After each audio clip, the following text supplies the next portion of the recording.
Good evening and welcome to the August 10th meeting of the Cambridge City Council. A quorum of the City Council being present, the meeting will come to order. And I ask that we all rise as we salute the flag and stay standing for a moment of silence. And I just want to point out that since our last meeting, we've had some passings of some folks that had a very big impact on the city of Cambridge. Retired Cambridge Police Chief Tony Palillo, who passed away.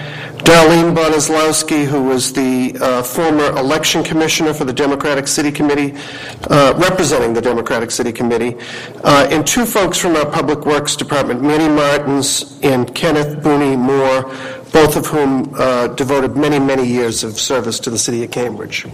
We ask that you just remember those folks.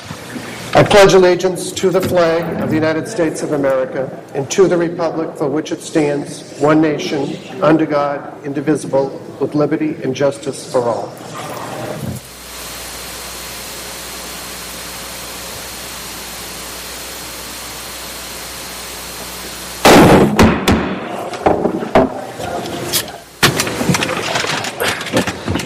Thank you. And on a motion by Councilor Carlone to accept the minutes from May 18th and June 1st. And June 15th. And June 15th. Oh, that was blocking my... all those in favor say aye. Those opposed, no. And the meeting minutes of May 18th, June 1st, and June 15th are all accepted. At this time, we're going to turn to public comment, and I do want to just remind folks that the meeting is televised and is being recorded by both audio and visual devices. And folks are asked to speak for 3 minutes on any item that's on the City Council agenda. At 2 minutes and 45 seconds, you'll hear a buzzer go off, which will allow you to wind down and give you 15 seconds. And we ask that there are quite a few speakers, so we ask folks to adhere to the 3-minute rule. And with that, the first speaker, there's additional seating also upstairs if folks want to sit. That's if you can't find seats. And with that, the first speaker is Margaret Drury. And we also ask that if folks have written comments that they leave them.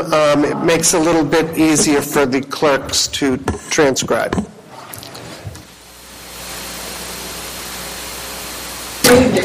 Margaret, I don't think that's on. Okay? Yep. Okay.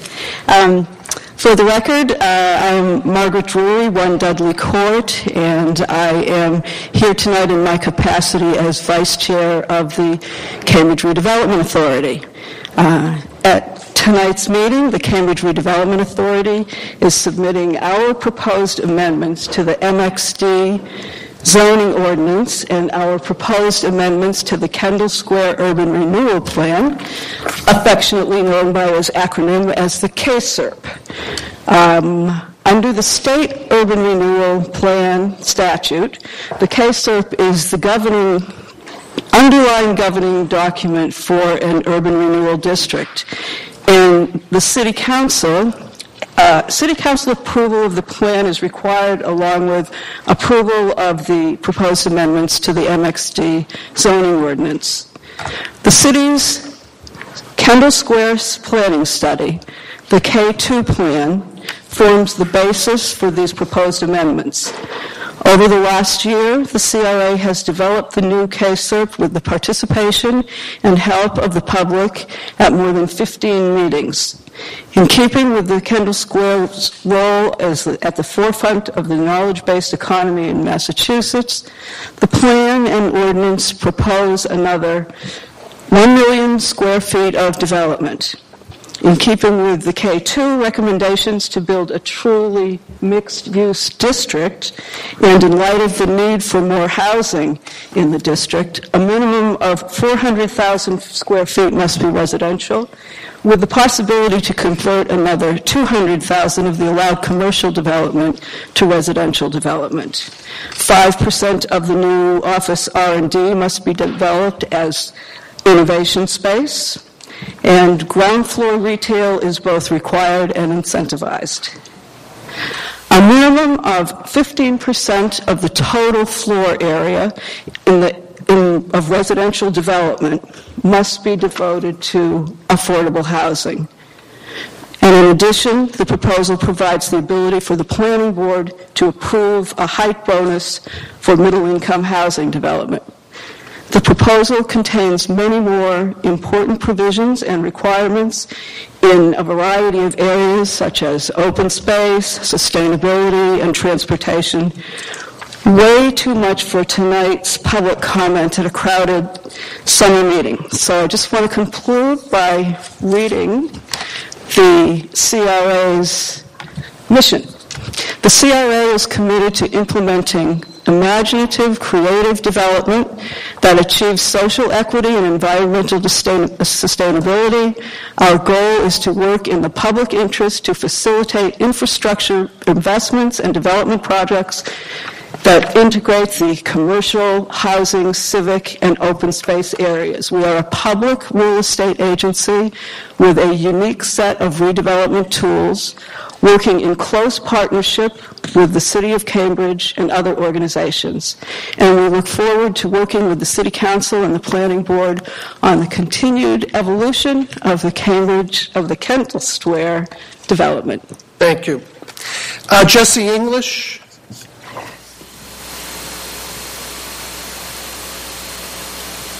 After Jesse is Karen Meehan. Hi, my name is Jesse English. I'm the homeowner of 27 Corporal Burns Road. I'm here to request that you approve the curb cut at my home. I'm asking for a curb cut at this time because of the ongoing sewer separation where the sidewalks, etc., are being redesigned. So I've worked with the city in this curb cut design and application. I have significant neighborhood support. Everyone in the neighborhood has supported the curb cut, and that's been documented last week. Thank you. Thank you. Karen Meehan and then Richard Stallman. Good evening.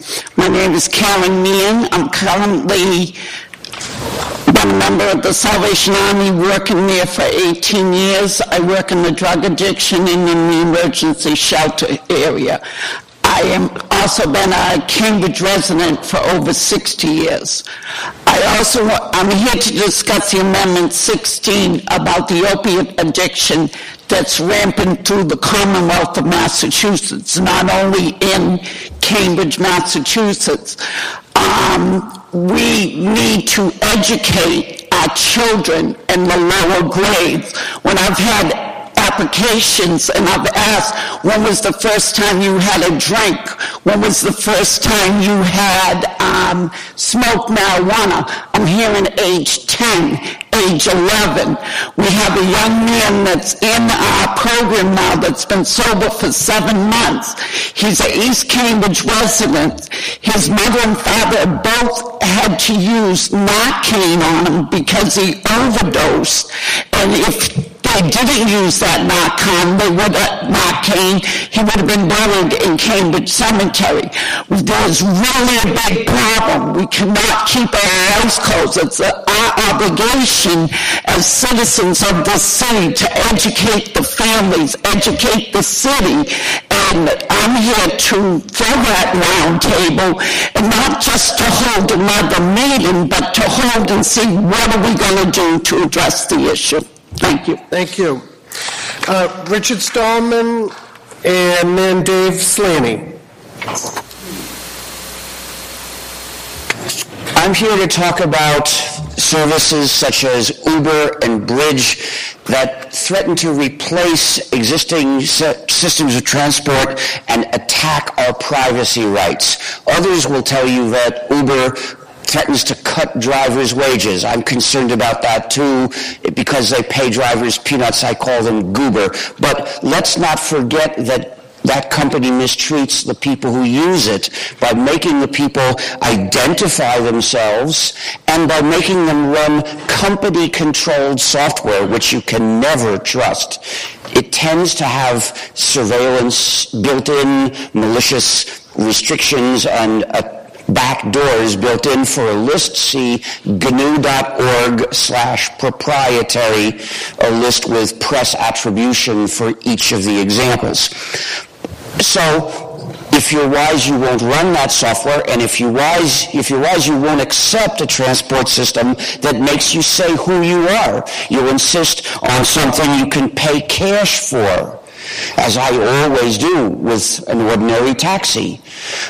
But those people who don't care about their rights and are eager to give up their rights for any sort of momentary convenience, they threaten to make the old systems cease to be economically sustainable, and one day they may be gone and we'll be told, oh, you want a ride? Identify yourself. Oh, you don't have a smartphone? Oh, you can't have a ride at all. It's up to us to organize to make sure this doesn't happen. When many individuals try to negotiate with and influence a company, the individuals lose because the company has the clout. If we want to influence how these things work, we have to organize. Well, here's one of our systems where we collectively insist on rules. I asked the City Council to require such companies, whether it's Google or Lyft or Bridge or anyone else, that if they want to provide that kind of service in Cambridge, they must provide a way people can anonymously ask for a ride without having to have any special software controlled by a company, and then anonymously pay cash for the ride. Here, we can make the problem disappear. We can say to those companies, adapt yourself to respect people's rights, and then you can grow. Then you can serve people. But, of course, if one city makes them do this, it'll solve the problem for the whole United States by its example. Please make Cambridge that example.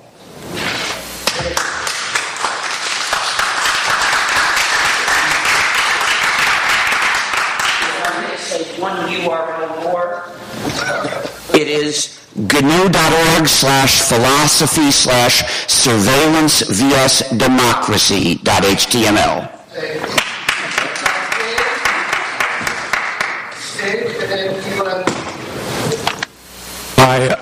Hi, Dave Slaney, 237 Norfolk Street. Whoops. Sorry about that. I'm a member of the Living Wage Commission and have been since its inception in 2001. I'm also privileged to be a member of the Income and Security Commission. I'm here to speak to Committee Report Number 5, the amendment of the incentive zoning provision or linkage. I support the proposed amendment, and I especially support a small provision in the proposal which would mandate the city to conduct a feasibility study of requiring developers that are covered by the linkage requirements to also abide by the provisions of the living wage ordinance. So why is this important? Cambridge, as you all know, has a very high cost of living, especially in housing. This is aggravated enormously for those people who earn low wages. Cambridge does have a living wage. It has living wage legislation. The living wage in Cambridge is just a few cents short of $15 an hour right now.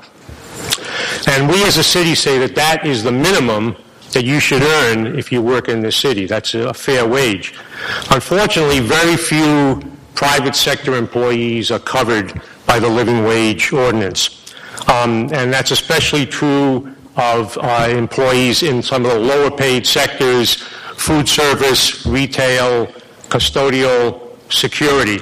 Those are some of the main problem areas with low wages.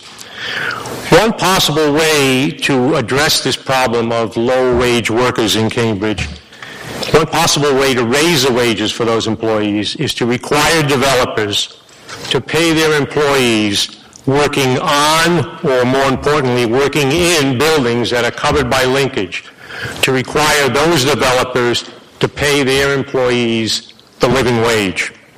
I think it's very important. So I'm very happy that the city is going to undertake a study of this approach as a possible way to address some of the issues around economic inequality, income insecurity, and the high cost of housing.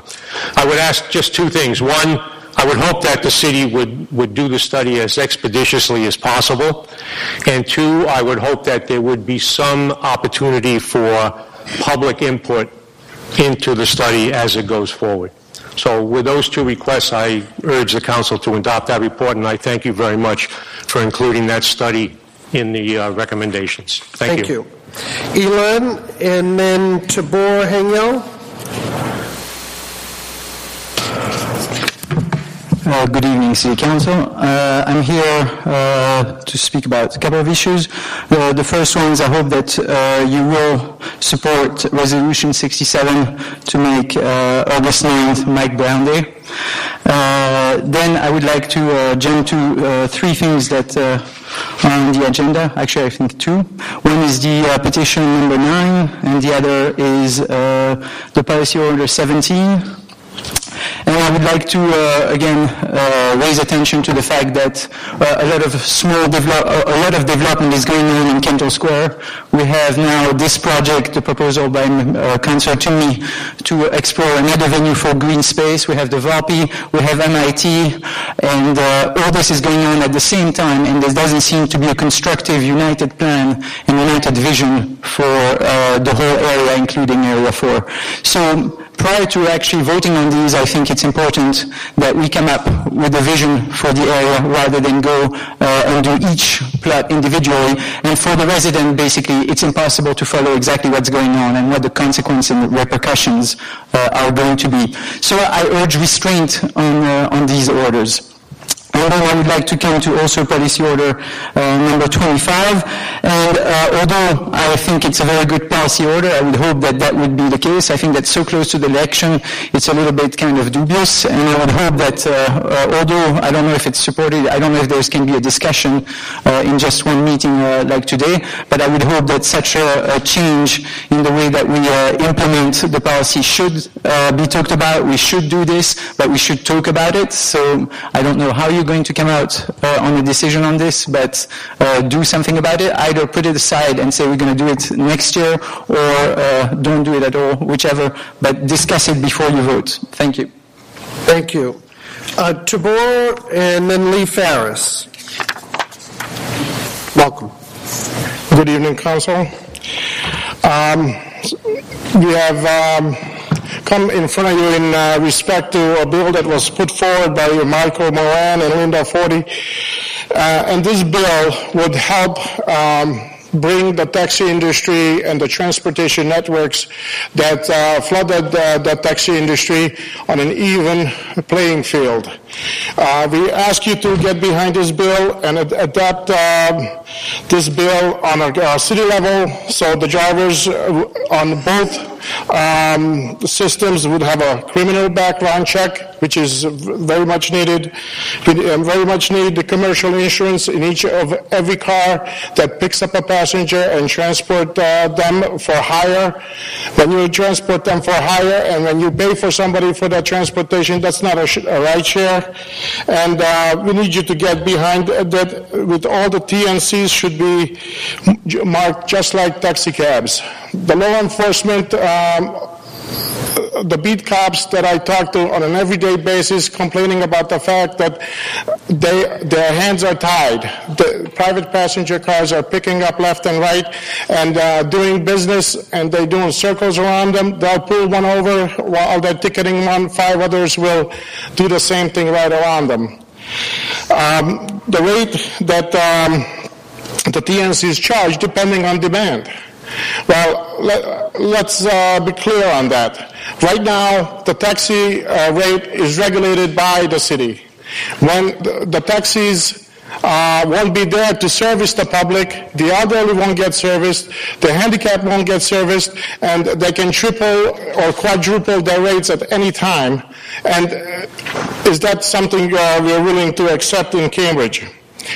Also, the vehicles, just like taxi cabs, for the TNC should be inspected 3 times a year. Currently, taxi cabs are inspected twice a year by the City of Cambridge and once by the State Inspection Program.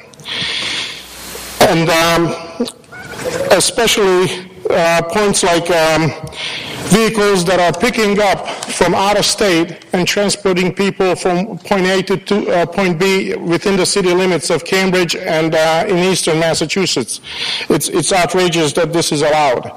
And just like the handicap program in Cambridge, we have handicap vehicles to service the handicap and the elderly, and we ask that you adopt the program 3702, where it would also require TNCs like Uber and Lyft to have a certain number of handicap vehicles functioning and be ready to serve the public on a certain percentage level, just like the taxi cabs have 7 handicap vehicles to service the handicap. And this is an urgent matter, and we ask you to get behind this because people are losing their livelihoods, people that plan their whole life around the fact that they're going to retire in this business. Like myself, I have no retirement plan, anything else other than what I have invested in the taxi industry. And now it's all going away. City of Cambridge auctioned off medallions at a set price. Those prices should be also protected. Thank you. Thank you. Lee, and then Carol O'Hare.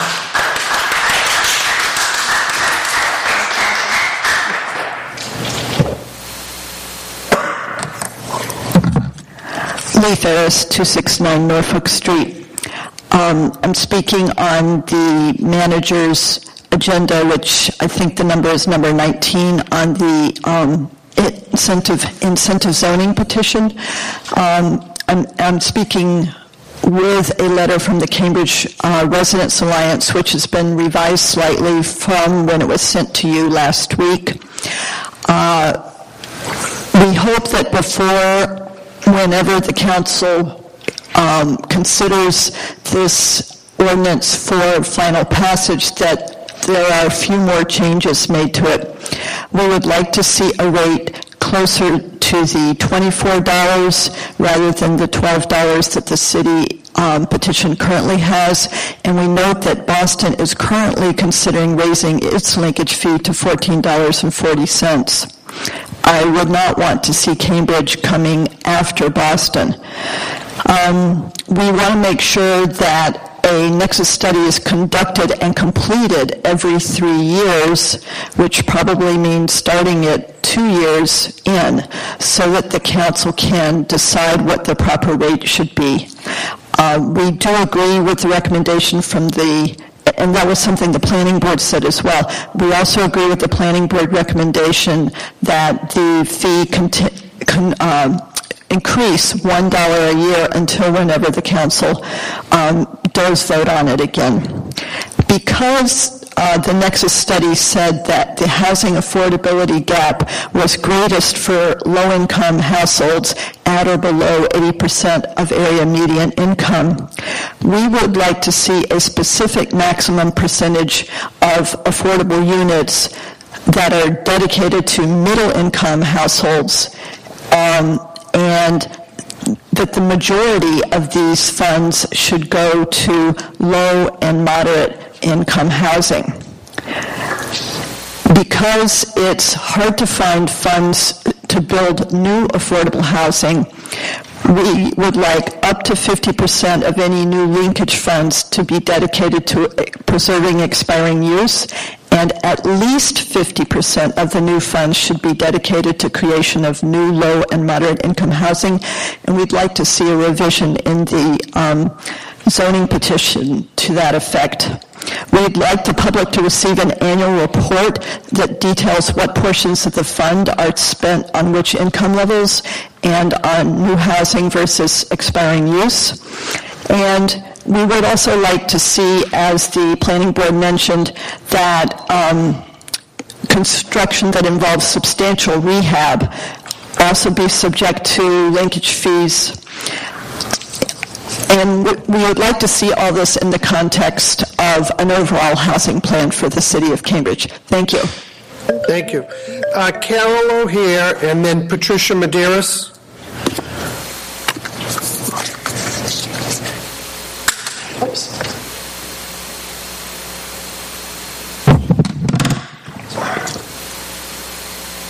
Carol O'Hare, 172 Magazine Street.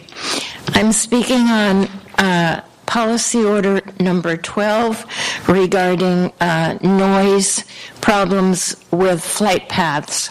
I applaud your efforts to put more heft behind opposing noise resulting from new air traffic patterns mandated by the FAA and implemented by Massport that have so disrupted the lives of residents in North Cambridge, Belmont, Watertown, Somerville, and elsewhere. But please amend and expand your policy order to include the longer existing other sources of intrusive, loud, and continual aviation noise that has been dramatically increasing in number, duration, frequency, and noise levels over recent years. And this noise isn't for public transportation, it is for individual corporate advertising like Geico.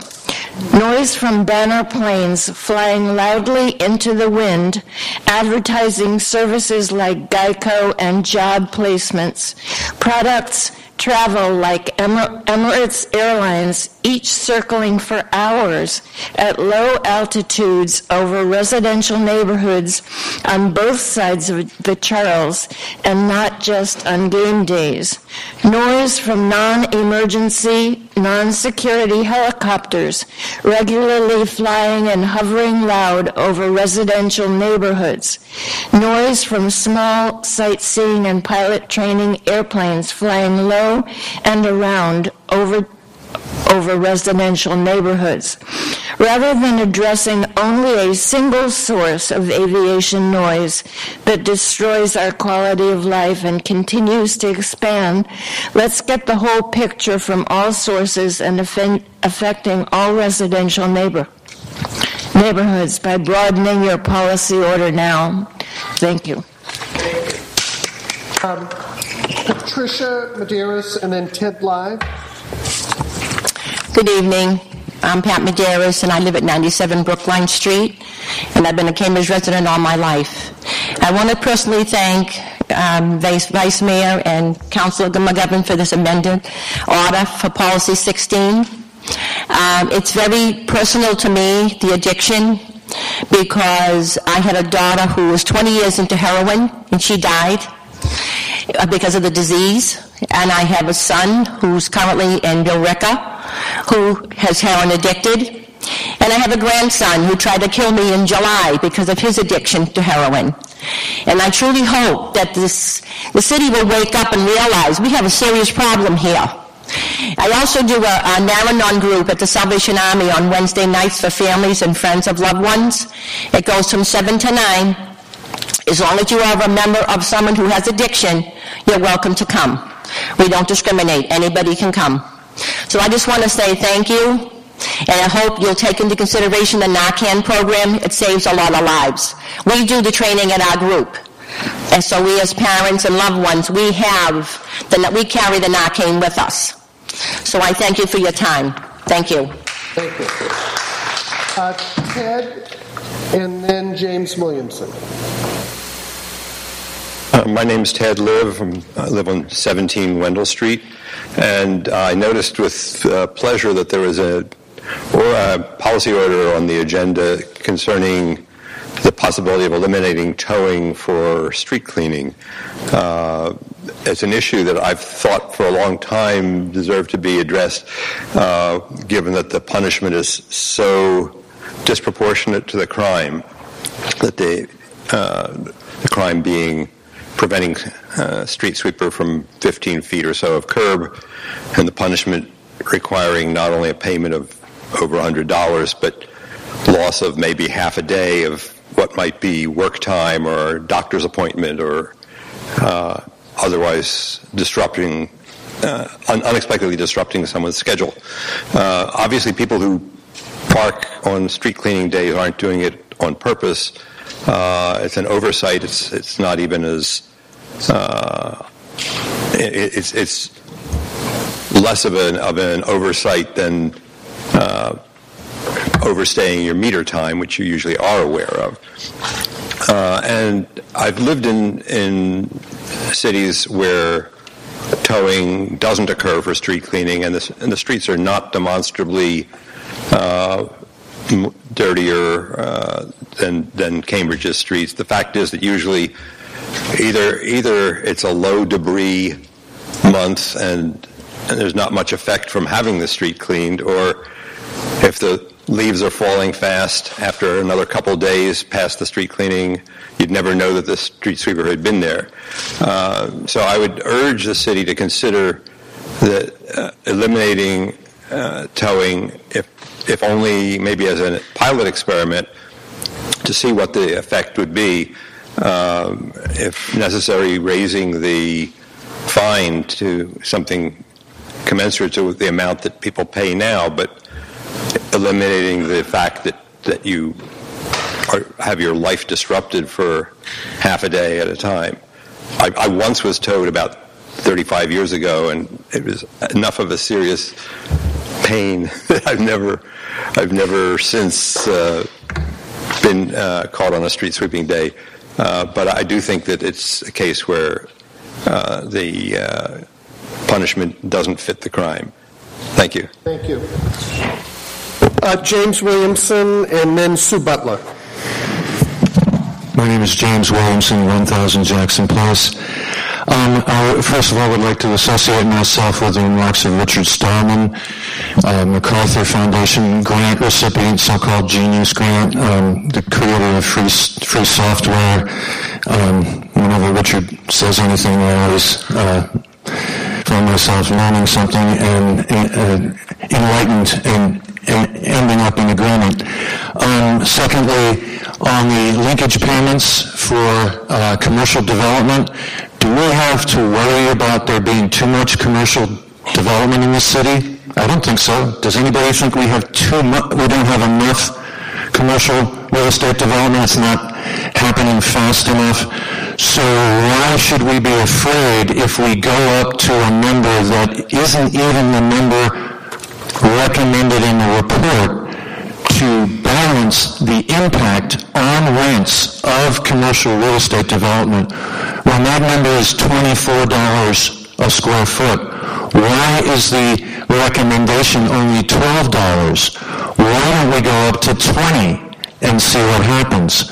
Or why don't we go up to at least 15, which is what it is in Barnstable?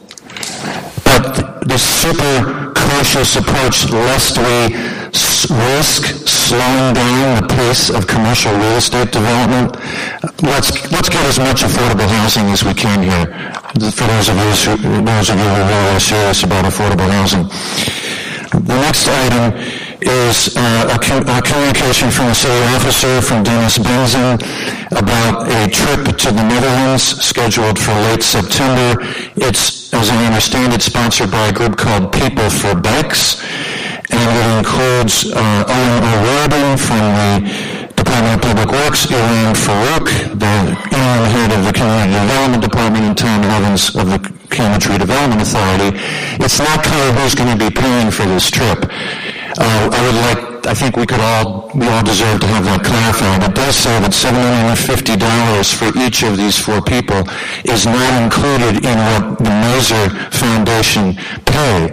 So is the $750 coming out of the travel budget that I only learned about this year after living in the city for 45 years, that each city council has a $3,000 a year travel budget?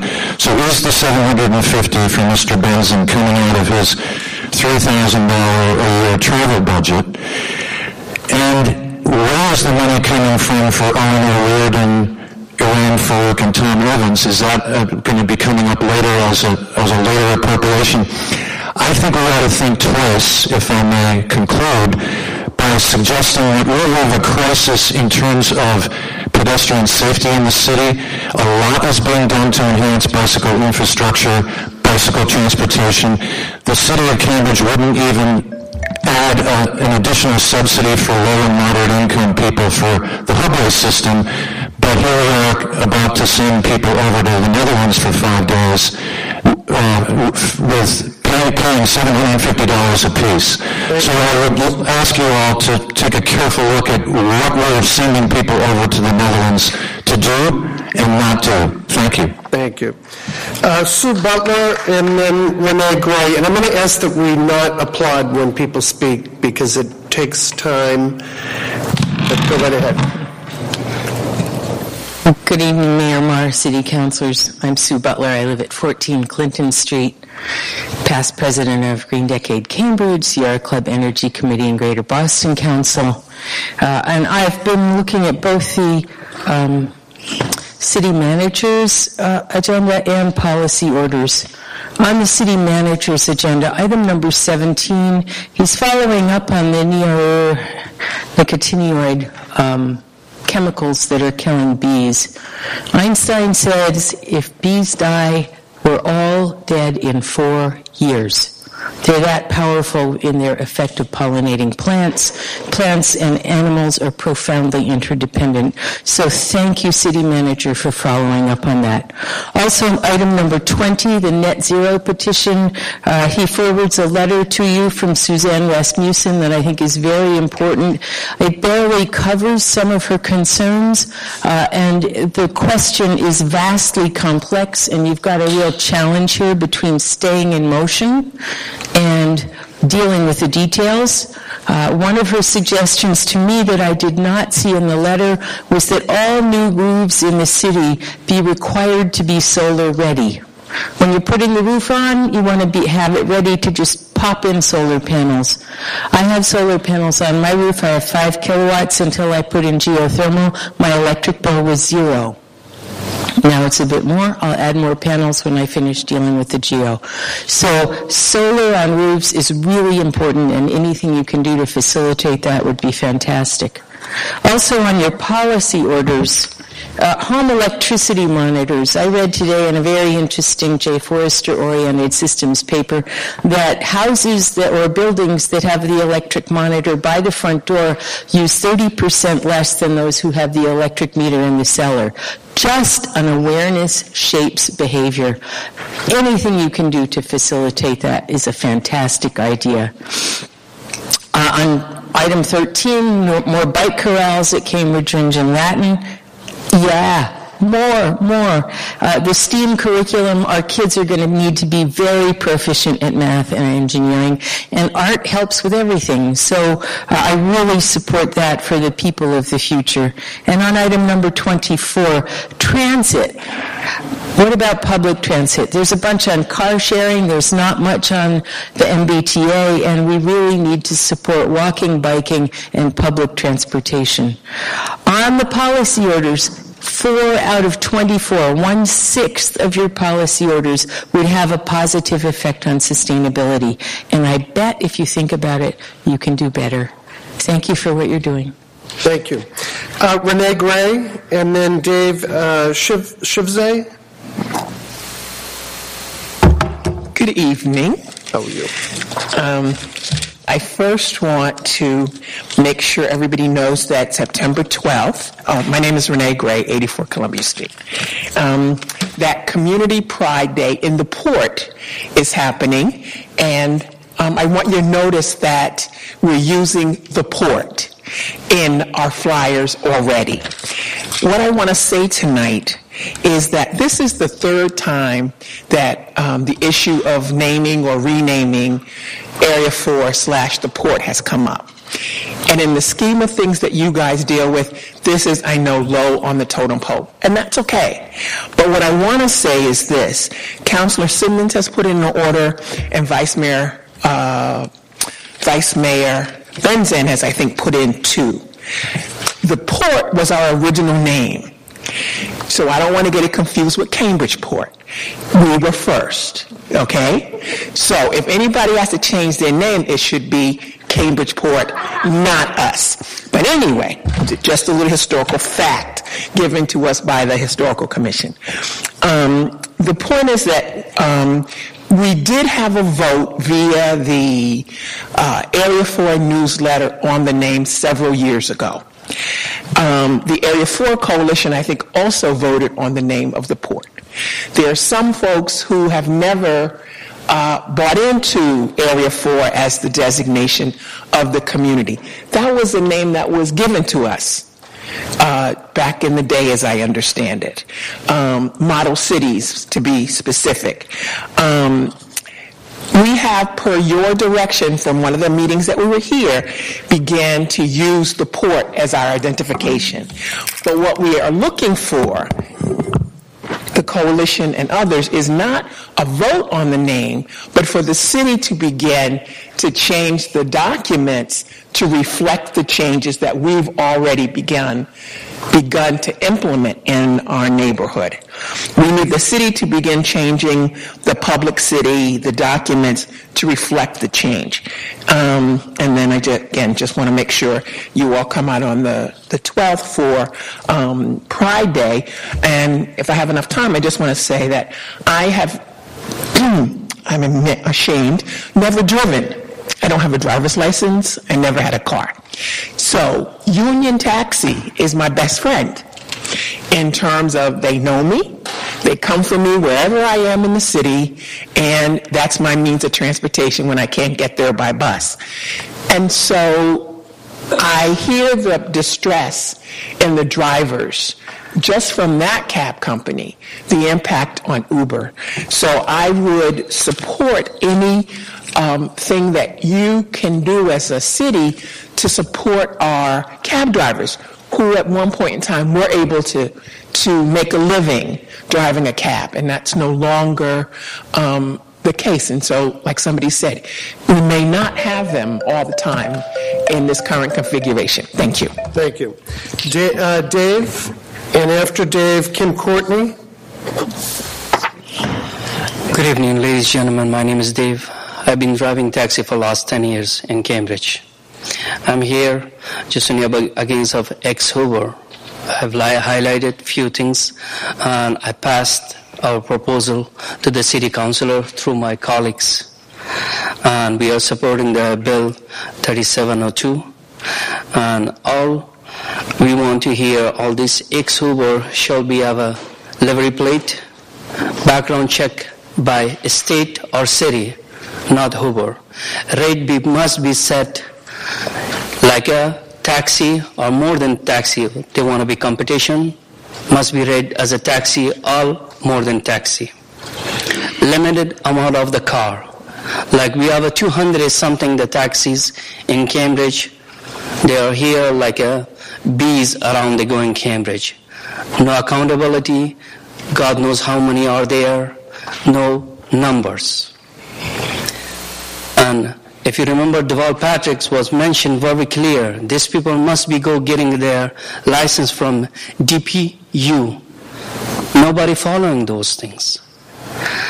And also, I would like to, when they're giving these stars through the customer, I want to go through the Hackney. When they're getting any rating or grading anything, go the Hackney division, not their office. It doesn't matter what they're saying or not they're saying, sir.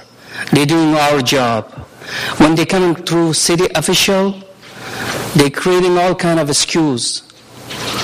As a taxi driver, I transporting a customer. They are transporting the customer.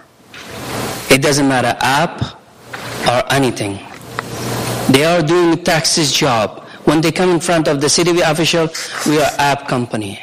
We are this. They have all these amounts of money, all these things. If you can reading their rules and law, they have all kind of bunch of things. We're a bunch of people. Take a look, sir. We're making barely living because just one of my colleagues just mentioned, we don't have any retirement. Even include of today, we're sitting here. Today we're starting here, some of us till noon o'clock. We didn't make the lease right now. Forget about our pocket money. Can you feel our pain?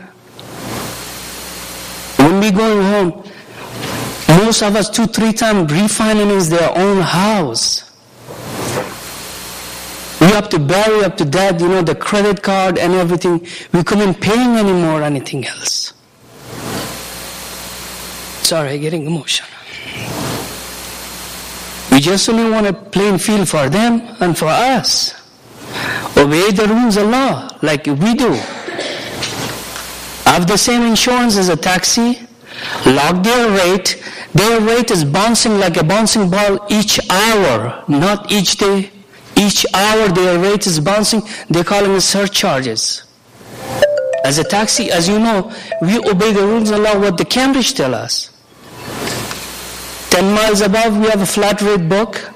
Anything else, we have a meter on, meter off. That's it. And we're happy. We're happy, more than happy. Everybody here agree with that. What makes him to above the law that? We're sitting on the line. We're sitting on the queue hours and hours. They just only picking up the customer and they go. And what they say, oh, we have an app. And just only make sure we create independence app. We have an app, we just only waiting your authorization. We have an independent app. They just only update you, we have an independent app. Our app is ready to go, just we need your permission. My last things, Uber or anybody else, they're doing taxi job, no excuse, no bad, no nothing. If they want a competition, they must be obey and rules and laws of taxi, the same thing. Thank you, Jim. Thank you. If we can, we want to keep the applause to a minimum, please, just so we can get through the speaker list. Kim, and then Xavier Dietrich. My name is Kim Courtney, and I'm an attorney and resident in Cambridge.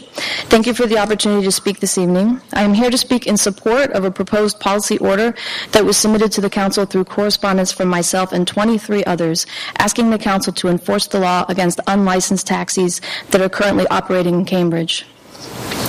I also speak in opposition to proposed resolutions 15 and 24 and proposed order 18 relating to this issue, which are filled with incorrect factual and legal references. Companies like Uber and Lyft and their drivers are engaging in city-supported civil disobedience in Cambridge by intentionally violating laws that apply to them. The city government has failed the people and businesses of Cambridge by actively permitting those companies and their drivers to knowingly violate the law, which to many is seen as corrupt. The issue before you has nothing to do with whether the council likes Uber or Lyft or believes that the people of Cambridge want them in operation. The current state of the law is that they are not legal. The council has no authority to allow government officials to fail to enforce the law while it waits for the state legislature to legalize Uber and Lyft. Nor does the council have the authority to place a moratorium on fees paid by the taxi industry. It's simple. The city has to enforce existing laws until they are changed. This issue exemplifies what I consider to be a systemic malfunction in Cambridge city government. Our city manager, Richard Rossi, refuses to perform his duties to oversee the License Commission, declaring it to be independent. This failure has resulted in the Commission engaging in gross violations of the laws, as we see here with the taxi industry. This has also been seen recently with the License Commission's unfair and illegal taking of the value of certain liquor licenses without a law in place permitting that act. Similarly, the Commission has failed for 6 months to close down a liquor store that has been operating for 10 years with what the Commission and ABCC declared is an invalid liquor license. The License Commission simply has no authority to make its own laws or to pick and choose to whom to apply the laws. The powers given to our city government are those derived from the people. Through the Constitution of the Commonwealth of Massachusetts, the Council is vested with authority only as agents of the people and are at all times accountable to them. The people of Cambridge have the right to an impartial interpretation and a faithful execution of the law, and the right to reform, alter, or totally change the government when it fails them. It is time to replace License Commission Chair Andrea Jackson with someone who is competent and qualified for that position. It is time for the Council to begin a search. Out of line. There's no personnel matters. It's time for the Council to begin a search for a new city manager, and it's time for the Council to uphold its duty to the people of Cambridge and enforce the law against Uber and Lyft. Thank you.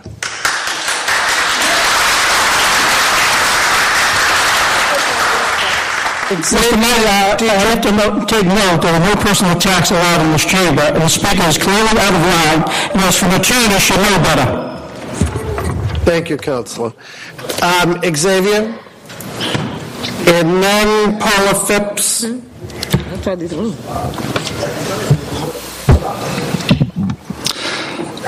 is Xavier Dietrich, and I am a Cambridge resident. I thank the council for the opportunity to speak in support of the taxi cab industry tonight regarding a few items on tonight's agenda. Two of those items appear as resolutions, numbers 15 and 24. The third item is a policy order, number 18, requesting a moratorium on fees, but not fines, that would otherwise be imposed on Cambridge taxi cab drivers. The merits of the various bills before the House regarding regulation of transit network companies mentioned in these policy orders and resolutions will be debated and decided upon elsewhere. It is my purpose tonight to raise awareness of a real and disturbing issue within the city, specifically the Cambridge License Commission, and that is one of refusal to enforce existing laws. The law requiring conveyance of person for hire is clear as stated in the City of Cambridge Code of Ordinances 5.20. The ordinance is clear and it appears that the position of the city, including council members, the city manager, and the License Commission, is that it is appropriate to not enforce these ordinances. I believe this position is wrong.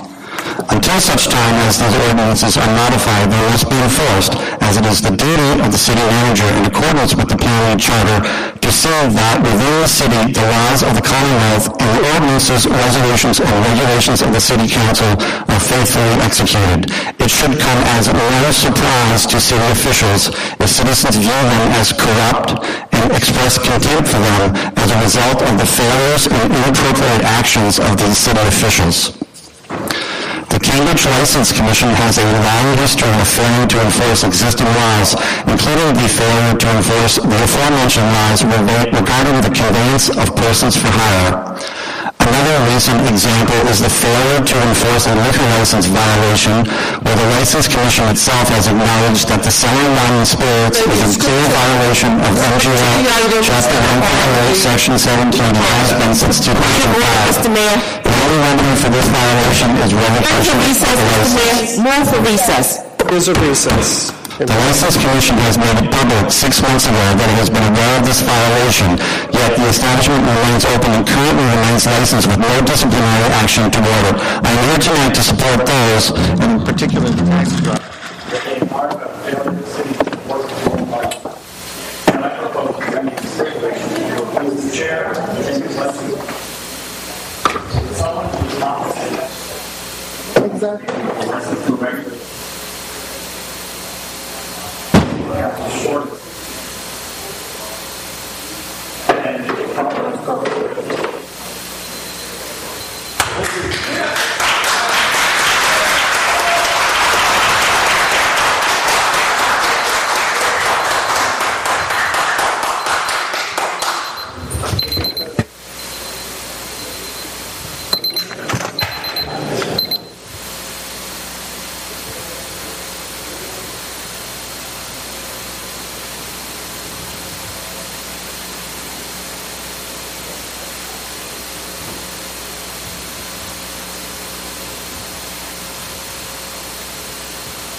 The time of the recess has expired. The meeting will come back to order. The next speaker is Paula Phipps. Mr. Mayor?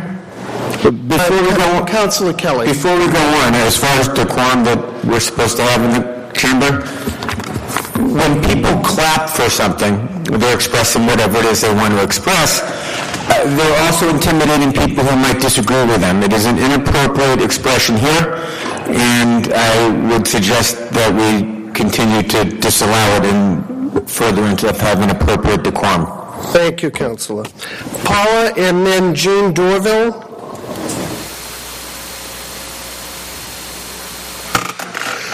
I think, Paula, just hit the switch that's on the base of the microphone. Right on the mic itself. Is that working? Yep. Thanks.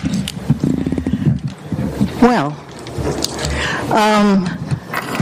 there are a number of things on the agenda that I wanted to actually mention, if not really address.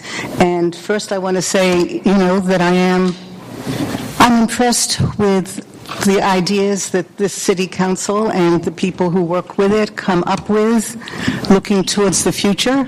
I know that this is a very criticism-laden meeting, but I didn't come here with that feeling at all, and I still don't have it. So the items, and I also apologize that I'm not going to be able to give you policy numbers and exact numbers for all of the things that I'll refer to. They're in sort of two groups. One has to do with young people in the city, with our youth, and policy orders, awaiting reports, things that impact the kids directly. So I first want to mention creating the Office of Coordinator for the STEAM Initiative. I think that's very important, and I thank Councillor Benzan and Mazen for the work that they've done bringing things to this point. I also want to mention my support for what I think is awaiting report number 14-51, giving bilingual students the opportunity to use their bilingual skills not only to help in public meetings, but to build a career for themselves, for looking forward. Thank you. And, okay. And I also wanted to mention that I think that the idea of naming what is now called the Area 4, but hopefully we'll soon have another name, Youth Center, the Robert and Janet Moses Center, is a really good idea. And I've thought for a long time that the city ought to be really demonstrating and projecting our pride in having people in our midst who are national figures in terms of concern for youth, the education of youth, and whatever. I was talking with Janet Axelrod, who's on the library board, at a meeting honoring Bob Moses that the mayor was at, and we thought it would really be a very important image for us to project of the city that Robert and Janet Moses are here and have had an impact not only through the Algebra Project but through their children too, who are running the Algebra Project and YPP. So I just want to go on record as supporting that. The other items that I wanted to mention have to do with my concern for what we call the environment, for the ecosystem that we are a part of here and across the planet, that there's an incredible need for us to be doing our planning, keeping in mind the need to create water retentive landscapes. That if we are serious about wanting to deal with heat mitigation, cooling the city, planting trees to help cool the city, having more open areas, more forested areas, and more watersheds, open land will be very important going into the future. So that completes the 3 minutes. Okay, so a Hurd Field, thank you, Councillor Tory, and the Wolfby parcel on 3rd Street. And I'll just toss this out. There is a movement nationally and internationally to take school playgrounds and turn them into ecosystems that the children can learn in. there's a book called Asphalt to Ecosystems. I think we should seriously consider making a model of that. Thank you. And we have some schools where that is very possible. Thank you. Thank you. Eugene Dorville, and then Amir Sassoon.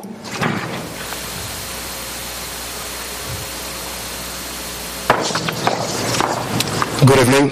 Thank you, Council. My name is Eugene Dorville. I represent the BTDA. I'm here on behalf of BTDA, Boston Taxi Advisory Group. And I am a 20 years taxi driver. And I'm here to speak for all of us. Not because I'm in Boston, and here I'm in a Cambridge chamber. Whatever Cambridge is going through, we are going through in Boston. A couple of years ago, the country went to housing problems. Everybody was suffering. And now today, the industry of the transportation is suffering because of, I would say, lack of leadership. Now we need real leadership. And thank you, Council. Thank you, Council, for your ears. You have taken a lot of heat from us. And thank you. We apologize if we've been very heated. But thank you for your consideration. Thank you. And I appreciate I thank the chamber for the opportunity that you give us to listen to us. This is 40, 50 years of investment. We have children graduate from 1% came everywhere, somewhere in the world. He came to America. America is a land of opportunity. Not a land for robbers, not a land of misery, but a land that says that if you work hard, you're going to make it. If you don't, you're not going to make it. But these people, after 40 years, 50 years in this business, I think that they have followed the rules. They understand what is America stand for.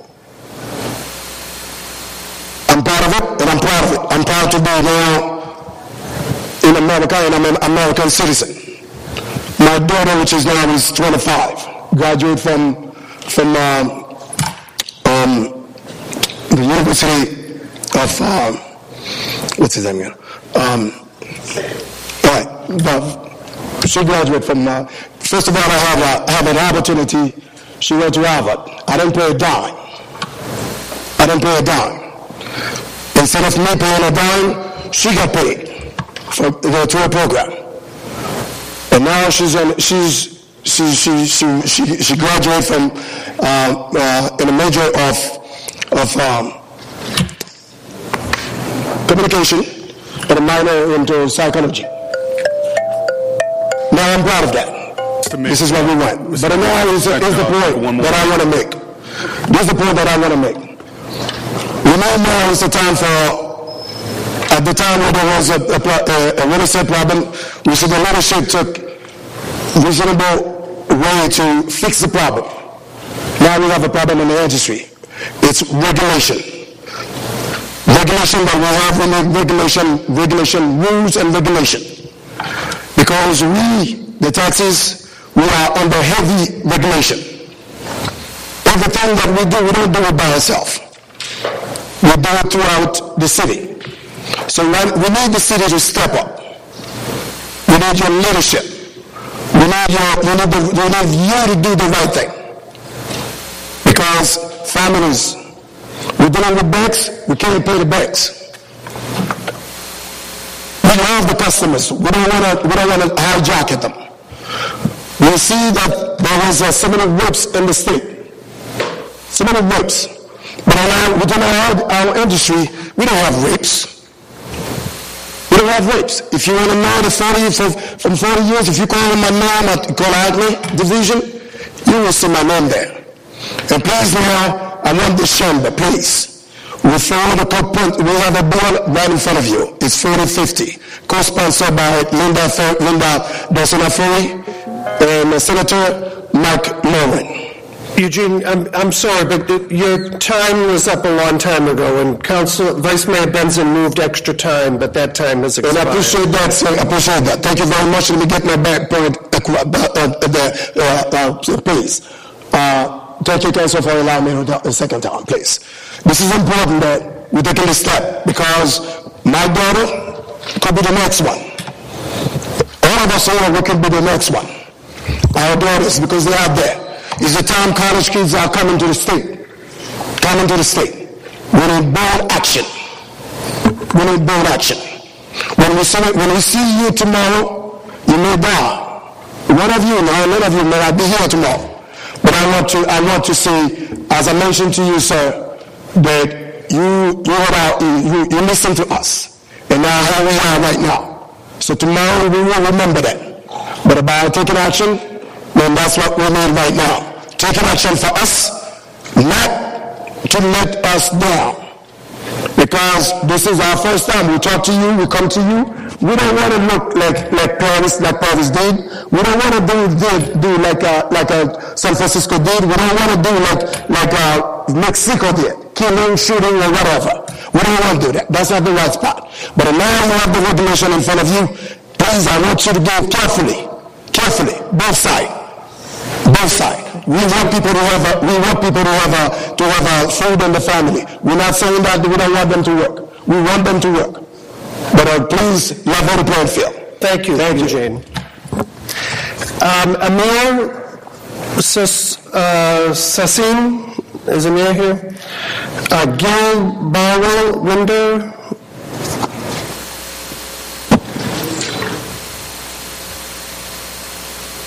Good evening, councilors. Thank you, everyone. Just give your name and address. My name is Balabinder Gill, and I'm living in Abbott, 41 Malden Street. We all know taxi industry is in a deep trouble because unfair competition. Nobody wants to stop work. We taxi driver, anytime we stop the wheels, stop making money because we are not on paycheck. We are hurting bad. For many of years, we are following the tough rule regulation of the city, and we love it. Do you know why? Because it's public safety. To follow the rules is very good. We never buy the medallion if this was not governed by the city. We had so much trust on you. We were so sure our jobs and investment be secured by the law of the city Cambridge. The rules and regulation already written in the book. What you have to do? Just enforce them. If TNC wants to operate in Cambridge, they have to follow the rules. First thing, do not let private car work as a taxi or limo. That's very important for the public safety. We all have seen private cars comes from New Hampshire, New York, Rhode Island, Maryland, and Connecticut. How are you going to give a security? Someone's daughter, sister, or mother is going to be safe in the back seat of the car. Just a few weeks ago, they finally caught the Uber driver who had raped 5 females till December 2014.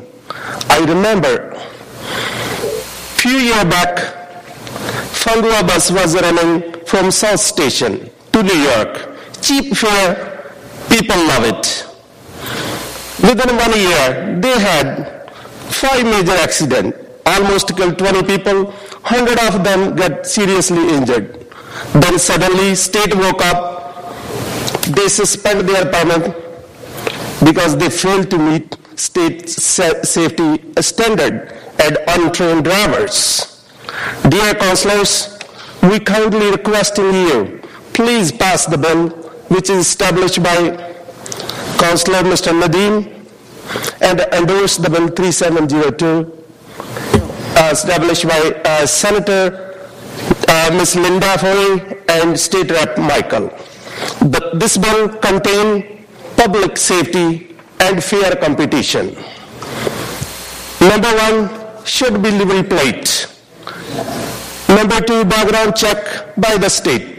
Number 3, set rate and limited amount of cars. You don't want 5,000 cars running around in the Center Square or Harvard Square. It's already mess because the block, they're showing the bike line turn to one lane is already mess. So you have to put a limit. So they cannot have a sudden amount of cars is cruising around in Cambridge. Okay. And number 7 is drivers must have a license, by Hackney Department or by DPU. Must be pre-arranged pickup. Thank you, Mr. Mayor, Vice Mayor, and all the council. Thank you. Thank you. Shando Sufran, and then Donna Blythe Shaw after.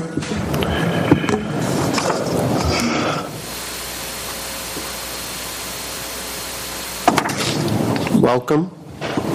Good evening, everyone. My name is Shando Sufran.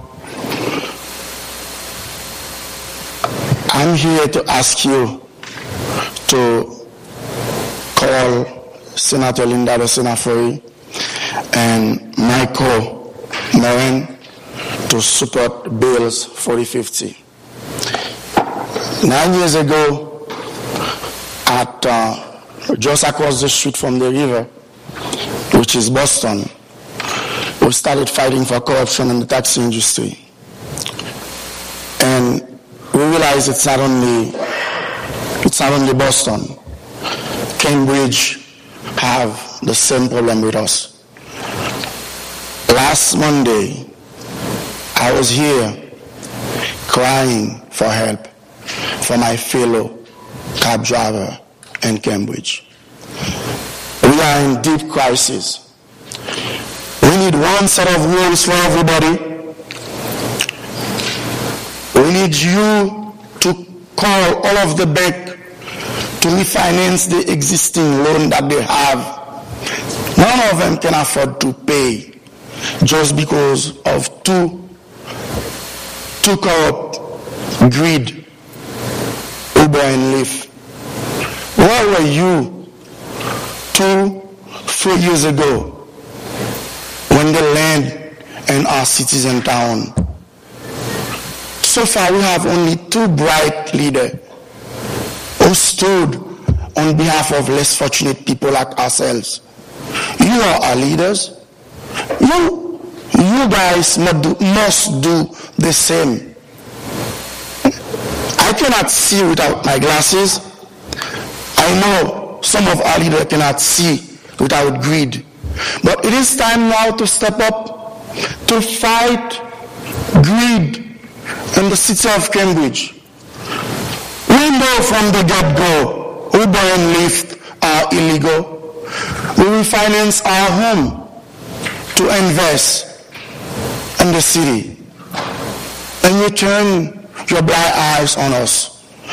It is unfair. It is unacceptable. It is time to step up to the plate and make sure we enforce the rules. We have them. We refuse to apply them. Just because they have money, it's unfair. Can you believe only 2 bright leaders that we have at Beacon Hill who can sponsor that bill? We all love Universal App. We have MIT right there. It is a shame for Cambridge not to step up and tell MIT people, let's get up and do that. Why can't we be the first one to invest in Universal App? Then we can connect the driver from job to job. Why Uber and Lyft came here? They're not paying a damn thing, no taxes, no nothing whatsoever. And we said it's okay for them to do it just because they have money. It's unfair.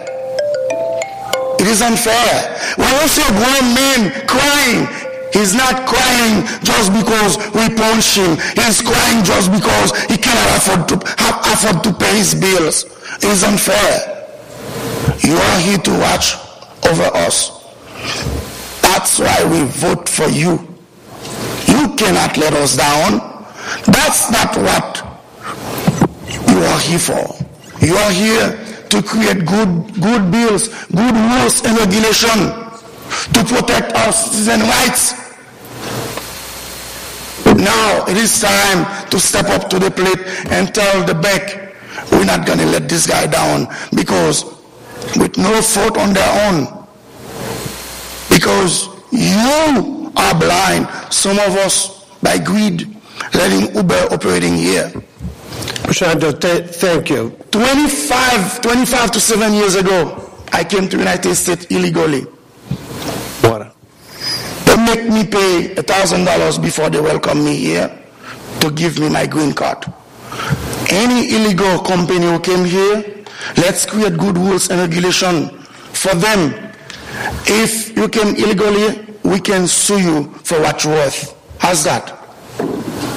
Let's show some leadership. Thank you. Thank you. Donna Blythe-Shaw, I think it is, and then Jean Pavilion. Thank you, Mr. Mayor.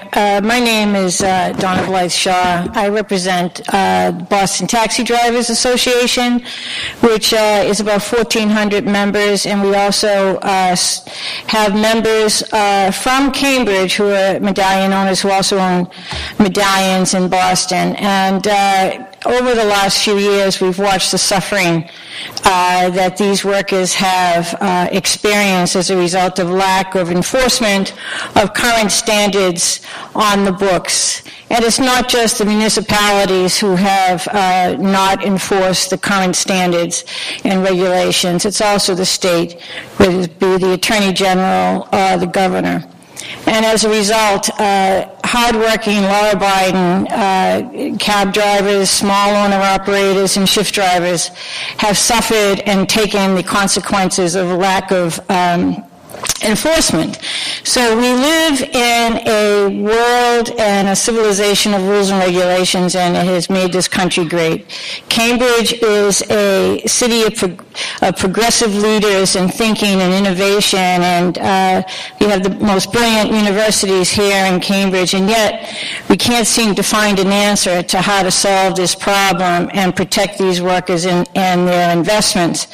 And many have lost their homes, and banks are now not financing. Not only are they not financing their medallions or any new medallions, they're not helping these small business owners to refinance and try to make some reasonable payments as a result of what's happened out on the streets. So I sit on the Taxi Advisory Committee for the City of Boston, appointed by the Mayor of Boston, and that was a result of an action we took on May 22nd, 2014, when we stood up against Uber, and we were, one of the first to do so in this country. And we thought we would get something then, and now here we are a year later. These regulations that were proposed were hard fought, and they're not the answer to the problems, but it's the beginning, and it's the beginning of a dialogue. And we urge your support here in the City Council for regulations. You cannot have it both ways. As I said before, whether it's to city councilors or to elected officials or to the media, you cannot have the same industry with two different types of regulations. And many people talk about deregulating the taxi industry. Well, that's not an answer either, because in Michigan they did that and it became total chaos. So to not enforce current standards of regulations is anarchy, and we don't live in an anarchy state. We live in a city and in a state particularly a blue state like this, protects workers. And that's what needs to be done now. So we thank you for the proposals. We ask for your support, but we also ask that you look more carefully at what's going on and why Uber's been allowed. Just because it's popular, convenient and cheap doesn't mean it's right. And this body and the legislature needs to do something for these workers. Thank you very much. Jean Pavilion, Ijar Akhtar.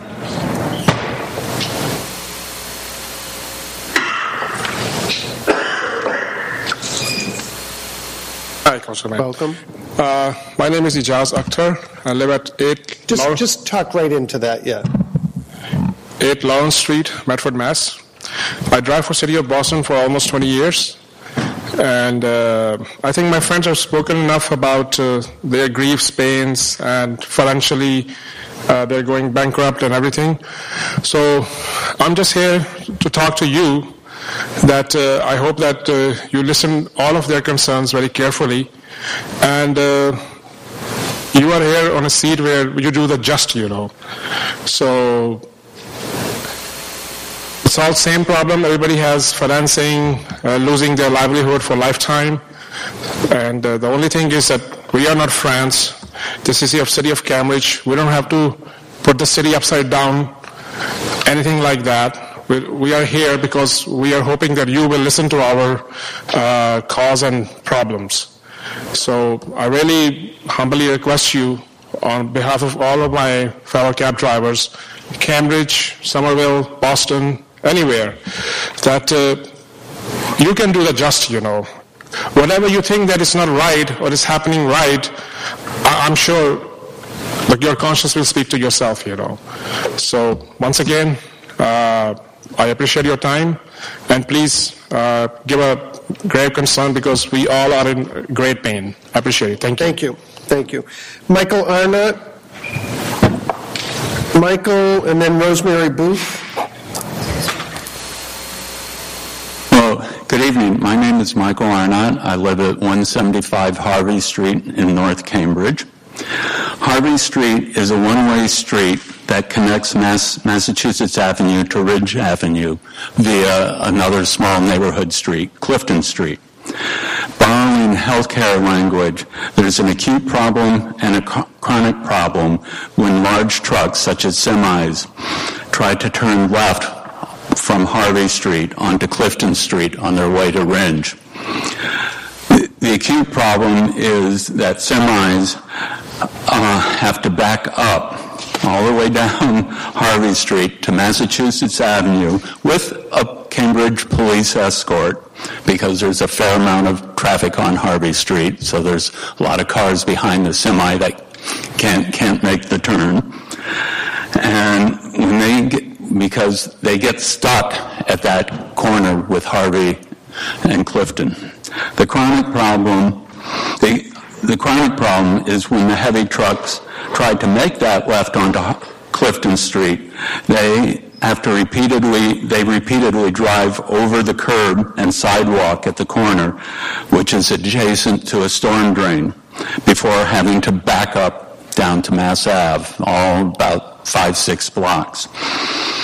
The sidewalk and the storm drain are noticeably lower than the surrounding sidewalk and street. I'm wondering, is there an eventual collapse in the future? I have no idea, but it's definitely noticeably lower. On the City of Cambridge traffic parking transportation website, at the bottom of the page is a truck restriction paragraph. It states that trucks over 2.5 tons gross vehicle weight are banned unless they have, and this is the important part, unless they have a delivery on that street or a nearby street. And Cambridge regulations ban trucks from several streets, including Ridge Avenue, but not Harvey Street or Clifton Street. Because of this, trucks, GPS drivers, GPS electronics, send them down Harvey Street. And with more and more GPSs, that's become more and more common in the last couple of years. I'm sure all trucks using Harvey Street and Clifton Street have a delivery on that street or a nearby street, especially to the new construction at Ringe Tower at the Jefferson Park. But the nearby exception rule is beyond the ability of trucker GPS systems to mention. Is there a way, maybe working with the state, to get trucker GPS systems to include a nearby exception? A more technologically possible fix might be to include a warning in trucker GPS systems that large trucks cannot make the turn from Harvey to Clifton Street.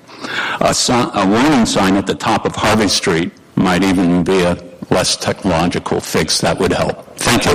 Thank you. Rosemary Booth and then Barry Zevin. Thank you. Welcome. Can you hear? Rosemary Booth. I live at 303 3rd Street in an apartment that's right across Potter Street from the Volpe Center. So I'm here on committee report number 3. My husband and I have had concerns which we've expressed about sufficient open space on this site as it gets developed, about enough affordable housing, which has been a huge issue we've been listening to in these council meetings and elsewhere, and also about sufficient access to sunlight with all of the discussion about large and tall buildings. Nevertheless, right now, our biggest concern is the rezoning process itself, which to us as citizens feels rushed and not fully transparent. And it's been an anxious summer. It's been hard to figure out, and I'm not the first person tonight to say this, who is deciding what and when will it be too late to have an impact? This is a major issue, unprecedented scale of development for the city. So it seems to me people need to feel not only know the information that's out there, often at the last minute, as to when a meeting's going to be held or a hearing in particular, but that the process will allow them enough time for reflection and debate so that the result is robust and supported by everyone. I think our city, Cambridge, should drive the schedule and not Washington, D.C. So I ask that you consider relaxing the schedule in the interest of a supported and acceptable and first-rate result for everyone. Thank you. Thank you. Barry and then Emily Dexter.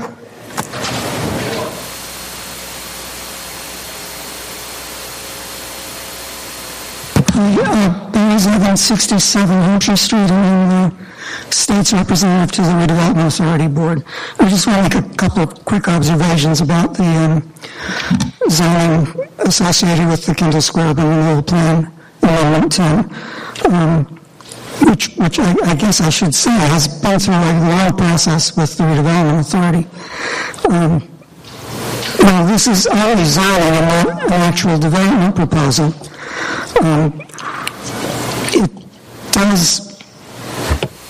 It's tied to an area which is already quite built up.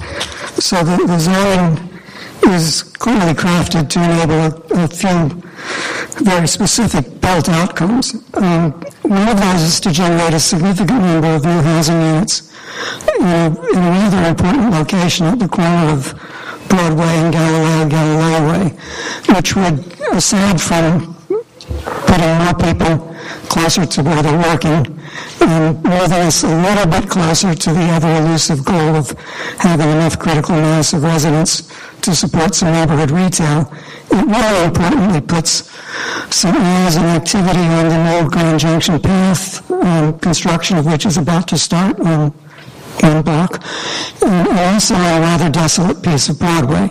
So it really is a very good place to be putting this particular development. The second is that it continues to meet the growing demand for laboratory space and startup space in a way that really impacts the neighborhood relatively little by building on top of the existing bar garage, the garage that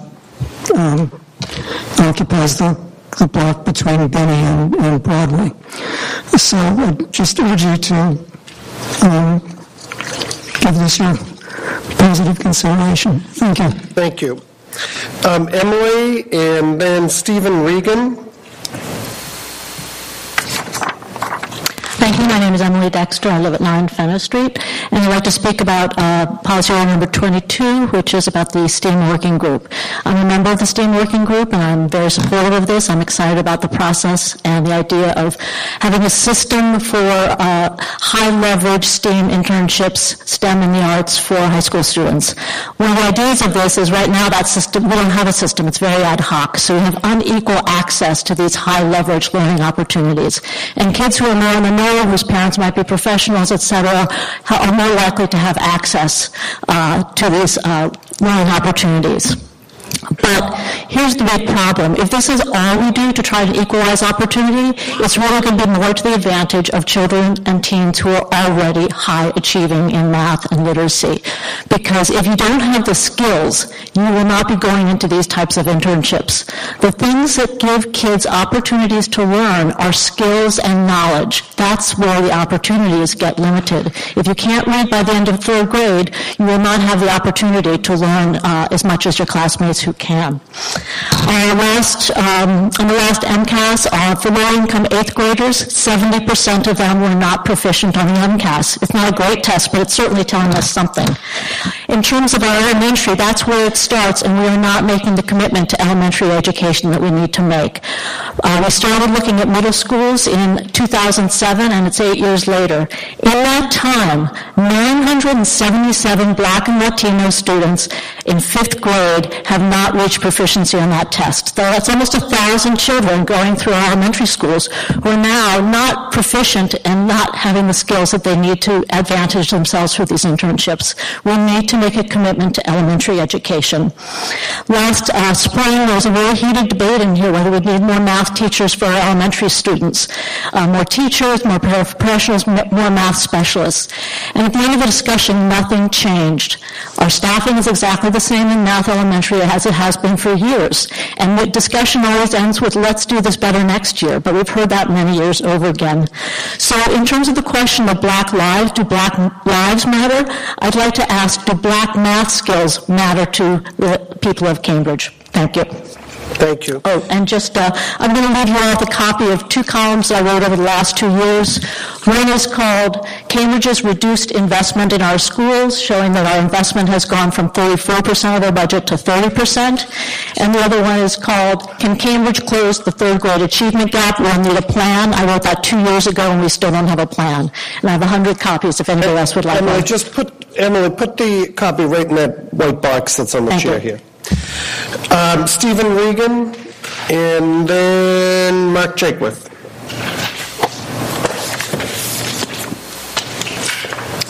Thank you, Mr. Mayor. My name is Steve Regan. I represent the Massachusetts... Just pull that up here. Sure. My name is Steve Regan. I represent the Massachusetts Regional Taxi Advocacy Group based out of Charlestown. And I'm here today to speak to primarily the policy order where it appears that your resolve is to ask the state to move quickly on House Bill 3702. Now, I've testified all across the state on these matters, and one of the recurring themes that I keep seeing is municipal governments are deferring to the state simply because a bill has been filed. And even though a bill has been filed, and it was mentioned earlier, that certainly does nothing to delay or to allay the laws that are on the books today. If we were to file legislation to adjust breaking and entering, we don't put aside breaking and entering laws or restaurant inspections or anything else. There still are laws on the books because what if the state does nothing? What if they debate this forever and they simply do not pass a law? All 351 cities and towns have some form of regulation on the books governing right for hire. And what I'd like to do is dispel the myth of Uber not being a transportation company, Uber, etc. Uber does not employ the driver, and Uber does not own the car, so they say. So the individual who is driving that vehicle, it's incumbent upon him in all 351 cities and towns to register that as a business, just as he would if it was a gas station, a restaurant, or any other form of business. That is where the violation takes place, from the individual driver's perspective. Now, Now, I've heard some talk, others have made much better cases than I can about how it's affecting their business. This is not an added layer to the transportation ecosystem, as the governor has said. This is hurting business. Brookline Taxi closed. In Braintree, the gentleman is closing his doors after 30 years, laying off 41 employees. Because people from New Hampshire and elsewhere are driving around within his city simply taking his business without following the law. And it's been said, and it is incumbent upon you to enforce the laws that are on the books. As you were not too long ago, in 2012, this city was the first to institute a sting operation, which resulted in the first statewide cease and desist order. The governor then had that rescinded for reasons which are still somewhat suspect. But this city saw to it that people using a device, charging by mileage and distance, is a taxi.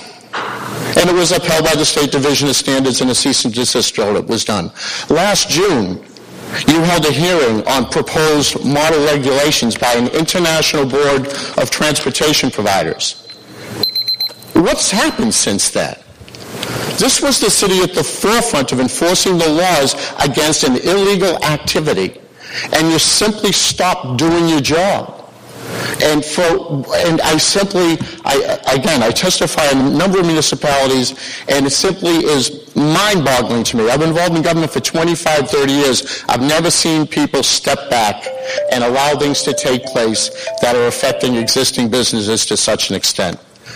So, I would ask that you look strongly until such time as the state does act to stop rewarding an entity that calls itself a transportation network company and says, but we have nothing to do with transportation. I bank on an app. That does not mean that my banker does not follow banking laws. If I set up a system hooking electricians and plumbers up with customers, and they were not licensed electricians and plumbers, I can guarantee you that no one would allow that to happen. But you allow this company to set up a system that connects drivers who are not licensed, whose cars aren't inspected, whose insurance isn't appropriate, and the background checks, which has resulted in 24 sexual assaults over 12 months in this country, 2 of whom right here in Boston and Cambridge. Do you really want 10,000 cars driving around? This came about in the 1930s during the Depression for that one reason. Everyone was looking for a job with a car. And the government stepped in and said, we can't have that. We need to organize it. What about the environment? What about mass transit? What about senior citizens that can't get it? What about the handicap that Uber doesn't survive? If you don't do something to save the industry that's in place now, and you're left with just one entity, I fear for what's going to happen in the future. I thank you for your time. Thank you. Mark Jakewith, and then after Mark is Marilyn Wellens. Good evening. For the record, my name is Mark Jakewith. I live in East Cambridge at 213 Hurley Street. I'd like to speak first about the Volpe rezoning. I can't beat what Rosemary Booth said. As we've seen over and over again in the city, when citizens are allowed to actually have some meaningful input on development proposals and zoning petitions like this, we end up with better results and a better city for it. So please let this one slide and let's pick it up again. Second, the MXD zoning.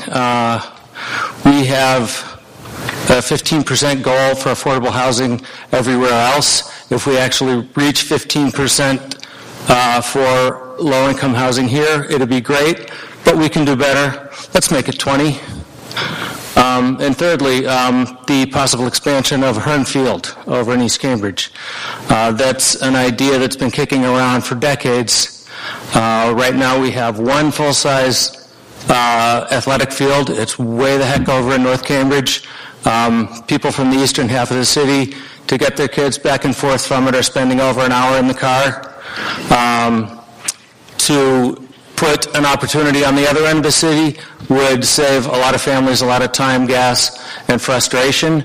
It would expand opportunities for organized sports for our kids, and with any luck, get them away from the computers and the consoles, and get some more activity going on. With the transfer of land adjacent to Ahern Field on the other side of Fulkerson Street.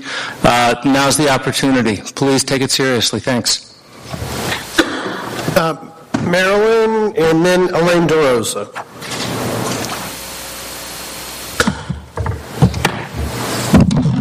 Thank you, Mr. Mayor.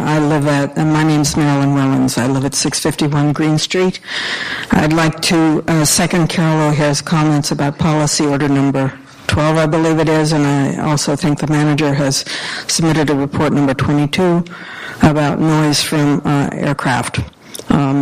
And noise is basically my own sound tonight because I'm most concerned about it.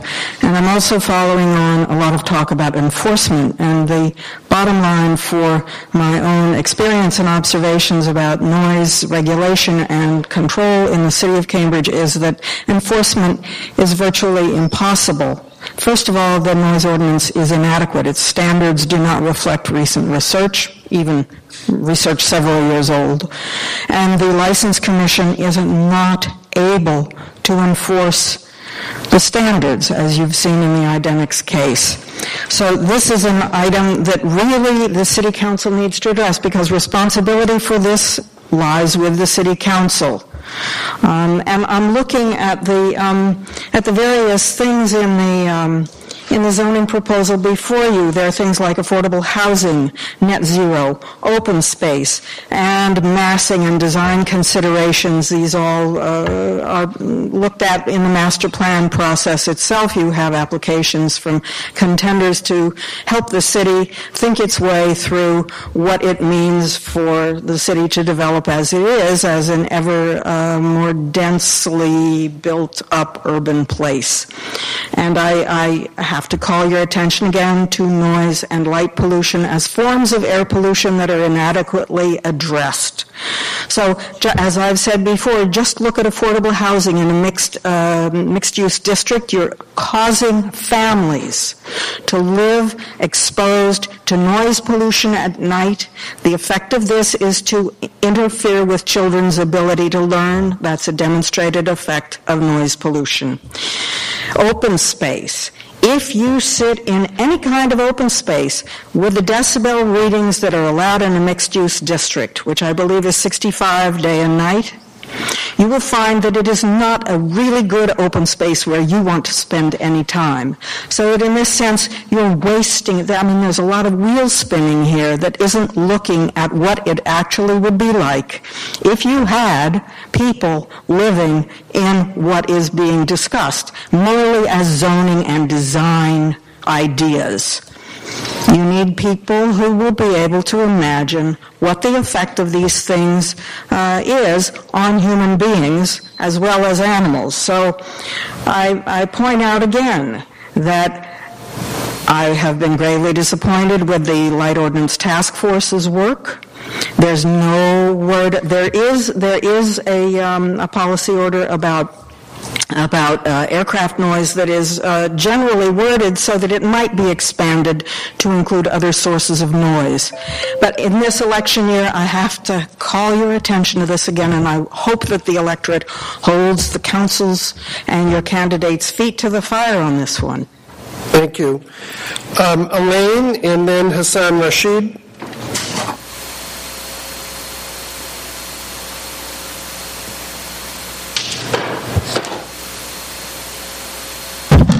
Elaine DeRosa for Pleasant Place, speaking on behalf of CEOC and the incentive zoning.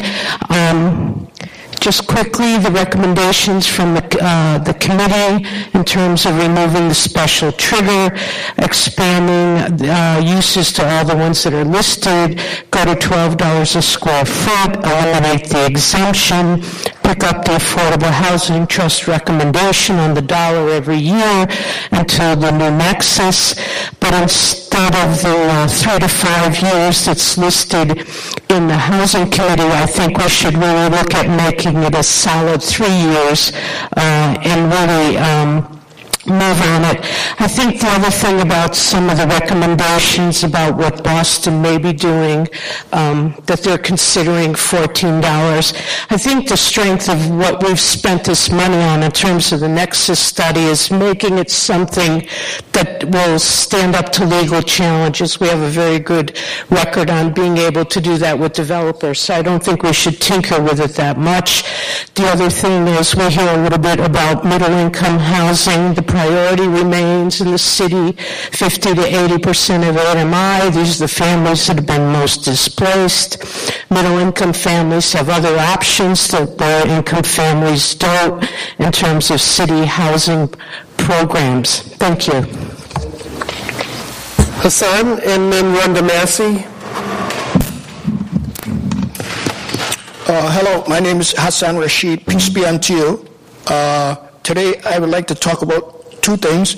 The first agenda item is related to all these zoning and zoning amendments, upzoning, and all the things on the agenda that relate to changes, zoning changes. Okay, the first thing I like to say is that if these proposed zoning changes don't make room for homeless solutions to be affected in Kinder Square, then I think it's a grave injustice to the homeless mosaic. Because when you're planning for the future down in Kinder Square, I think that it's appropriate to include plans for homeless solutions. If these zoning changes, amendments block or lock out homeless development in that area, which is a high priority for the city, I don't think that the city is going to exclude homelessness from finding a place in Kinder Square. Not these. The solutions I'm talking about are not the kind that you're talking about when you cut a deal with the developers to add 15%. I'm talking about real homeless solutions, okay? But you got to look at these zoning changes again if they're going to lock homeless people out. That's what I'm saying. Okay, the second one is the City Hall and the Cambridge Historical Commission. I think they're failing. When you look at Prospect Street in New Hampshire, there's a little plot of land. It says Clement Morgan. As you know, he was one of the forerunners at NAACP that met up in Niagara Falls, and he was also a graduate of Harvard, I think. But there's a plot of land with a plaque. The commission put a plaque there saying, this is Clement Morgan, whatever, and it ran down a lot of stuff on him, his history, which he's well respected in the black community. That's what I'm saying. But there are 10 trees there that were planted in park that's been neglected. 8 of them are dead. 2 of them are on the way. The last remaining 2 are almost dead. And I think that the way that the city has let that plot of land run down, it's a disgrace. It's an insult to the black community. They respect this man. And there's a plaque there. The commission, I don't know what's going on. The commission, I think they should have paid attention to what's going on at that little corner there at Prospect and New Hampshire. 8 trees are dead there. They've been that way for over a year. And we know that there's enough funds in the city's treasury to keep that place well maintained. Thank you. Thank you. Rhonda, and then Paul Keplin.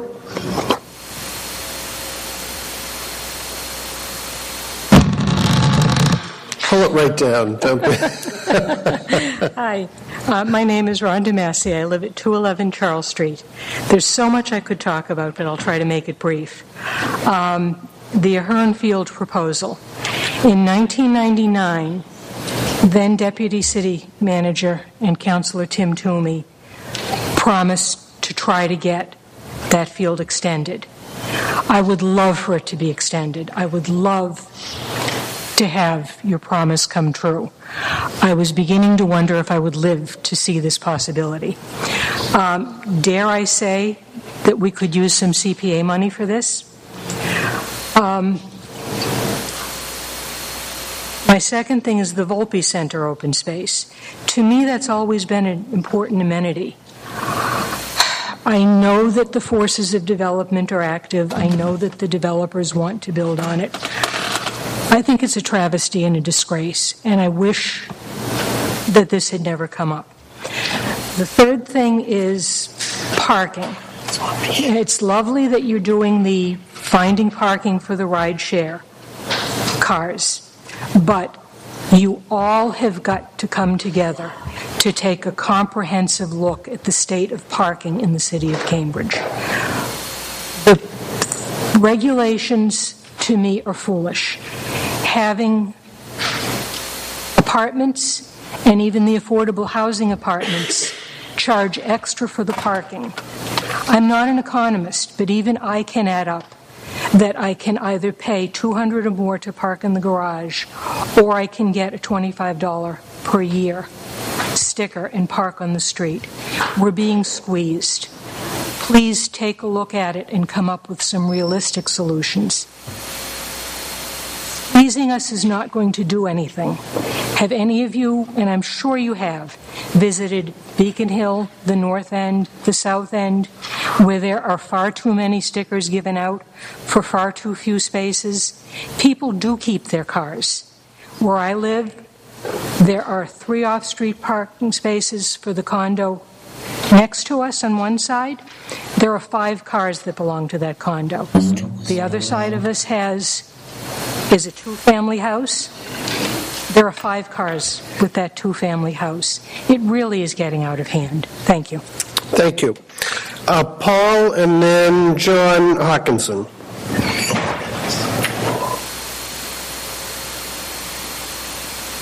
My name is Paul Keplin. I live at 211 Charles Street. I'm here to speak out against I would like to have the council turn down the Cambridge Redevelopment Authority's amendment proposal for the Kendall Square urban renewal policy zoning, especially I'm in opposition to the opening up the GFA from 3.3 million to 4 million and something, and keep the building size. I think 350 feet is high enough. We don't need the tallest building in New England to be in Kendall Square, as I've seen written up in several web articles. And in the parking regulations, I think you should keep them as they are and not keep the minimums as they are and not reduce them. Thank you. Thank you. John and then Richard Harding.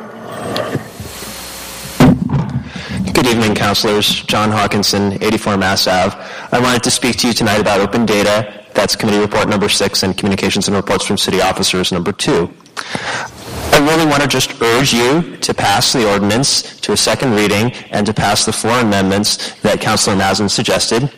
All 4 amendments are really important. I think the first and the third are pretty non-controversial to move up the statement of purpose and expand it to 2 members of the public, so I don't want to spend any time on it.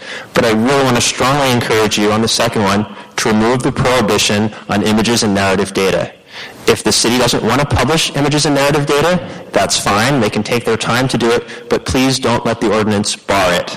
Also, the 4th Amendment to remove the inoperative but scary text that would appear to act as a prior restraint on what people can do with the data once they get it. There's a kind of a 1 in a million chance that there's a reason why those things are important. It's kind of like getting hit by an asteroid. If that actually were to happen, the city could bring that towards you at the September meeting, and you could amend it to put them back in. But I think there's really no chance of that. There's no reason to do that. Those things have no place there. So please do pass the amendments, and thank you very much. And Richard is the last speaker to have signed up. Look at this group here. Welcome. Hey, I'm just here to thank you for having me, Mr. Mayor. I just want to speak on behalf of some of the folks in my constituents and your constituents as well who are taxi cab drivers. And I don't come here in a hostile manner. I really think that this is an issue that the council, working with the cab drivers and even other folks who represent Uber, it's it's one of those things where we can find a solution that works for everybody. And I think that the notion that Uber is going to go away probably isn't realistic, but I know that for these cab drivers, many of them who have children in the school system, many of them who live in North Cambridge and 362 and in Jefferson Park, this is a real issue for them, as you know. But mainly, what I'm hearing from them is that they just want to have some type of fairness to the process. And I know that there's many things that we can do here. We can think about deregulating the cabs all in itself. We could think about how we could figure out some other financial way to have some relief for the medallion owners. But what I really think we should do is take this as an opportunity. I know that oftentimes it's an us against them situation. In this case, I think these are hard-working individuals who have families, and they really just want to see the council take some leadership to help them prosper in this city as business owners and as workers. I also just want to speak to another order very quickly on the renaming of Area 4. I'm glad that the council is tackling this. I know that Vice Mayor Benzan and others have been working to have a process in place for September 12th at the Area 4 Pride Day, but I just would say that in the neighborhood, this would be something that would be really special, to have a real community process in which people can really lend their opinions to the discussion of the naming. I know that for me, I'll vote now. I wish we call it the Port. That's because that's what I've always called it. But I do think that the members of the Area 4 groups would really appreciate this type of process. And I know that doing some of this online could cause some challenges, but I think that should be one way that people should vote, and also have another way that they can vote. And I think that one of the great people in Area 4 who was organizing that area, Roscoe Thomas, would be a good person to consult with as you move forward in this process. So I thank you for your time, and happy summer. Thank you. Joe Robertson, and after Joe is Michael Gervais. Joe Robinson from 1 Garden Street.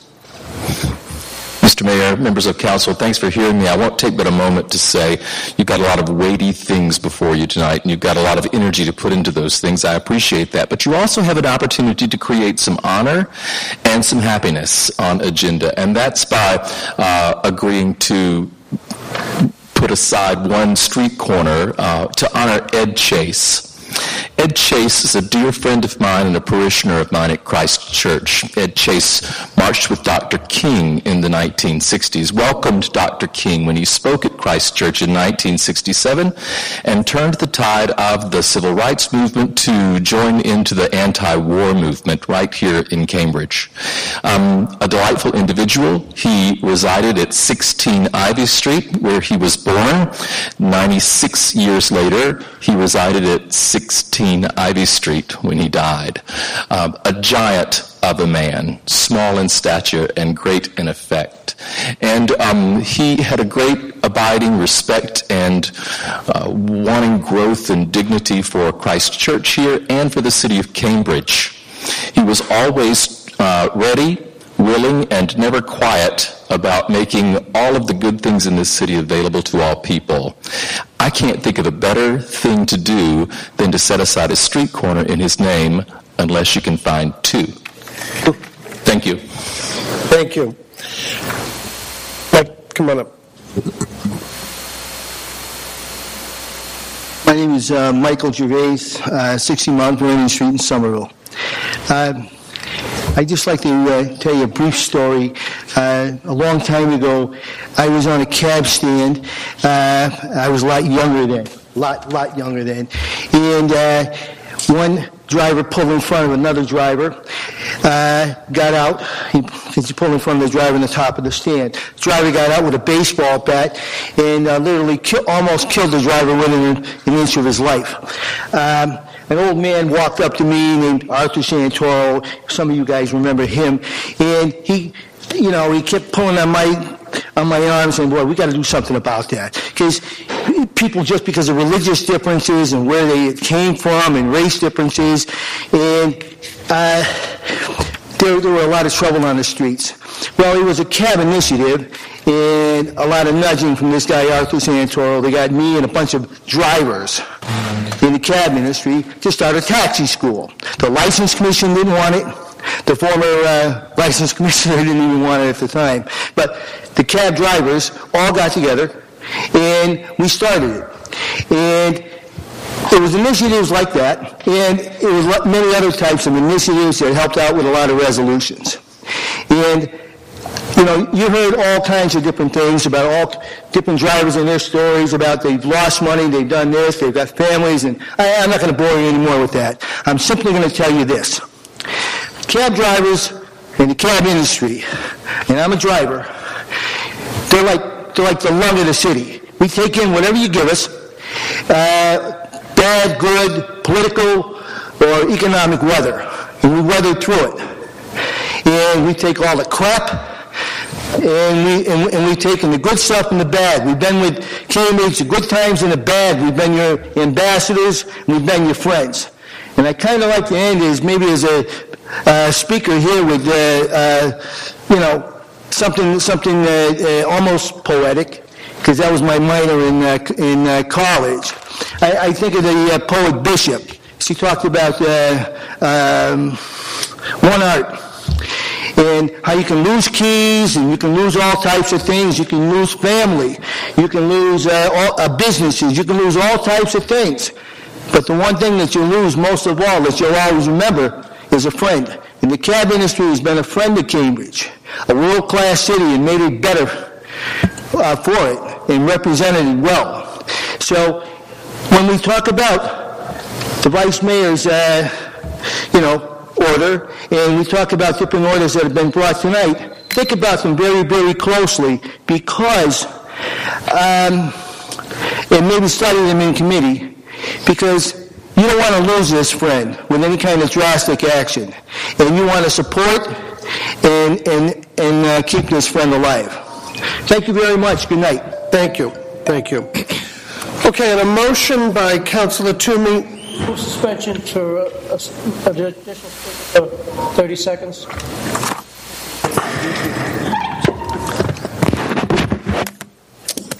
If you want to tell you something real quickly, this is about the cab driver Uber situation.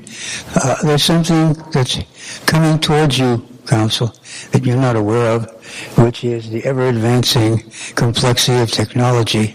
See, the technologists are just fascinated with their toys, you see. But as it gets more complex, okay, thousands and thousands of people are going to be put out of business. Okay? Now, what's the danger is that the simplicity of life is going to be destroyed. How many of you have gotten into a cab, gone someplace, and that was it? Okay?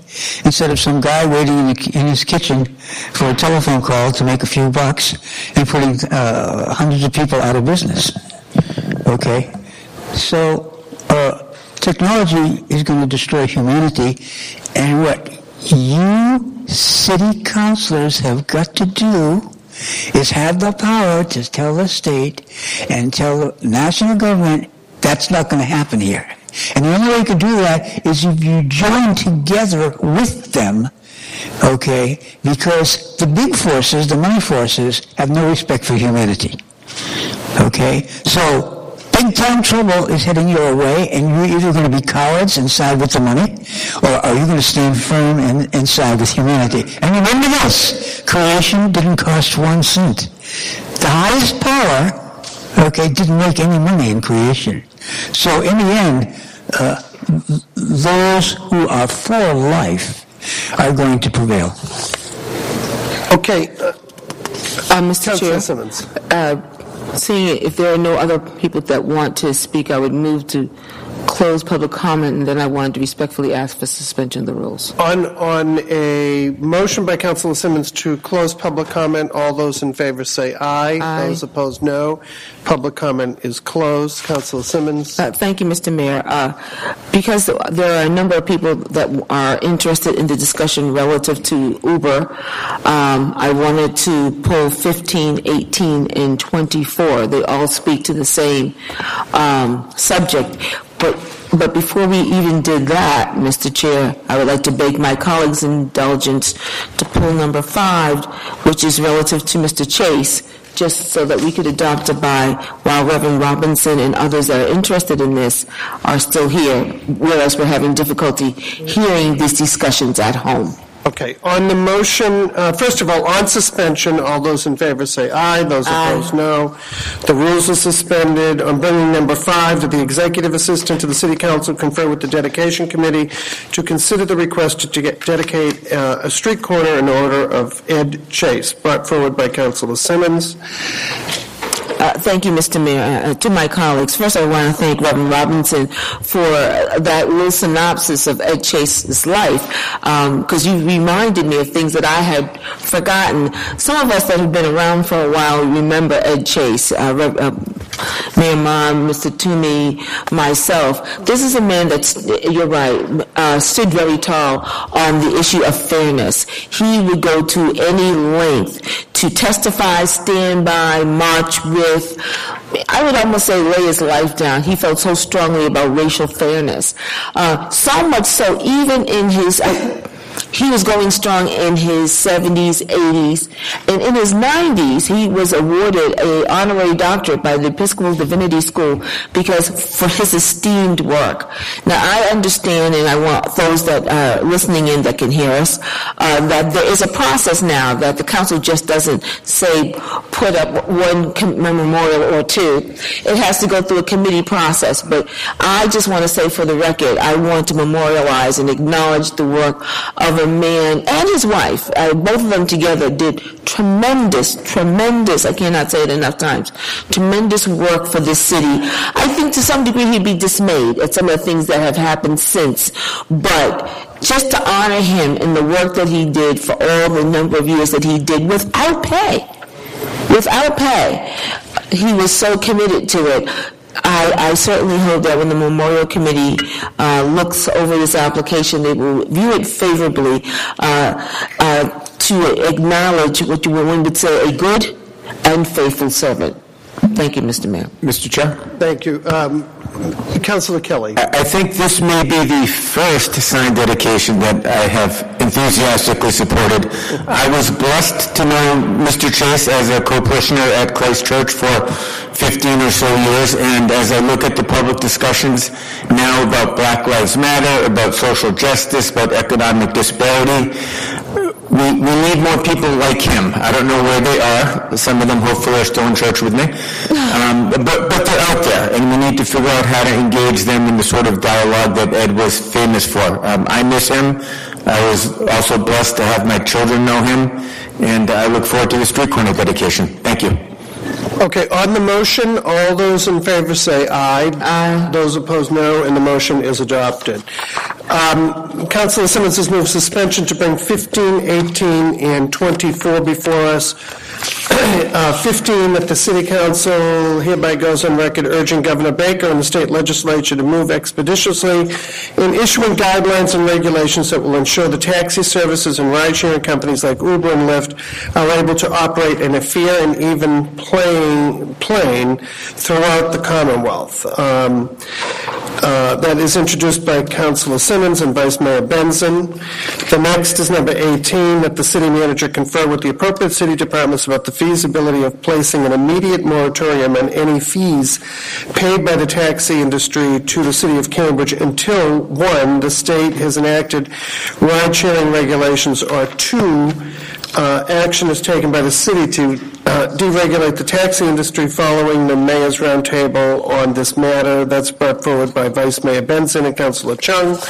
And then number 24, that the City Council go on record urging the Massachusetts House and the Baker administration to move swiftly in clarifying the new law associated regulation, taking into account the needs of municipalities in flux, and ultimately act with intention of achieving parity and safety amongst transit operators of all kinds. That's brought forward by Councilor Mazin.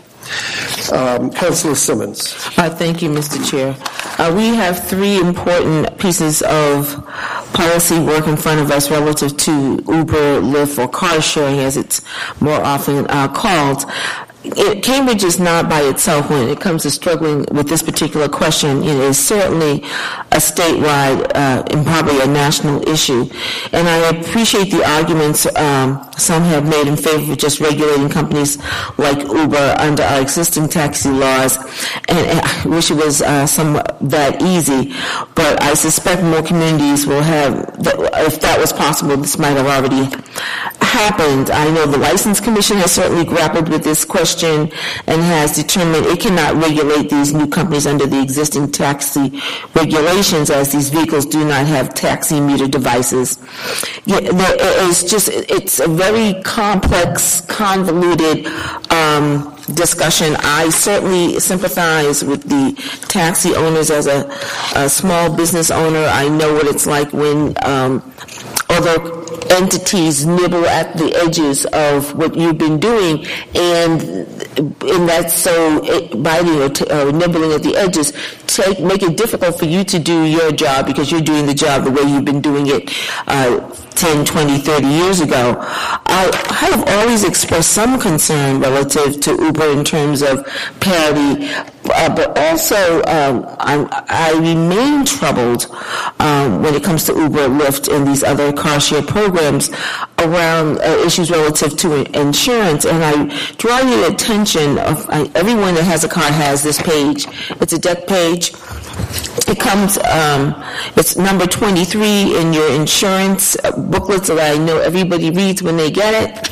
But it says, we will not pay 2 or 4. And it says, anyone injured while occupying your auto while it is being used as a public or livery conveyance. And that's a huge concern for me. And when I sat with Uber and I spoke to them, two things they said, well, everybody has insurance. Well, that might be true, but if they have if they're using their private passenger auto, then they are not adequately covered. And so I think they're talking to us in doublespeak, because private passenger auto does not. And more companies are putting this provision saying we are not covering you if you use rideshare, and if when you get your renewals, each of you will see it. Probably don't pay attention to it because you're not doing the rideshare. Well, I assume you're not doing. Well, everyone's not doing rideshare. But if you're doing that, if you're operating an Uber or a Lyft under your private passenger auto, then you very likely have yourself and your passengers at jeopardy. When Uber has been asked to show their policy, because they said, well, our drivers have policies and then we have a policy.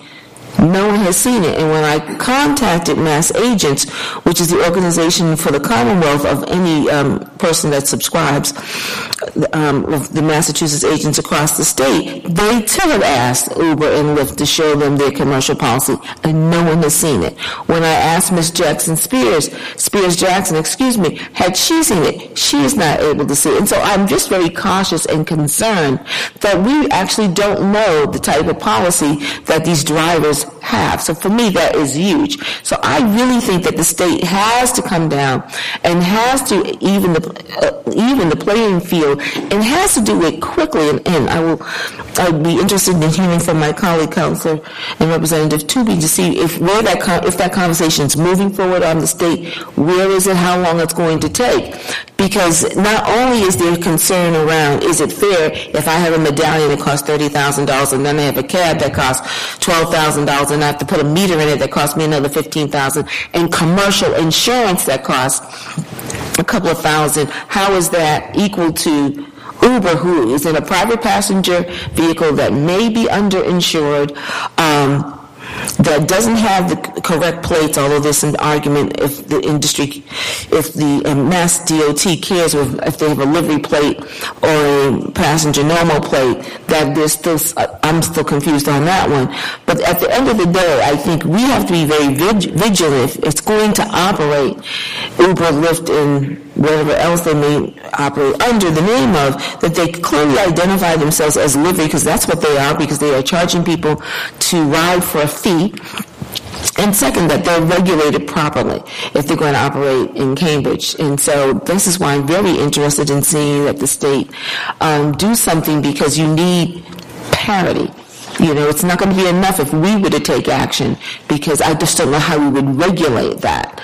If you can only do certain things here in Cambridge, but you can't do them in Somerville. It's all very odd. So I would love to see the state do this very quickly, and I think the governor has a bill.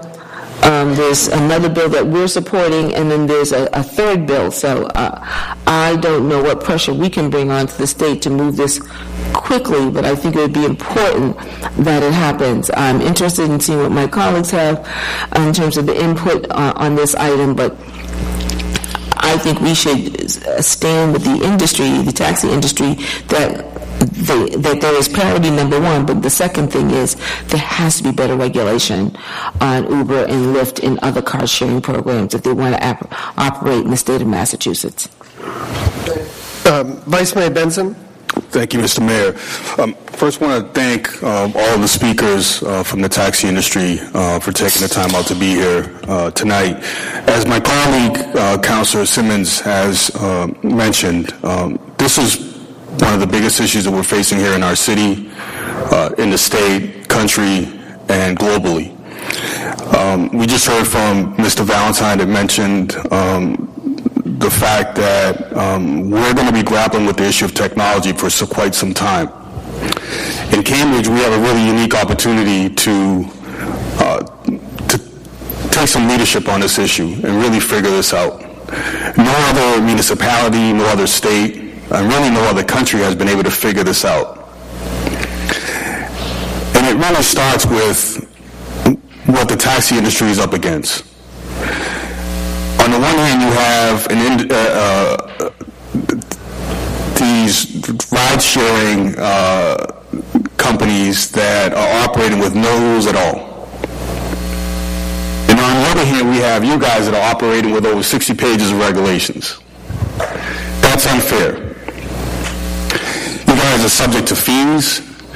You're subject to fines if you pick up anybody in another city. Those fines are $500 fines. You have come to our city to ask for and pay for medallions. You expected that the market would be around for quite some time. We have leaders that are saying, Lord, let the market figure it out. And the market is not working itself out. The market is, in fact, telling you that your services are no longer needed. Your system is antiquated. And so what I want to see us do in the city is to toss these regulations out. These regulations are antiquated. And I want us to go through these regulations line by line and create new regs that allow you and put you in a position to be competitive in the 21st century. If you go through the legislation that is proposed at the State House, and there's legislation that our governor has proposed, there's legislation that Representative Moran and Senator Foley has proposed. I've reviewed all of that legislation, and not once is the taxi cab industry mentioned in that legislation. The issue that you guys are really up against is an issue that it really comes down to technology. And it comes down to customer service. It comes down to the experience of the people that are using these transportation services. And you guys have read newspaper articles and you've heard people say that the experience of a rider in Uber or Lyft or any of these other ride-sharing services, that their experience is much better than the experience of riding in a cab. And I've been honest with the cab industry and I've said, you guys need to step up your game. And you've got to improve the way in which you provide services, but you also have to get up to speed with the technology. And I heard some of the speakers tonight talk about the fact that you have an app that will allow you to compete much better. I want to make sure that all the cab drivers whose families are at risk, and we've heard some of those stories tonight, that they understand that we here in this body support innovation, but at the same time, we support an industry that has been around for a really long time. And I want to do everything possible to make sure that we support you, but that we also put in place remedies that are realistic. And it really starts by tossing out these regulations. That's why I have proposed that we deregulate your industry, but at the same time that we look at what regulations we need to put in place to get you to be much more competitive. And so I want to hear a little bit more from my colleagues about what are the steps that we can take to move forward. And understand that the legislation that we have at the State House right now really doesn't address how to really help preserve the taxi cab. So, again, I want to thank you for coming forward today and know that we are the most innovative city in America, and if anybody can come up with a plan, it's the city of Cambridge. Thank you. Councilor Mazin. Thank you, Mr. Chair, and thank you to my colleagues for their submissions, for their hard work on the issue, to the taxi cab drivers in the audience who have worked vociferously to underline the difficulty of this situation and the livelihoods that are at stake. For me, one of the standout issues that we haven't talked about tonight, I'm not going to repeat all the great things everyone has said. I agree that we need parity. I agree with my colleagues. I agree that we need to either relax or rethink regulations on taxi drivers in addition to creating parity on the other side.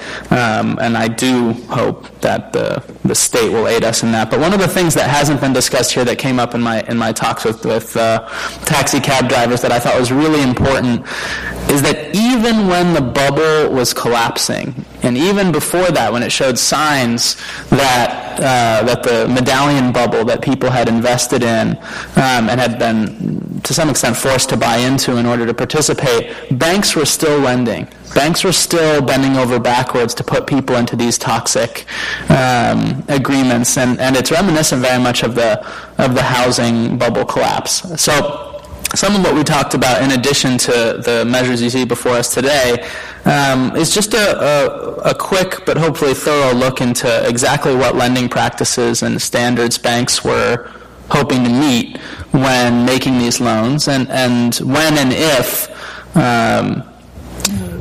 people's interest in creating a new life for themselves was used unfairly by banks to propel them into a bad loan. These loans are for the cost of a house. At the tail end of the medallion bubble collapse, these are substantial loans.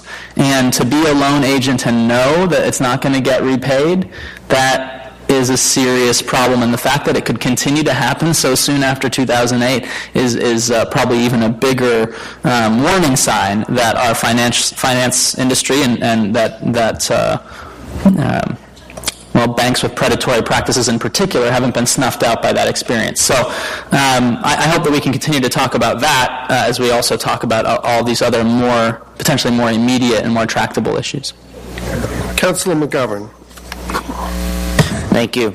I want to thank everyone who spoke tonight on this issue, and I've had many conversations with folks about this. Just actually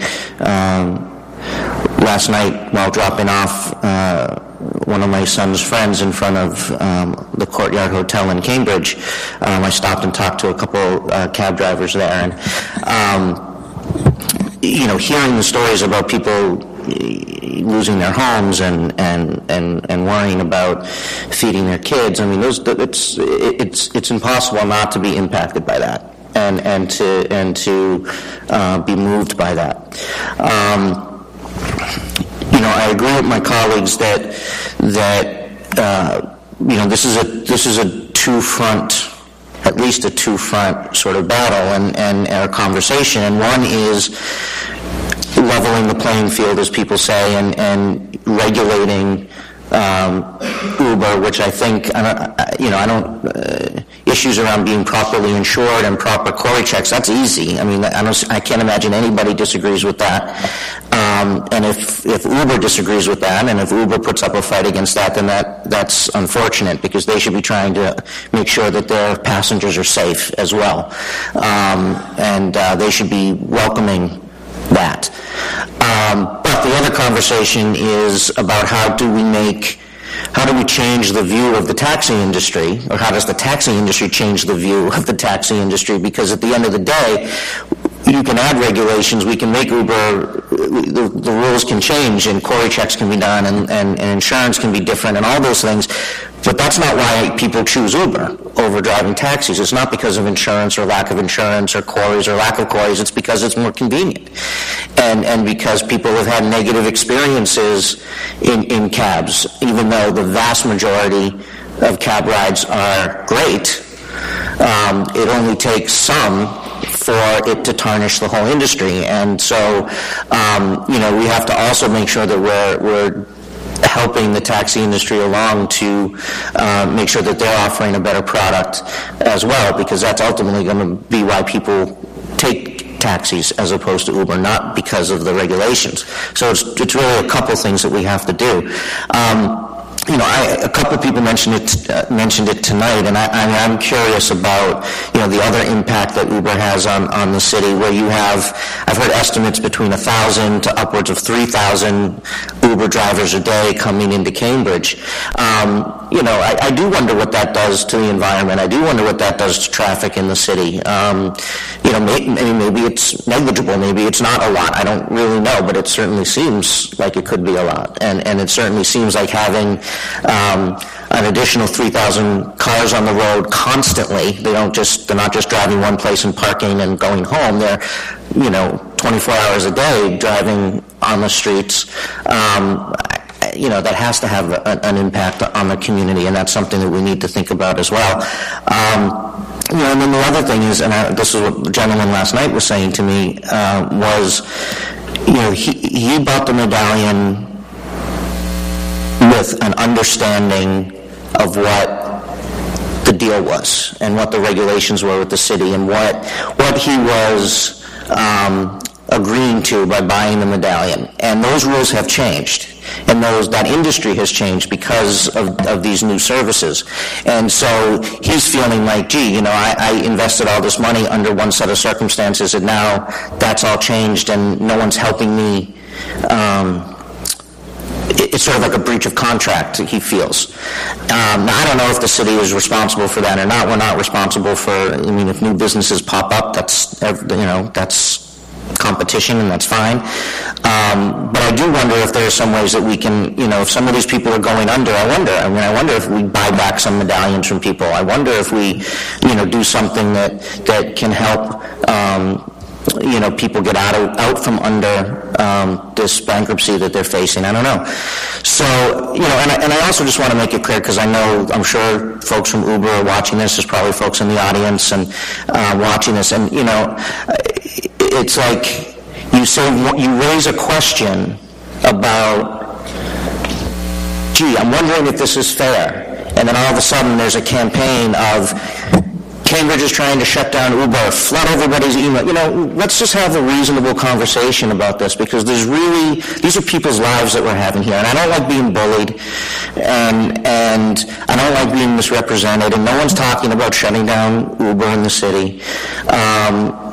We're talking about getting a fair even playing field, making sure that that the competition is fair, that the rules are safe for passengers. And, I haven't been terribly impressed with the way in which some of the folks from Uber have handled this by, trying to sort of make this out to be something that it's not. So I really hope that we can move forward with some really honest and rational conversation, and do what Mr. Harding from the school committee said, and really work together to come up with something that works for everybody, because that's ultimately what we want. And so it's going to take both sides to take a deep breath and have some level heads about this, and I certainly hope we can do that. Thank you. Councilor Carlone. Thank you, Mr. Mayor. My comments will be brief. I use taxis and I use Uber. It depends on the circumstance. Historically, whenever a new transportation system came in, car versus railroad, one industry goes down, the other industry goes up. But this is different. This is the same industry, cars, automobiles, but with new technology and the latest technology. But the disadvantage was a reinterpretation of the law, at least trying to use that to its advantage. And the other issue, as you all know, is the tendency is most cities, most towns don't take on issues which they initially believe that's a state issue. And we're falling into that area of thinking. But it does seem to me, and other councilors have mentioned this, that we're involved because you provide a public service. Not all businesses do, even though they probably all say they do, but you provide a direct public service, and you had to pay to participate in that service. And who did you pay? You paid the city through your medallion. Maybe some of it goes to the state, I honestly don't know. But it just seems to me that we have to react pretty quickly now, and if not, I agree with previous conversations, there probably should be a rebate. We're helping perpetuate this imbalance. And again, I think you're going to find everybody on the council believes it has to be the same across the board.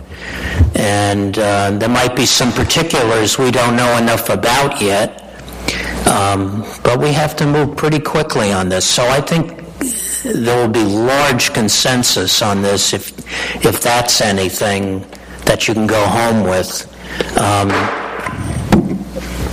But in fact, you made a contract with the city, and that's the part that keeps haunting me, that forces us to move quickly. Thank you, Mr. Mayor. On the motion by Councilor Simmons, the three items are before us, and we can take them all together. On the motion, all those in favor say aye.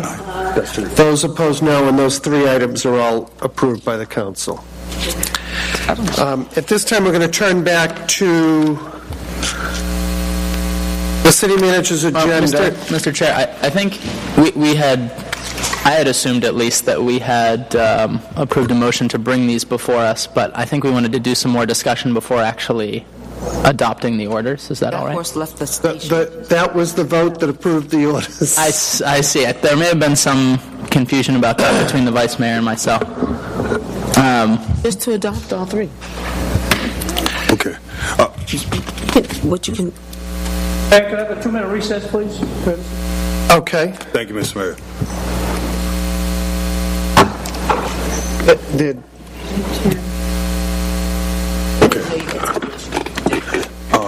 No, it's fine. I just...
mayor से पूछ लो।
This is the easy part because we're not talking. I know. Wait till it gets I'm going to stick for that. I'm sticking around for that part. Very good. Thank you for your time. Good job. I was telling T-Boy, the general told me.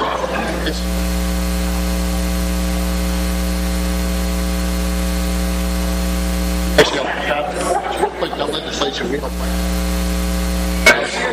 what it does is it creates an equitable.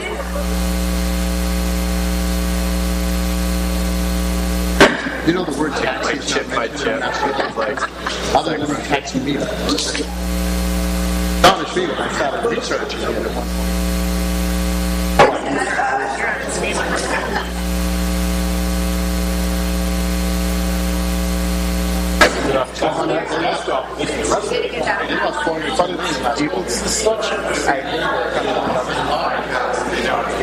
What brought you out? I work for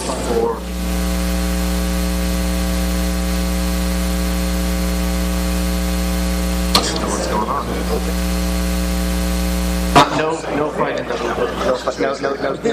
dog with Uber fight. I had you paid for Uber in Texas. Really? Yeah, no. Young, innovative looking. Yeah. No, it's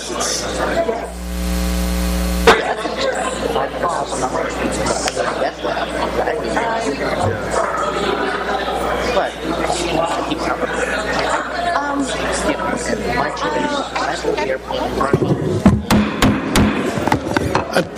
The time for the recess having expired, the meeting will come to order. We're going to turn now to the city manager's agenda. And Councilor Chung moves the adoption of the city manager's agenda 1 through 24.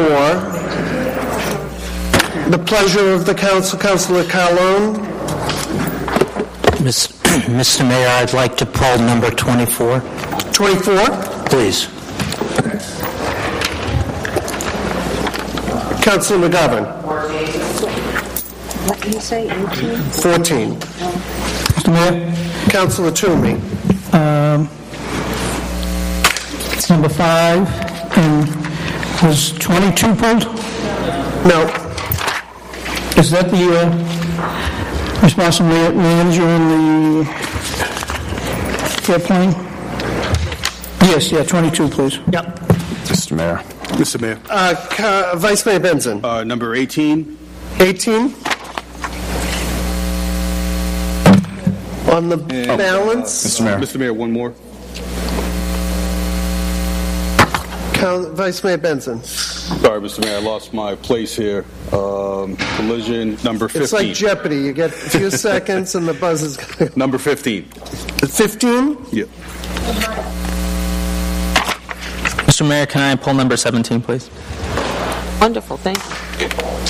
Okay, on the balance Mr. Mayor, just sorry, but which one?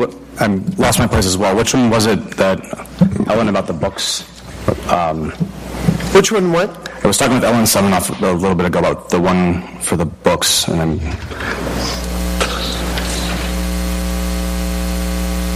Oh, I did. That's okay. I'm sure I'll get it later. Is it number 1? Okay, on the... Councilor Chung, are you done? Okay, on Councilor Simmons has moved the adoption on the balance. Roll call. Mr. Mayor, I'm sorry. In the confusion, I forgot to mention 19.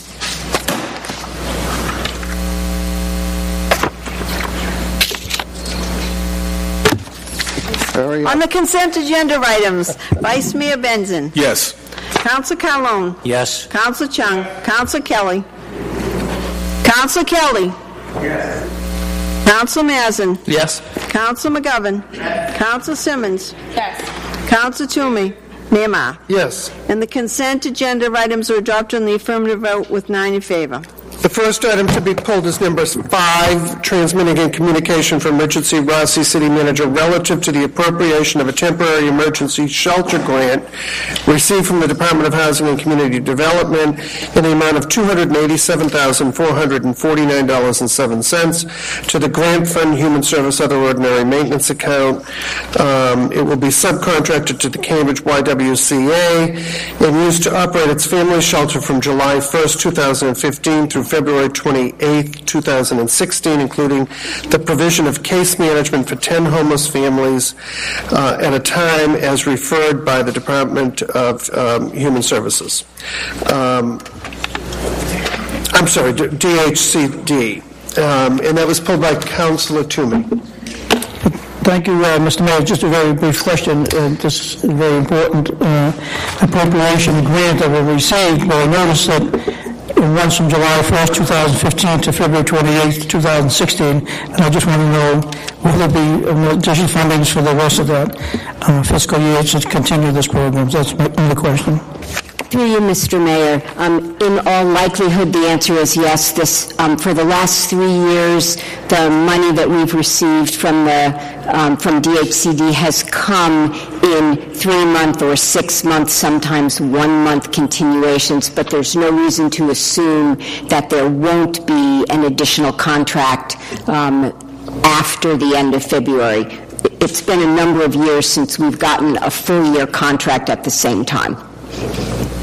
And some of you and your staff will be monitoring that closely and informing us if you need assistance with that. Thank you. No other questions, roll call. On the item, Madam Clerk. Vice Mayor Benson. Councilor Carlone. Yes. Councilor Chung. Councilor Kelly. Yes. Councilor Mazin. Yes. Councilor McGovern. Yes. Councilor Simmons. Yes. Councilor Toomey. Yes. Mayor Ma. Yes.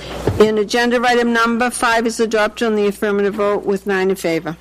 Okay, the next item to be pulled is number 14, transmitting a communication from Richard C. Rossi, City Manager, relative to waiting report item 1553, regarding a report on plans to address homelessness in the community, pulled by Councilor McGovern. Thank you, Mr. Mayor. I'd just like to give, as Ms. Seminoff knows, this is an issue that's very important to me, and I went to a few of the meetings, the planning meetings about this, and something that the Human Services and Veterans Committee has been talking about as well. So I wanted to just give you the opportunity to publicly talk about this process, what we're hoping to achieve, and then just let people know sort of how we're going to be addressing this moving forward. Thank you. Through you, Mr. Mayor. As you know, there was a meeting in January of this year of the City Council's Committee on Housing, on Human Services and Veterans, and we spoke extensively then about all the work that had happened over the last 10 years in addressing homelessness and in the need for further planning for what steps the city, the region, the state government might take in moving forward. As a result of some money that we were able to receive from the federal government, we are engaging in that planning process. We've hired the leading group in the country who helps lead planning processes, the Corporation for Supportive Housing. They've done this around the country, and they've been working with the steering committee. You can see the list of individuals representing a number of significant community entities and individuals who've been working around homelessness. We've been engaged in a planning process that's going to lead to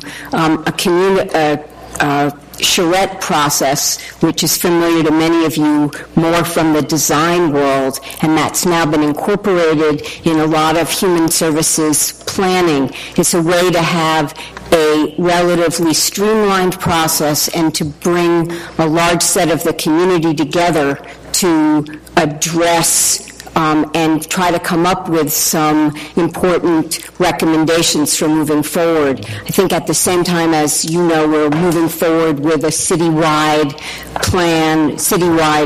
planning process. The homeless planning process will fold into that process ultimately.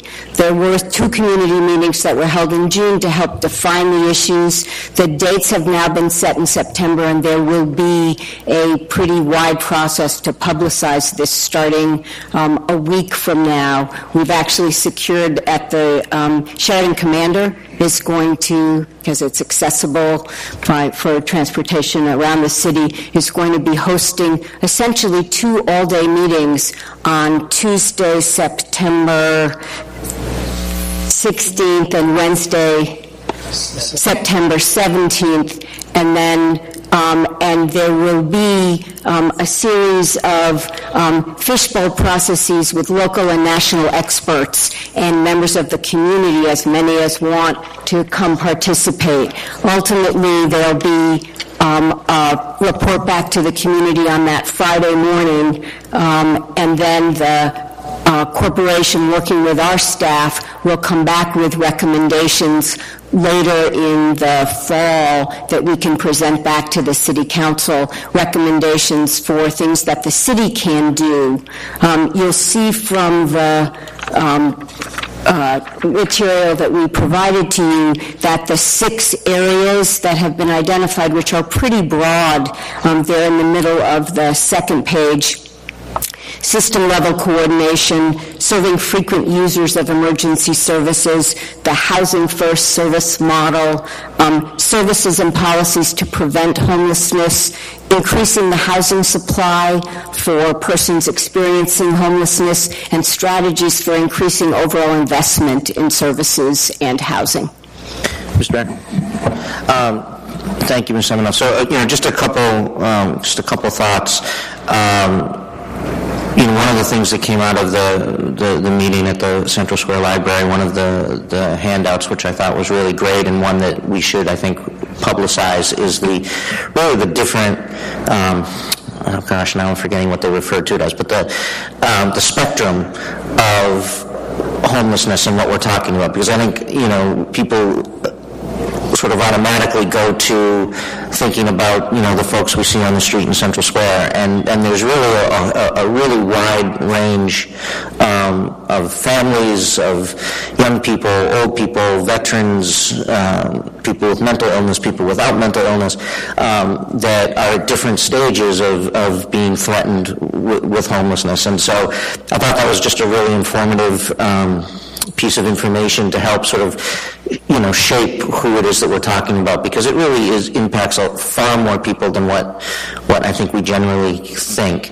I also hope that, I took part in the census count when we went out and in February, I guess it was, because it got delayed. And, I hope that when we do these charrettes and when we do these, you're great people here as part of this group, but we also need to really be making sure we're talking to people who are struggling with homelessness, right? And, they may or may not be seeing an announcement on our city webpage that there's a meeting. So, I want to make sure that we're out, whether it's putting people on the street, sort of walking the streets and interviewing people, or whether it's going to shelters specifically, but, let's just make sure we're getting the real voices of the people who are struggling with this firsthand. And it looks like you want to comment on that.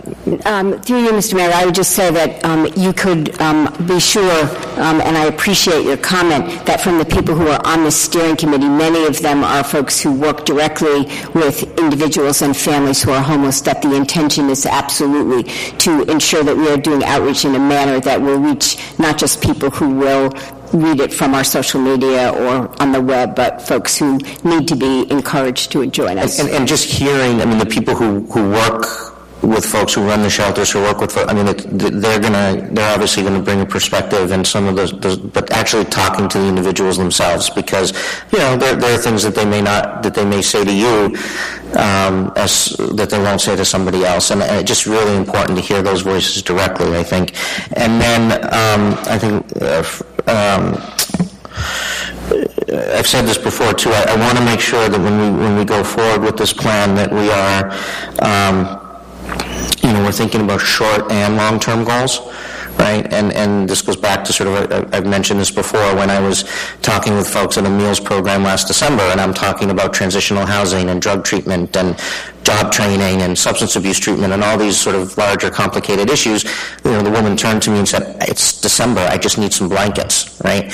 And so, we talk about all these big things that we need to do, which are important, and we need to talk about those things, but, we can't lose sight of the fact that there are people cold and hungry and without shelter on every given night, and that we need to make sure we're not just out here with it, right? But what are we doing today to make sure that we're helping people? And then lastly, I would just say that in terms of housing, right now we do have some, you see some folks who go from being homeless to getting housing, and sometimes that housing is in there's no other support services there, right? And it's really difficult, to go from being on the street to living in one of these new developments, where you have a concierge essentially at the front door and not having any other support services around you. So, we really need to make sure that the kind of housing we're talking about is also really appropriate in terms of providing support services for people to help them maintain that level of independence and maintain whether it's their sobriety or just being at their work or just being in a home. So that's something else I want us to consider. Thank you. I'm sorry, Councilor, Vice Mayor Benson and then Councilor Carlone. Thank you, Mr. Mayor, through you to City Manager and Assistant City Manager Ellen Seminoff. I want to just thank you for putting this very, very quickly. I was able to attend this hearing, and I also want to take a moment to thank my colleague, Councilman McGovern, for his leadership on the issue of homelessness. As I read through this report, I noticed that there wasn't any mention of the opiate crisis in the state of Massachusetts and in our city. As you know, just this week alone in the Boston Globe, this issue has been dominating the headlines, and it's really the number one public health issue in the state of Massachusetts. Last year alone, we had over 1,200 opiate drug abuse related deaths, and I've noticed walking through the square on a daily basis that there are more and more people hanging out in the square that are struggling with this, with drugs. And the issue of homelessness is obviously in many cases tied to the issues of drug abuse.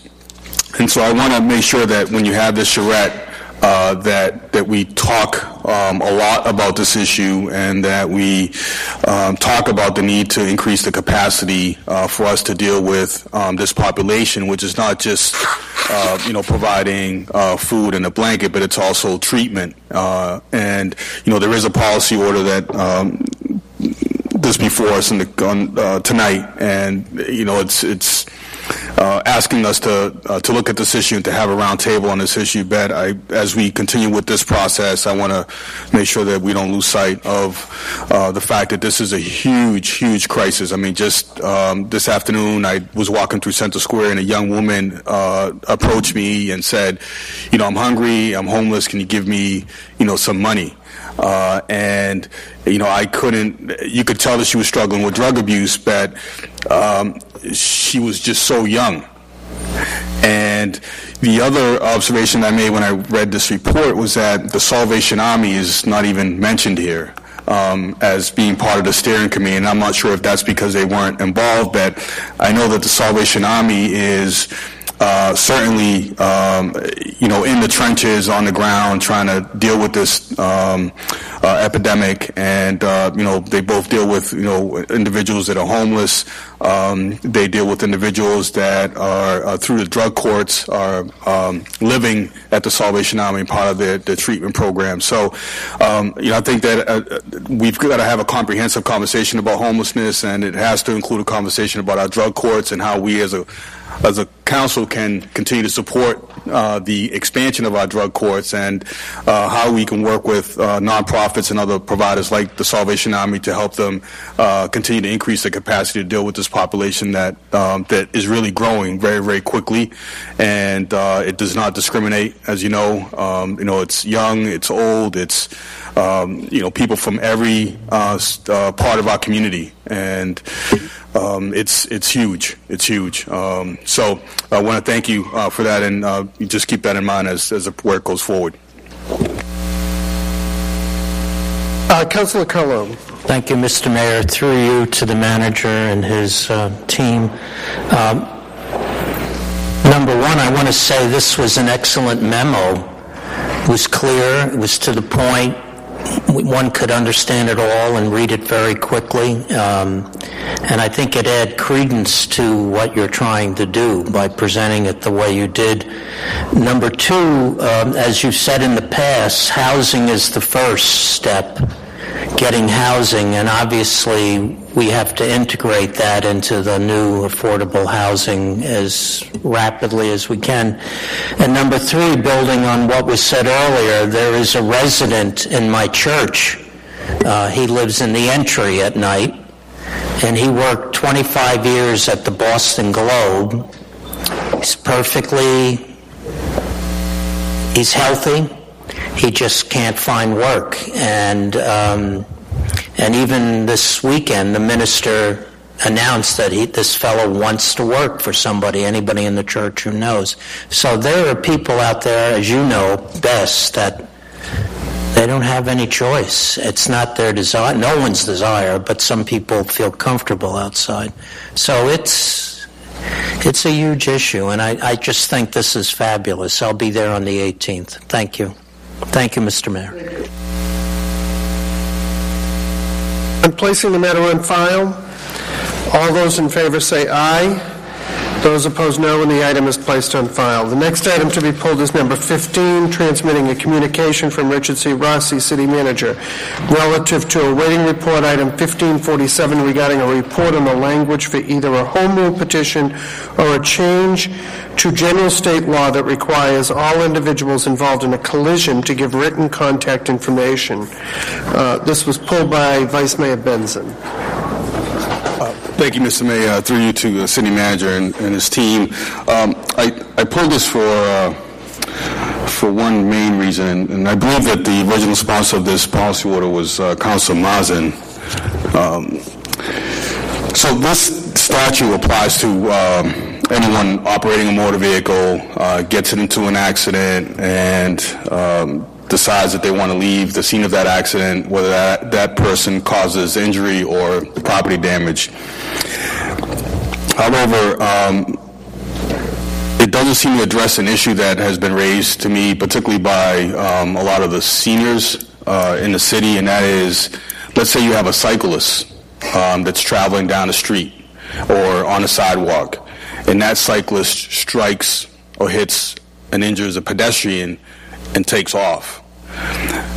That person is really left with no remedy and no way of identifying who that cyclist really is. And, I've spent a little time thinking about this, and I'm going to have the opportunity to actually travel to the Netherlands to look at how they register, anyone that operates a bicycle there. But, I definitely do see a need in the city for us to think about some type of registration system or plaque system that can go on the back of a bicycle. But, what protections does the victim of that kind of an accident have at this point? For you, Mr. Mayor, Council, you are correct. That is a most difficult situation. In those instances, when we respond, we're definitely attempting to stop the bicyclist and gather that information for the victim. But you are correct. That is a very difficult situation. And currently, maybe our city solicitor can help us with this, but I don't think there is the statute that specifically applies to cyclists. And I think as we, move in direction of creating more bike lanes and really, move into a city that is much more bike friendly, we're probably going to see an increase in accidents, not so much between cars and bikes, but also between cyclists and pedestrians. And so I'm just curious if there's been any conversation about that particular issue. Well, Mr. Vice Mayor, you're right. In terms of the laws that are currently on the book, Chapter 90, Section 24 is the statute that deals with leaving the scene of personal injury. And in that case, you're dealing with a motor vehicle that on a public way, and the person is required whenever there is any type of accident like that would either involve the pedestrian or the bicyclist. If they were struck by a motor vehicle, they're affirmatively required to stop and not just sit there passively on scene. The motor vehicle law does require them to affirmatively offer up the information to the person they struck. But again, that statute 9024 does cover basically motor vehicles, not bicyclists operating at that time. So that's a separate offense than someone who would be striking a pedestrian or another bicyclist with their bike. And I believe in the case of a motor vehicle that strikes a person and leaves the scene, in that case it's a felony. But if it's just in the case of just causing property damage, it's actually a misdemeanor, I believe. But I guess what is it that what can we do? And this is probably something the state legislature is going to have to take up. But what can we do to bring attention to the issue of accidents that occur between cyclists and pedestrians, and how can we keep track of that? But also, maybe begin to think about a system of registering, our cyclists. I mean, I don't know if any thought has been given to that. I think a couple different things. As the superintendent had mentioned before, in those instances where there has been a bicyclist that has struck a pedestrian on the road, our officers are responding to the scene, and they would be treating that incident much like they would treat it if a motor vehicle struck a pedestrian. Whenever there's that type of injury that's involved, they're going to go to the scene, and just as they would with a motor vehicle, they're going to help facilitate the exchange of information between the driver and the pedestrian, or the driver and the bicyclist. And not only are they going to facilitate that information, they're also going to document it internally, so even if the parties who are on scene at that point don't necessarily write it down, it would be documented through the department. I think you raise an interesting point as well in terms of whether it's more of a local or a state issue. Obviously, probably more predominant with motor vehicles, but also bicyclists. There's a lot of people who are riding their bikes into the city, maybe commuting into work, and I think probably, as you were pointing out, you probably want to have a more uniform approach to how you're handling those instances. You wouldn't necessarily want to be in Boston where there wasn't regulation or an ordinance requiring someone to do something, and come into Cambridge and maybe people aren't aware of a similar regulation or ordinance in that effect. So I think much like 9024 dictates what motorists have to do when they strike an individual and either cause personal injury or property damage, similarly, I think you would want to see more of that statewide type of law come into play when you're dealing with a bicyclist versus a pedestrian type of situation. Thank you. Appreciate it. Thank you, Mr. Mayor. Mr. Mayor? I have Councilor Carlin and Councilor Kelly. Thank you. Just two quick thoughts and comments, and I realize these are fraught with problems of how to implement it, but many people have had bikes stolen. Growing up, I had one stolen when I was a teenager, and adults, it happens. It just strikes me that if there is a serial number boldly on one of the bars, that if the license plate incorporated that number, and if you sold a bike, that goes with it, then the identification is there and there would be less stolen properties. Now, granted, you'd have to stop the person to make sure the numbers correlate. Number two, certain roads are state roads, but Cambridge governs its roads. And it seems to me that one could say if you're going to ride through Cambridge on a regular basis, even if you're from Arlington, you need to register your bike. I know it's fraught with complications, but again, it just seems that we want to identify it. We've all seen bicycles go through red lights, just like we've all seen cars go through red lights. But the thing about cars is you can note it. Bicycles, unless you recognize an old friend, you can't. And these are just thoughts. It seems to me that if they're on the road, I don't know why they're not registered. Thank you. Councilor Kelly. Thank you, Mr. Vice Chair.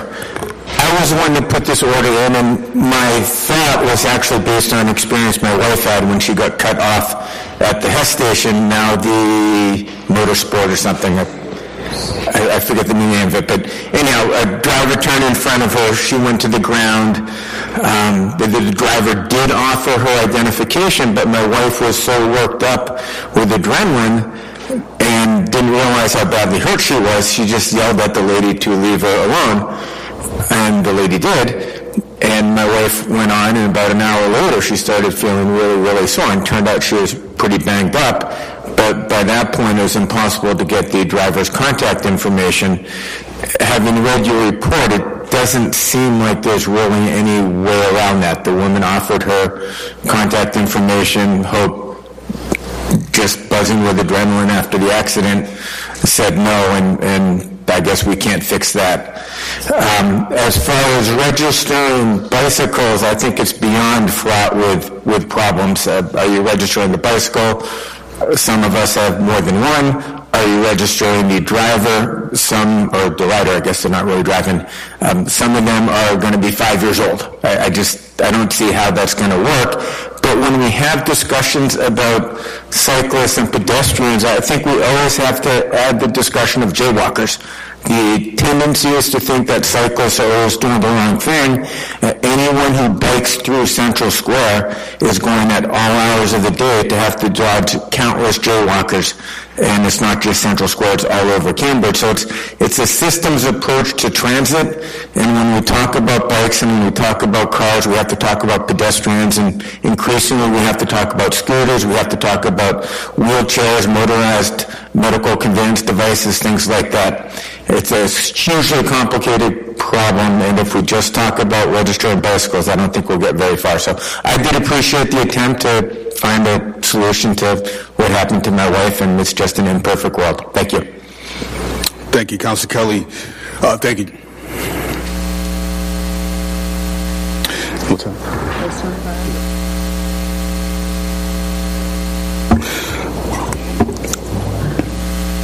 On the order to place on file, all those in favor say aye.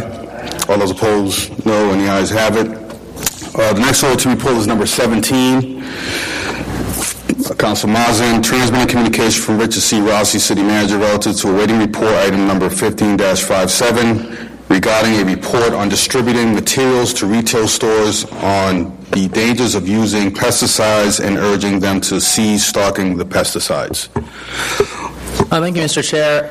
Through you to assembled team, thank you for this report back, which I think is really comprehensive in terms of its outreach to local businesses, identifying which businesses use neonicotide pesticides, and begin to take this issue seriously as a city. I guess my only question is, what can we do to straight out ban it or add fiscal penalties of some kind? Is that within our power?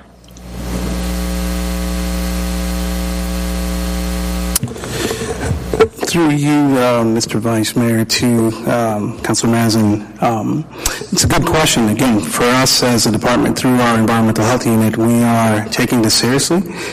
Like anything else, there's a process. So we've looked at the literature. We are aware that there are some cities that have already enacted a limited ban. But in terms of just outright banning it, we did want to at least take the necessary step in working with the retailers, especially working with the other departments that would have a role in the enforcement. For sure.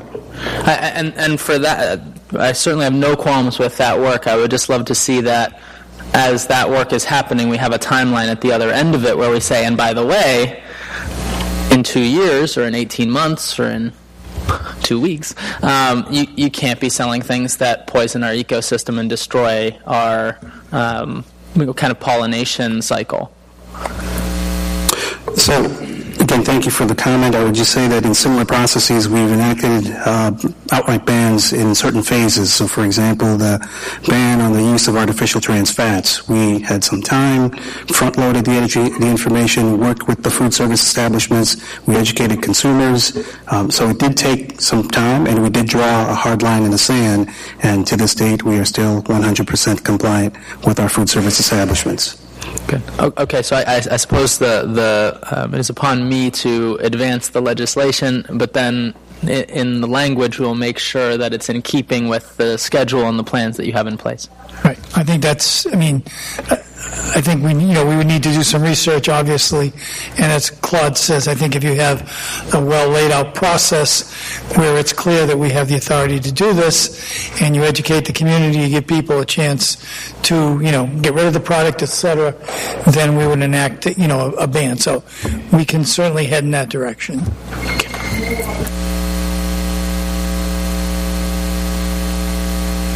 Councilor Mazin? Thank you. I'm all set. Thank you. Okay. Thank you. Question comes on placing up. I had a follow-up question, which was I understood the part about informing people that sell this sort of insecticide not to do it, and I didn't catch the part about the city or the city contractors not using it, and I didn't know if I'd missed something or if that's an ongoing discussion.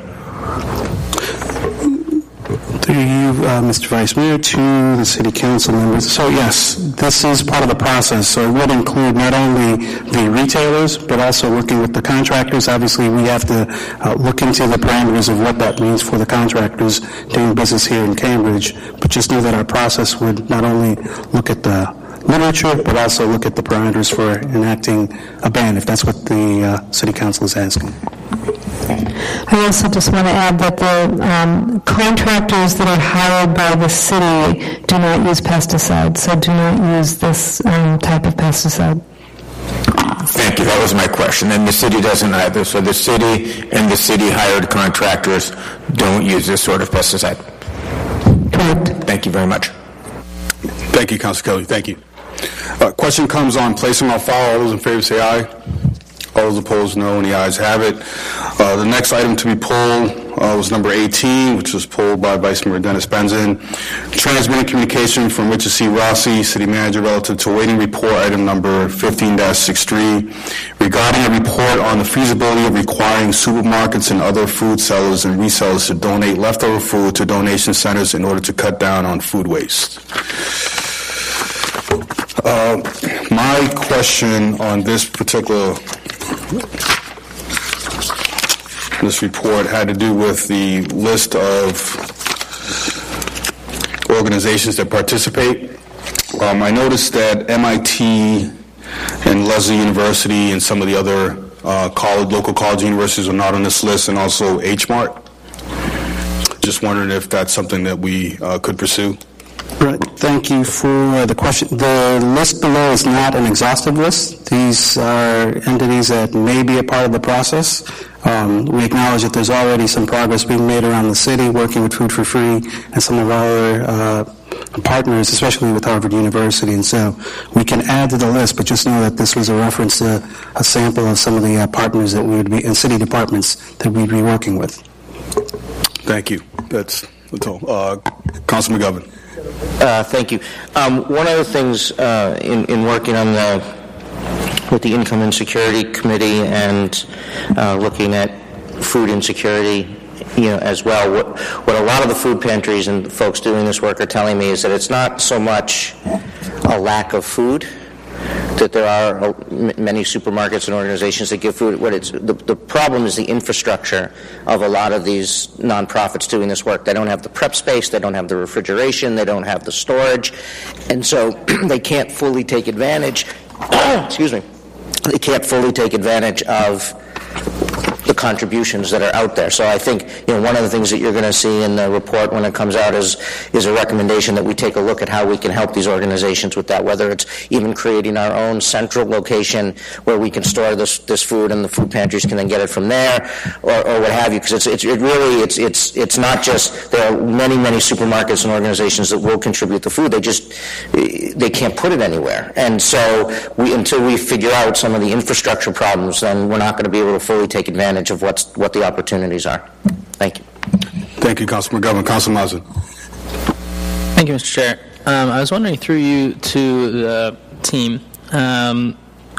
whether the issue of food storage, which was brought up by Mayor Marr last time, and I think brought up by Joan Squarey and a few others in public comment, was something we're looking at. As these vendors try to process their waste in keeping with state regulation and in keeping with the spirit of the policy order I put in, I think one of the main issues that we're all aware of is the lack of storage and distribution kind of hub infrastructure.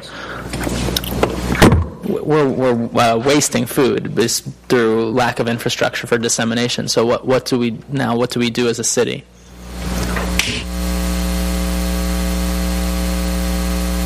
So I would think as this moves along, we need to understand what's the volume, how much are we talking about, how often, what kind of facility would we need, and is this something that we could figure out with existing stock of space, or is this something we'd have to lease, rent, build?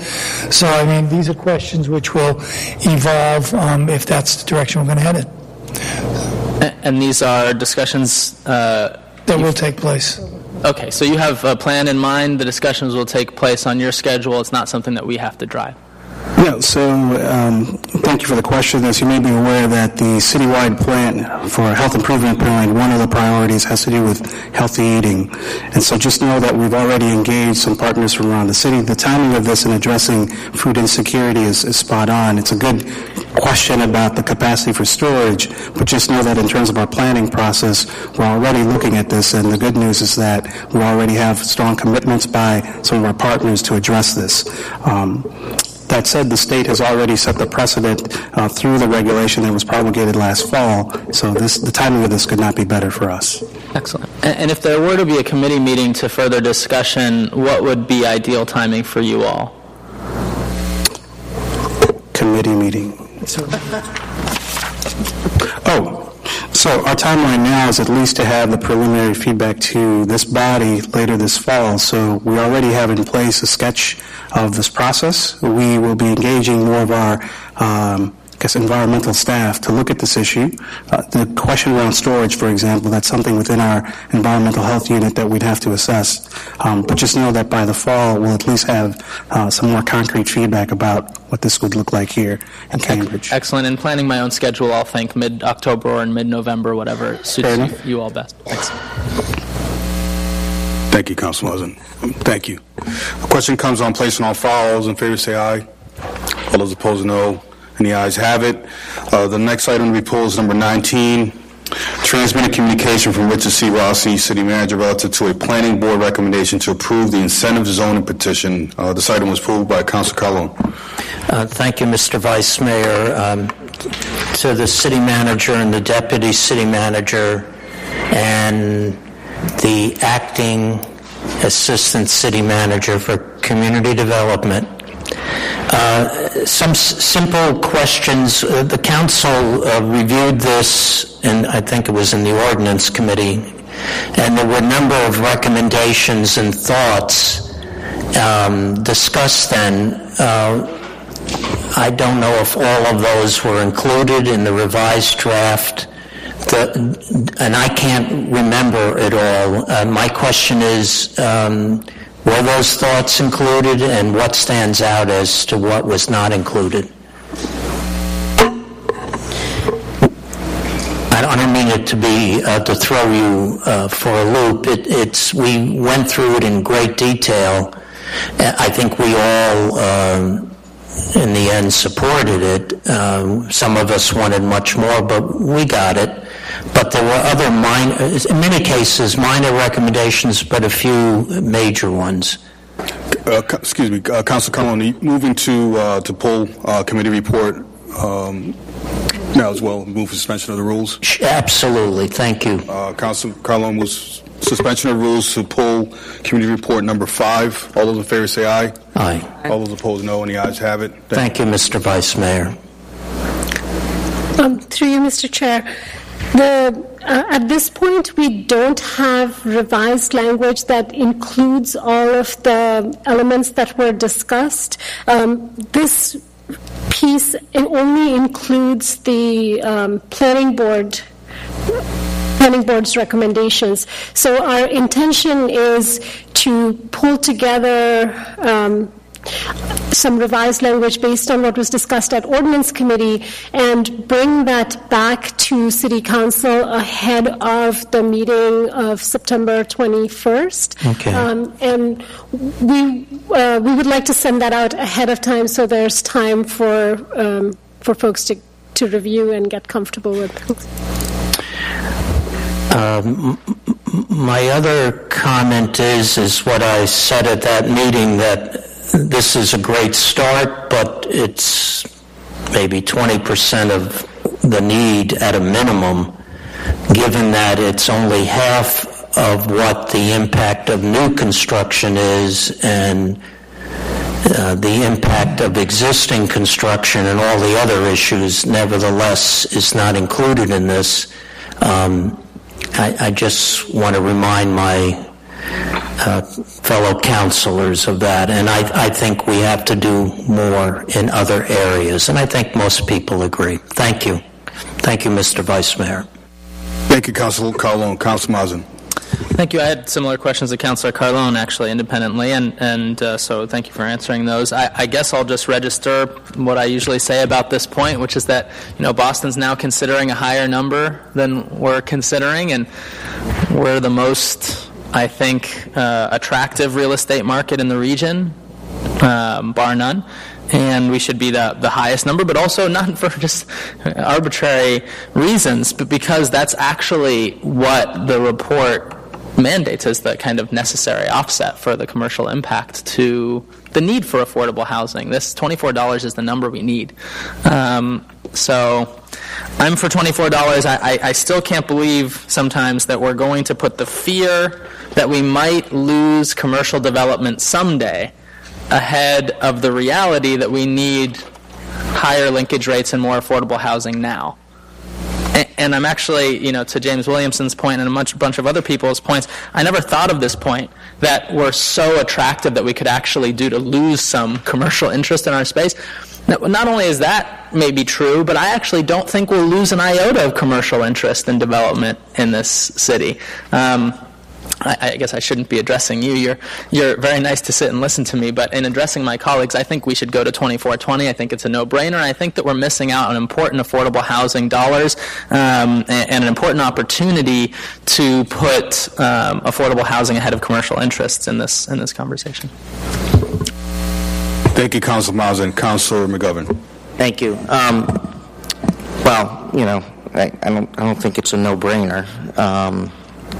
I think there's a lot of good brains that have supported the $12 a square foot, so I wouldn't quite go that far. And, I do want to say that, the recommendation, we've heard it a couple times. We've heard it a couple times of public comment. Some councilors have said it. The recommendation is $24. The recommendation was not $24. That was not what the recommendation was. In fact, the language,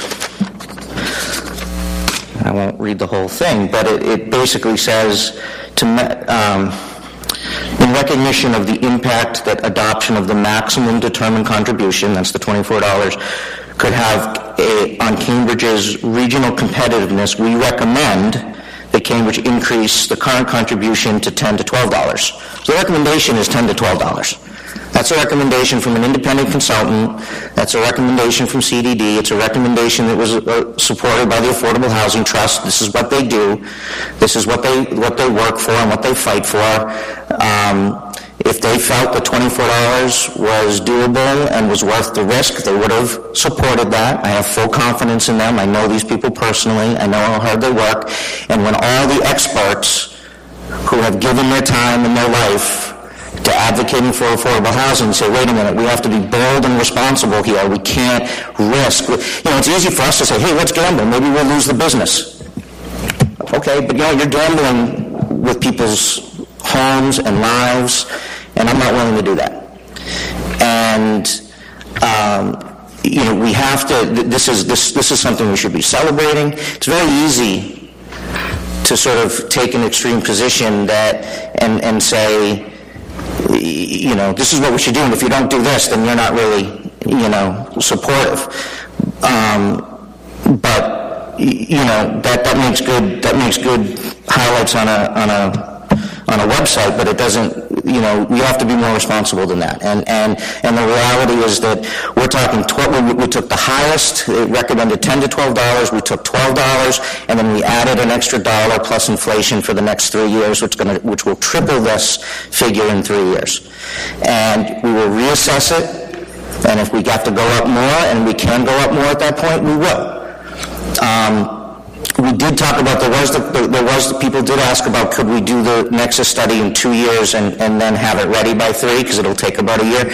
We did talk about that in committee, and a number of us actually were interested in doing that, but again, the recommendation that came back is 2 years is really not enough time to see whether or not to really judge the impact of this, and that they wanted to go 5 years and we're talking 3, so we even are going on the faster end than what was recommended. So I am proud to support this. I think this is long overdue, and I think this is going to generate millions of more dollars.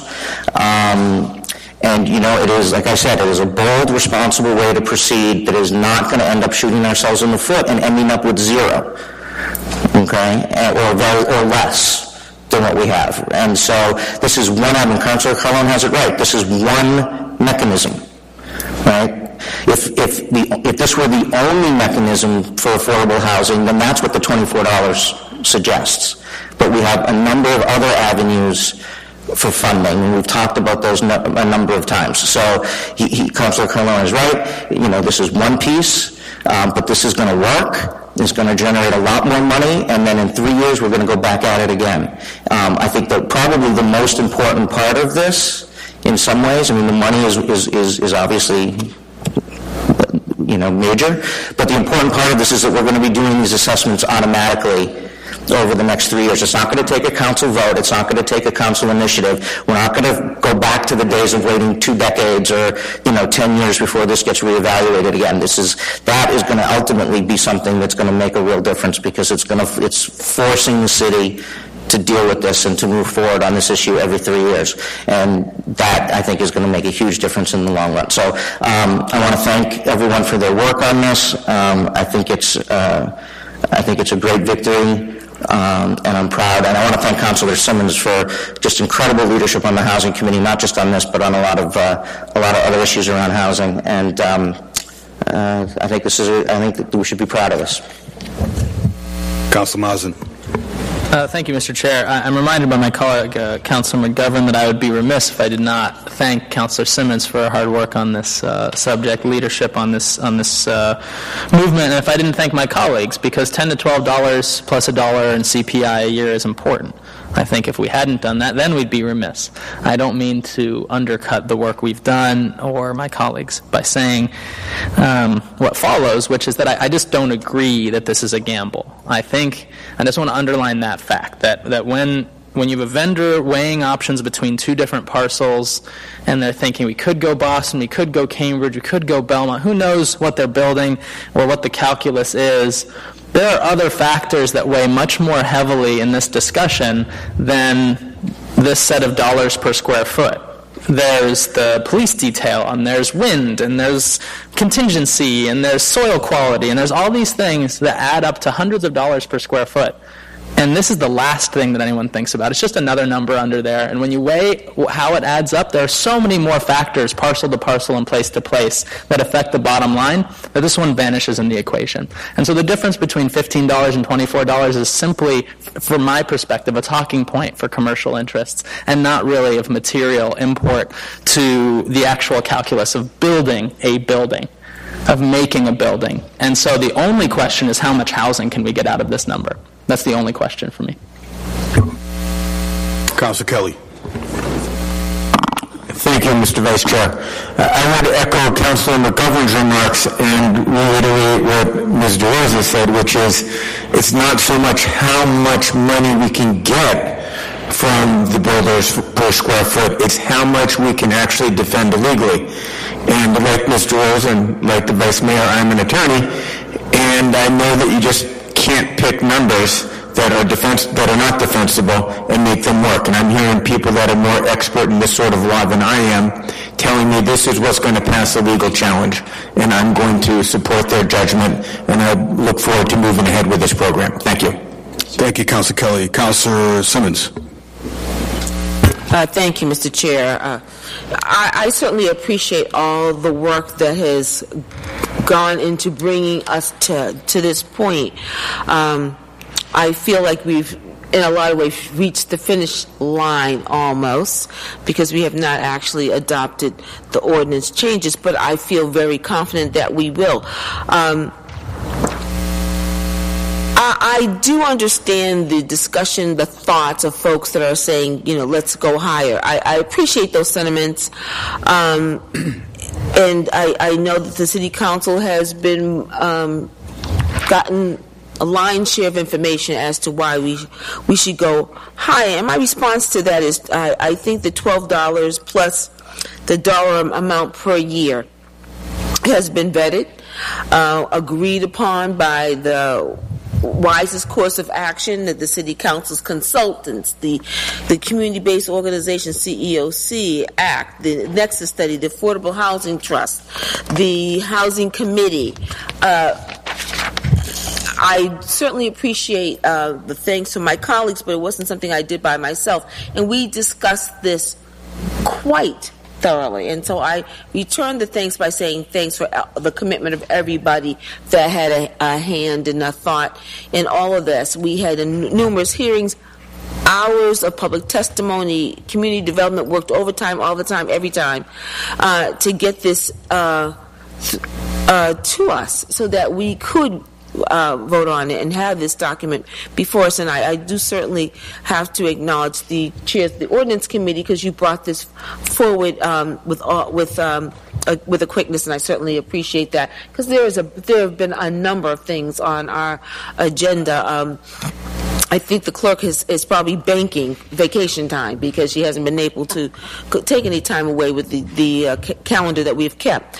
I also take my role as City Council very seriously. And in order to do the job that I'm elected to do, it's important for me that I look at every matter in front of me, pull it apart, review it, and then review it again. And at the end of the day, come up with what I feel is what's in the best interest for the city. And I make that decision based on my knowledge, my experience, my best understanding of all the matters before me, and my best thinking, and not wishful thinking. So I don't think I can cherry pick pieces that I like. You really have to look at this very comprehensively. And I sort of take it in this regard. The $12 per square foot rate is what I think, as of 9 out of 10 dentists would say. It's that kind of thing. We have the information before us. I think it's pretty standard and very strong, and the professionals have certainly weighed in. So I am going to push that we vote on this as it is before us.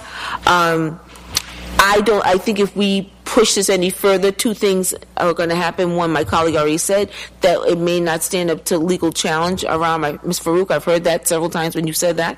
Or that it will slow or cool development in a very hot development area. So we do nothing or we go too high doesn't mean that the contiguous areas around us will not, and then we will not receive the benefit because we didn't take the appropriate action. So, Mr. Chair, I would like to see that this is passed forward with to a second reading. I know there's a provision that there's still some language changes, but with that provision that will happen by the time it comes before us for a formal vote. But I do not want the language before the council. I would like to support this. I'd like this to go forward to a second reading, Mr. Chair. And if there's no further discussion, that would be my vote. Just a very Council Simmons. I have Council Kelly, then I have Council Mazen. I apparently misspoke. I promoted Ms. Rosa to an attorney, and she is not. For which I apologize. She acts like is being an attorney a promotion? Absolutely. From my perspective, it's a promotion. But I do know that in conversations, and I guess I misattributed them, in conversations, apparently perhaps with city staff, it was the idea that this is the number that's legally justifiable. So perhaps if that could be clarified, if I could be straightened out on this one by someone at the table, I'd appreciate it. Council Mazen. Sorry. Through you, Mr. Chair. Legally defensible in the sense that this is the recommendation of the Nexus study, which is the document that serves as the legal justification for the ordinance changes. Mr. Vice Mayor, so if we go above that, my understanding is that we risk this being tossed. Am I off base in that understanding? I thought if you went... I think the key is to stay as true to the recommendations in the Nexus study as possible. I'm not an attorney either, but that is my understanding. Mr. Chair? Councilor Simmons. If I may, as I understood it from talking to the consultant several times, it's not that we can't do it. What the consultant said very clearly, that we put ourselves in jeopardy for a legal challenge if we were to push it that high. So here it is. This is how much. It's $25 a square foot in order to underwrite the cost of a low-income unit. However, you would be tempting the hand of fate, that's the way I took it, to push it that high. And the recommended amount was the $12. That was, I think, said several times over. Of course you can do it, but it would not be wise. And I sort of liken it to when, back in the days when I was on the school committee, when we looked at changing one of our control mechanisms when it came to school choice.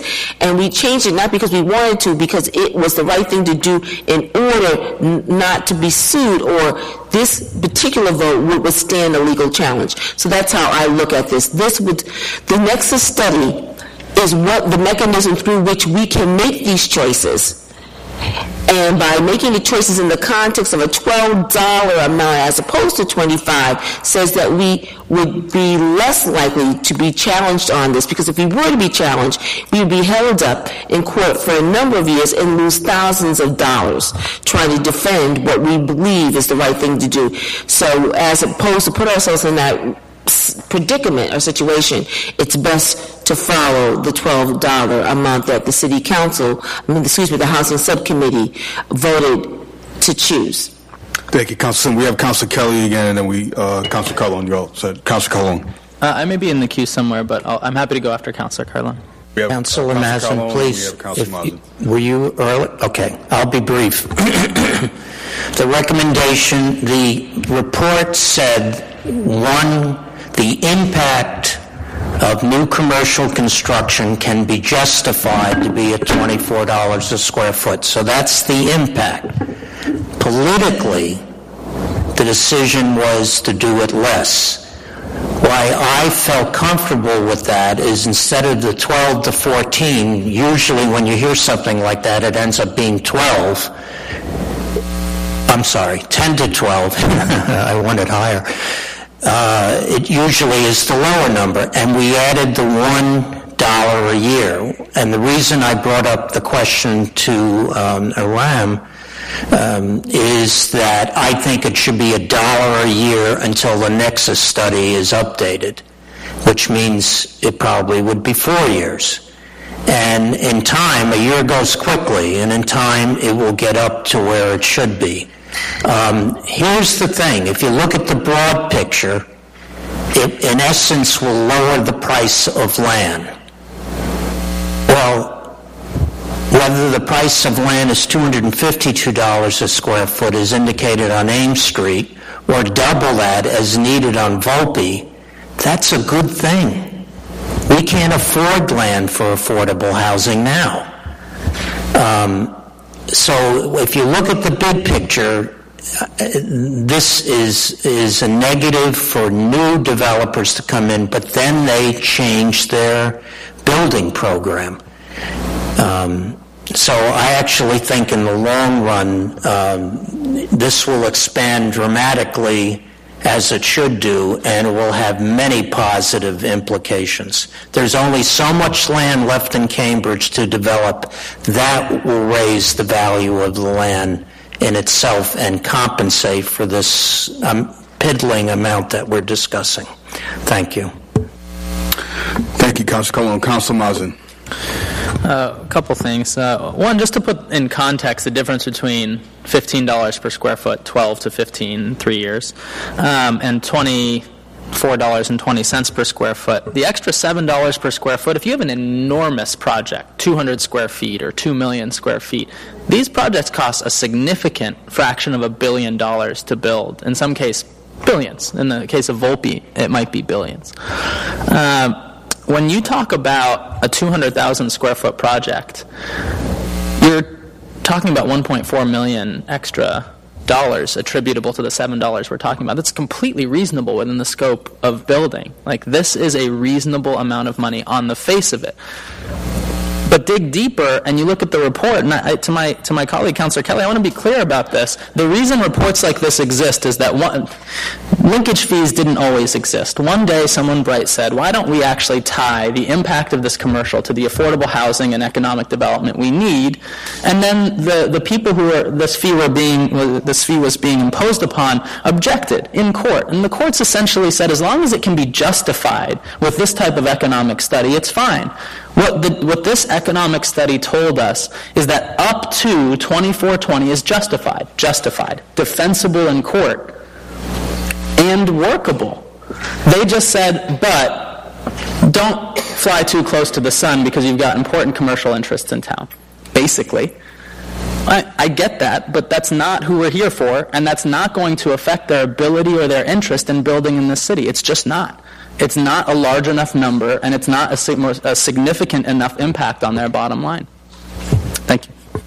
Thank you, Councilor Mazen. I just have a couple of comments, and that first just want to start by thanking the city staff.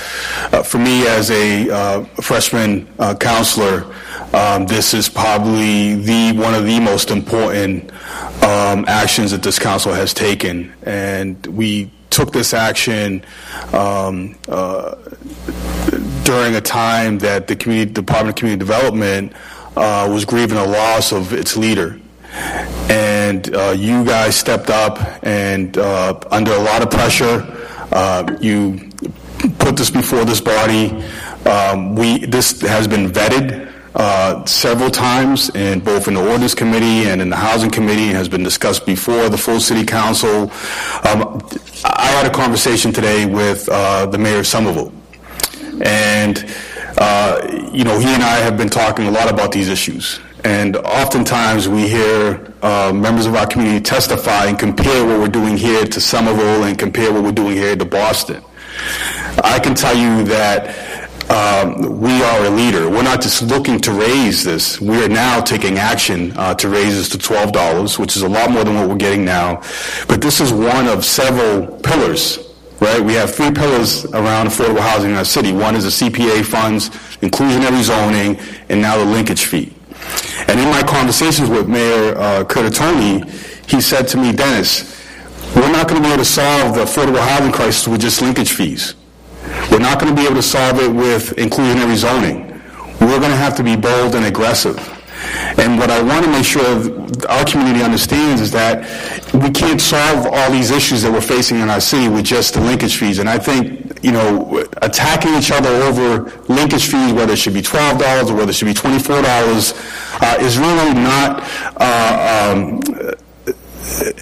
it's not helpful to anybody. I think we're doing more than a lot of cities across the state. We use more CPA funds than any other city in the state. We've created a number of inclusionary zoning units. In Boston, you see all the development that's going up in the Seaport. There are no low-income people living in those units. There are no middle-income people living in those units because those developers opt out of the linkage of the inclusionary zoning program and pay a linkage fee to the city, which at this point is much less than what we're proposing here. So, we are looking at this issue aggressively, and I know that we're going to have to think about some additional tools to create more affordable housing, but I want to really commend all of my colleagues for really developing consensus and voting on something that won't choke development and won't show development in our city, good development, but will continue to allow our city to grow and at the same time benefit our residents. So I want to thank you for all the hard work that you've put into this. If there's no... Councilor Cullen. Just a minor correction, Vice Mayor. Nobody attacked anybody. We're talking about ideas and ways of solving it, and I think we all agree, which I feel good about, that we have to do even more. The crisis in affordable housing is at its peak in Cambridge compared to all the other towns around us, and that's what we were talking about. There was no personal attack. It was a discussion.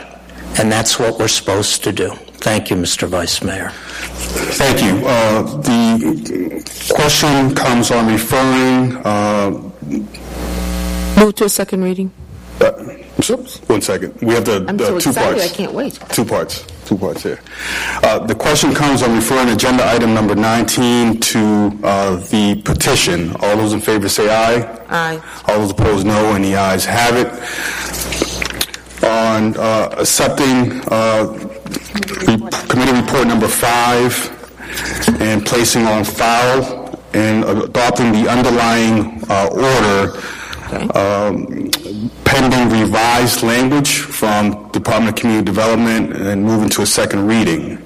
All those in favor say aye. Aye. All those opposed, no, and the ayes have it. Thank you. Excellent. I think everyone in here should clap. Now we can clap, right? I'll clap harder on ordination. The next item on the manager's agenda is number 24, which was pulled by Councilor Calhoun. Transmitting communication, Council number 22, which was pulled by Councilor Toomey.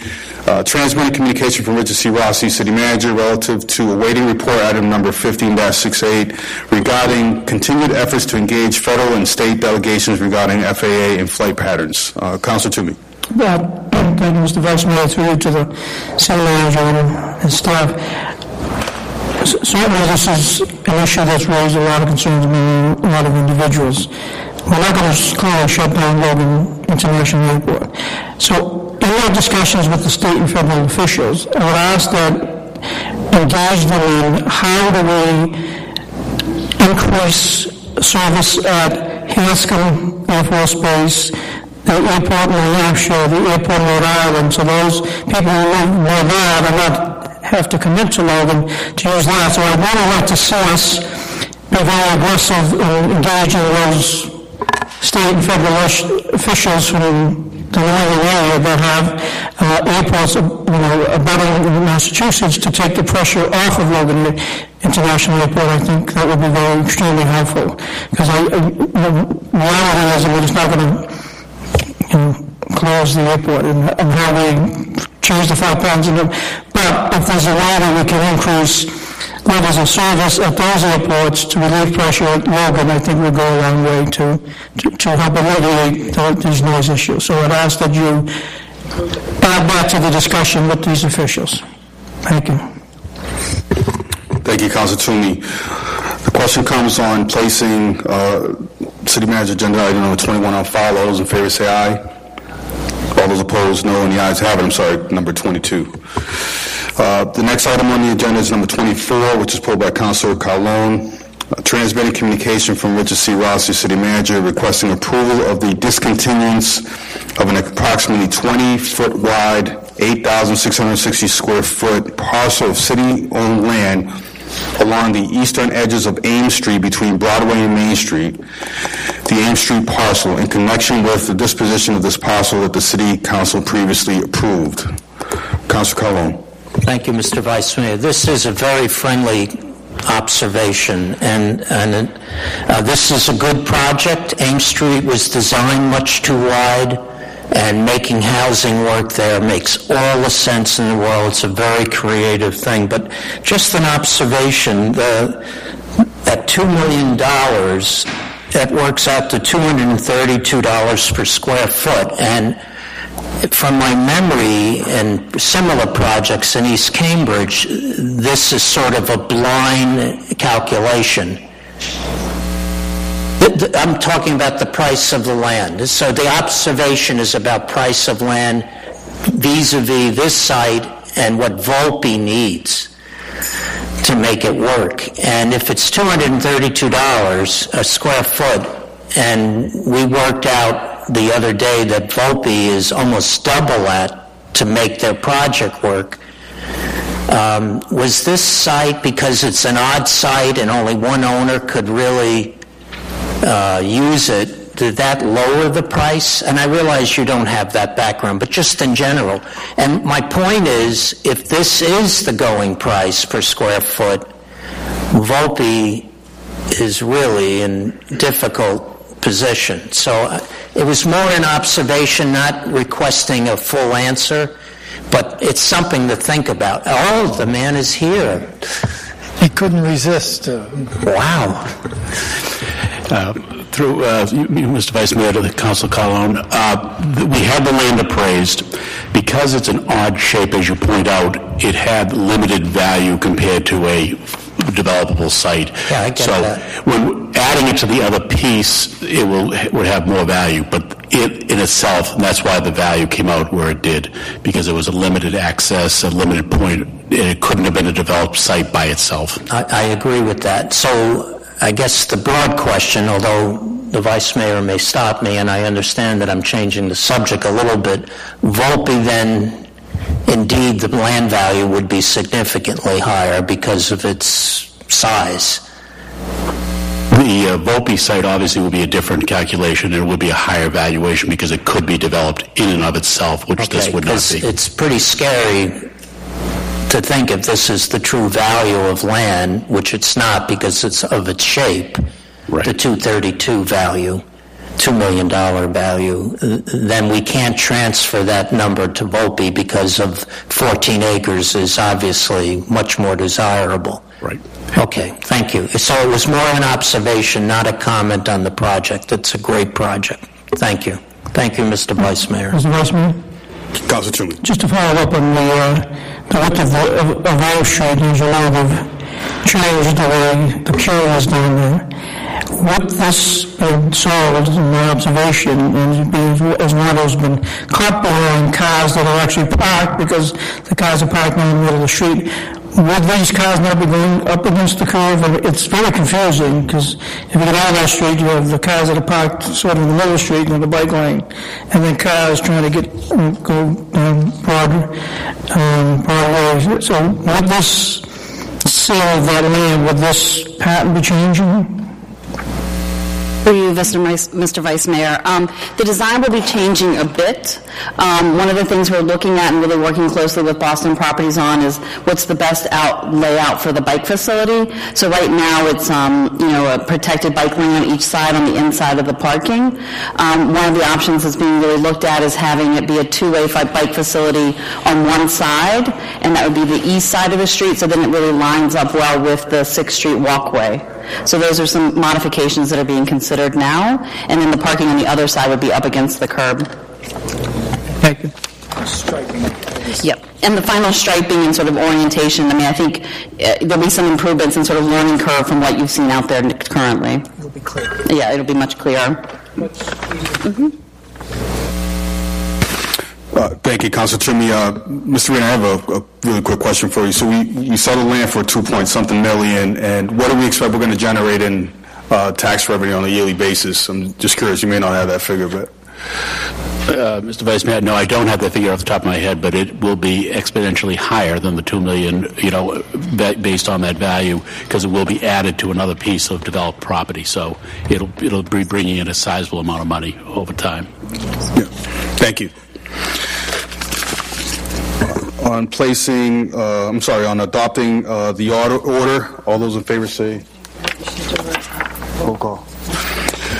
On adopting the order, all those, roll call. Vice Mayor Benson. Yes. Council Calhoun. Yes. Council Chung. Council Kelly.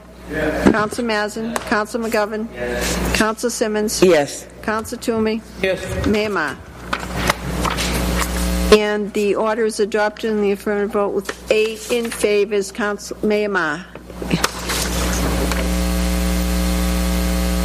Order is adopted in the affirmative vote with 9 in favor. Thank you. On to the calendar. Yes. Number 1 and... Mr. Vice Mayor? Yes, number 1 and number 3 have been pulled by Council Kelly. Council Kelly? Thank you.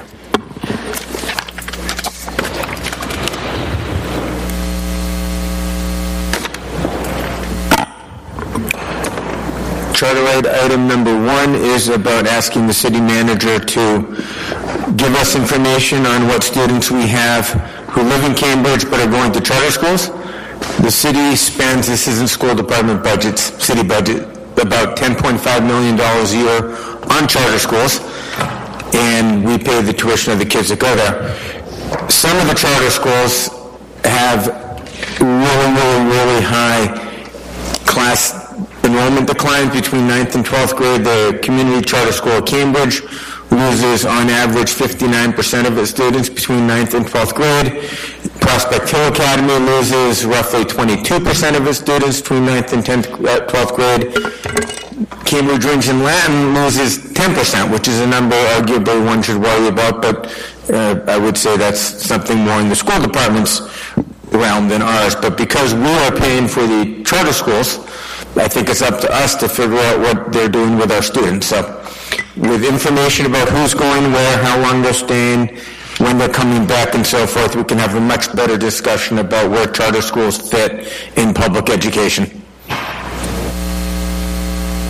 On the order, all those in favor say aye. Those opposed, no. I'm in favor of it in general. Last time we had talked about the convening of some kind of meeting. Mid-vote here, so I'll just say yes. But we're losing a lot of the discussion we had last time, including additions that I wanted to make. I'm not sure what we want to do about that. Yes, thank you. So on the order, all those in favor say aye. Those opposed, no, and the order is adopted. The next item that Councillor Kelly has requested to be taken off is number 3, which will require a vote to bring it forward. It's number 3. Congratulations to the Cambridge Synchronized Swans for qualifying for the Synchronized Swimming Junior Olympics, and best wishes for continued success. On bringing the item before us, all those in favor say aye. Aye. Those opposed, no. And the item is before us. Councillor Kelly. Thank you, Mr. Mayor. I would move the adoption of the amended resolution. And the clerk has the amended language. So I'll have the amended text on your desk. Okay, on the adoption as amended, all those in favor say aye. Aye. Those opposed, no, and the item is approved. We'll turn at this time to applications and petitions. Mr. Chair. Councillor Simmons. I would move that we adopt 1 through 8. No. And I wrote notes to myself. 1 through 8, and then on 9, refer to the Ordinance Committee and Planning Board for report. Mr. Mayor, can we bring number 6 before us? I have a motion to go to... sorry, am I in the wrong section here? We're on applications and petitions. I apologize. I'm in committee reports, I think. Committee reports. So hang on one second now. Councillor Simmons has moved 1 through 8, and 9 is a refer to the Ordinance Committee for a Planning Board and hearing. And the clerk has informed me that on number 1, that is no longer in. Needs to be withdrawn. So that item needs to be withdrawn because the event has been canceled. Thank you, Mr. Mayor. Okay, so on the adoption of 2 through 8 and 9 referring to the Ordinance Committee and the Planning Board for hearing and report, and just placing number 1 on file? No. Withdrawing. On the order... Mr. Mayor, before we vote, I think it would do... I know we have a very long meeting to take a few moments and talk about 9. It is a weighty issue, and allocating 3 or 4 minutes, 1 minute for a few councilors would be important, I feel. Okay, so let's pull that off. On 1 through 8, excuse me, 2 through 8, all those in favor say aye. Aye. Those opposed, no. And those are all approved. On number 9, it's a petition to receive from the Cambridge Redevelopment Authority to amend the Cambridge zoning ordinance and the Kendall Square urban renewal plan to amend the current zoning for the MXD district in Kendall Square to reflect the proposed changes to the plan. The correct action would be to refer to the Ordinance Committee and the Planning Board for a hearing and report. Councillor Mazin. Thank you. I'll be as brief as promised. There is a very weighty and lengthy petition. It's something that will, I'm sure, see its time in Ordinance Committee and will be important to have a thorough discussion there. I'm very much in support of almost everything the CRA has brought before us and want to talk about the specifics. In particular, we see in the kind of preamble and summary on page 2 the discussion of innovation, and I just want to make sure that we're beginning to subsidize those who can't afford even that innovation space. I want want to make sure that we talk about the actual thresholds related to middle income versus moderate or affordable income housing. Middle income is actually quite close to market income, and how can we push some of that down to moderate or even affordable, or keep both? We heard Mr. Jakewith talk about the importance of reaching towards a higher standard for affordable housing, potentially 20% affordable housing. Then we also heard about CRA revenues on page 4 being potentially quite substantial, and anything we can do to put more money in the CRA's pocket in order to improve the city, I'm all for. I'd love to hear even more about what those plans and programs are. Everything I've heard about your expenditures to date has been amazing. So that's me. Thank you. Okay, on referring to the Ordinance Committee and the Planning Board for hearing and report, all those in favor say aye. Aye. Those opposed, no, and the item is referred to the Ordinance Committee and the Planning Board. At this time, we're going to turn to communications. Mr. Chair. Councilor Simmons. Thank you, Mr. Chair. I would move that we take 1 through 15 and then 17 through 20 in place on file. And number 16, refer to application and petition number 5. On the motion by Councilor Simmons, all those in favor say aye. Those opposed, no, and the items are so approved. At this point, we're going to turn to resolutions. Mr. Chair. Councilor Simmons. Thank you, Mr. Chair. I wanted to move that we bring the policy order and resolution before us for discussion and subsequent adoption, and then I can let you know what I want to pull. Okay, the motion by Councilor Simmons is to approve number 1 through 94. Understanding that 5, 15, 18, and 24 have already been dispensed with. Are we on the policy and resolution list, or am I ahead of myself? Resolutions. Oh, I went too far. So 1 through 94, yes. And the motion is to adopt all of those and make them unanimous. Making them unanimous upon adoption. Vice Mayor Benson. I'd like to pull number 28.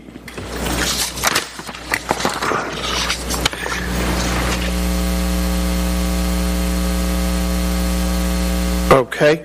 On the balance, all those in favor say aye. Aye. Those opposed, no, and the items are all approved. I'm just going to take number 28 right now, which is congratulations on the preservation of affordable housing and its acquisition of Bristol Arms apartment, and thanks for their commitment to affordable housing in Cambridge. Sponsored by Councilor Toomey, pulled by Vice Mayor Benson. Thank you, Mr. Mayor. I'd like to yield to the lead sponsor, and if I could just say a few words after Councilor Toomey. He was content saying nothing. I would just join with everyone and all the housing advocates and the city staff and the residents and the staff of Bristol Arms and the mayor's office for working to make this possible, to keep Bristol Arms a 100+ unit building affordable for a very long time in the city, and it's a way that the city is committed to continue these buildings that face expiring use, and we've been very successful with a lot of the buildings, Royal Drive and Rouge Towers, that are going to go could have been expiring use units, but everyone working together to preserve those affordable units. So I hope that's a commitment that we can continue for a very long time in the city, and I just want to thank everyone that, if I missed anybody, so it's just thank. It was a great day. I couldn't make it because we were at the start overriding some of the governor's vetoes, which probably had something to do with some housing money too. So it's a never-ending battle for affordable housing funds, but it was in the spirit. Thank you. I might just add, Mr. Vice Mayor, that Councilor Simmons and I were there. It was a very, very warm afternoon, but there was a great crowd there, and the housing advocates from POA, who are the new owners of the building and have made a great commitment to not only protecting those units going forward, but to revitalizing all of those units. And I will say that our own members of the Affordable Housing Trust, state leaders in affordable housing were there, and one after another talked about the large commitment from the City of Cambridge, and that what they have seen in the partnerships with our housing partners in Cambridge is something that is unmatched in other communities around the Commonwealth. And I will say that I think it was particularly a great day for a number of the residents who were there despite the heat, some of whom have lived in that housing development for 30-plus years. Mr. Chair. There were a couple of residents there that are close to their 90s and have been there for many, many years. And I think that, you know, it had such a good feeling to be able to have people there from the city, from our housing partners, from ACT, the Association of Cambridge Tenants, coming together to be able to celebrate the preservation of these units of housing. And I just want to touch on one little quick thing, and there's only probably a couple of folks in the room that will remember this, but that development was built by John Briston Sullivan, hence the name Briston Arms. And John Briston Sullivan was a distinguished member of the Cambridge School Committee, as was his daughter Jane Sullivan. You know, they built that as a kind of a give back and commitment to a city. They grew up very, very middle class folks. They didn't have a lot of money, and he made a lot of money over time. But the commitment was to give those units back as affordable units, hopefully in perpetuity. And what we've seen now is a continuance of that well into the future. And I know that Elaine and so many people that have fought for affordable housing in this city have something to be proud of, because that was the protection of 100, I think there's 158 units there, and 130 some odd of those units were affordable.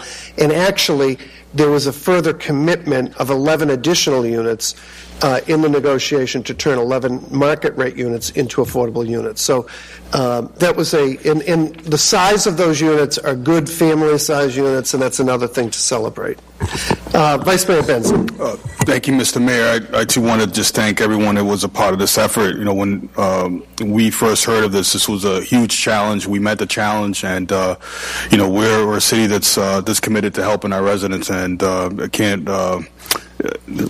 This is just great. So I'm glad that we were able to meet the challenge. Thank you. On the approval of making Councilor McGowan. Thank you, and I just want to thank Councilor Simmons. Also, back a number of months ago, Councilor Simmons, the Vice Mayor, and I put in an order about when we became aware of this housing was in jeopardy, and I think it's you know, we talk a lot about different ways to add more affordable housing to the city, which obviously we need to discuss, but the preservation of what's already here, you know, if we think that the situation is bad now, imagine if we lost this housing. Winch Towers is coming up, and all the other places. So you know, there are multiple fronts that we have to fight this battle on, and preservation of what already exists is a huge one. So it's a great victory for the people who live in those units, and I want to thank everybody for their work on it. Just briefly, Mr. Mayor, you've said most of it, but it's just worth saying again.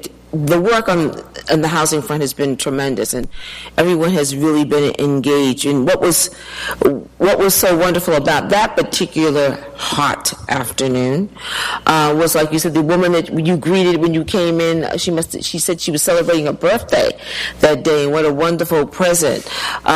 She was there with her son and daughter. But Inez Salesman, who we know, former president of the NAACP, lived there since the 70s, and it was really extraordinary. This was an opportunity to see all the hard work we do around housing preservation, you know, and certainly kudos to organizations like CEOC and ACT. But you see what your hard work really paying off, and folks were really very, very relieved. The relief. It was not just a celebration. It was just a relief to know that they'd be able to remain in their homes. And that was a wonderful opportunity just to see that and enjoy it and celebrate with them. Thank you, Mr. Mayor. On the approval, all those in favor say aye. In making that unanimous, all those in favor say aye. Those opposed, no. And the ayes have it, and that is made unanimous. At this point, we're going to turn to policy orders. Mr. Mayor. On the policy orders, Mr. Chair. Councilor Simmons. Right. Move to bring the policy order and resolution list before the City Council for discussion and adoption. Okay, on bringing number 1 through 25, and with the exceptions of 5, 15, 18, and 24 that have already been disposed of. On the and actually, Councilor Chung has informed the chair that he has withdrawn number 6. Number 6. So on the balance of those items, Mr. Chair. Wait a minute. You withdrew, sir? Okay, but hold on. Councilor Calhoun. Mr. Mayor, thank you. I'd like to pull number 19, car sharing. Mr. Mayor. Mr. Mayor? Councilor Toomey? 2 and 17. 6 was withdrawn? Yeah. No. What was withdrawn? Did you say 17? Wasn't it withdrawn? Number 6 was. 6. Mr. Mayor? Just hang on one quick second. 2. Councilor Kelly. Mr. Mayor, looking for clarification, was 6 was withdrawn. Withdrawn, that's what I asked. So, but you have my 2 and 17. I have. And 17. Councilor Kelly. 3, 11, 12, and 21, please. 3, 11.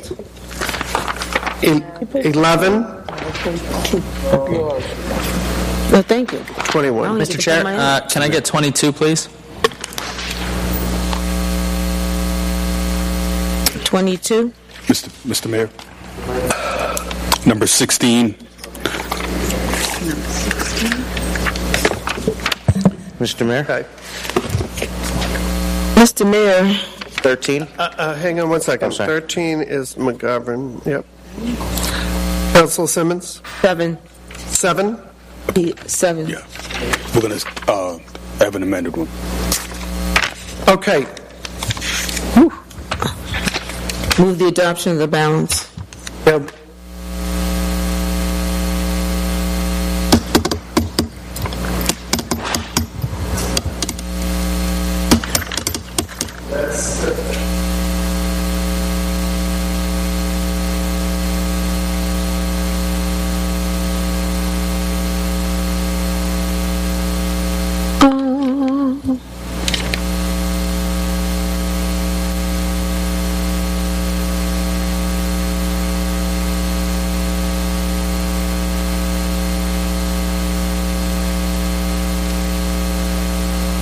On the remaining items, all those in favor say aye. Aye. Those opposed, no, and the remaining items are all approved.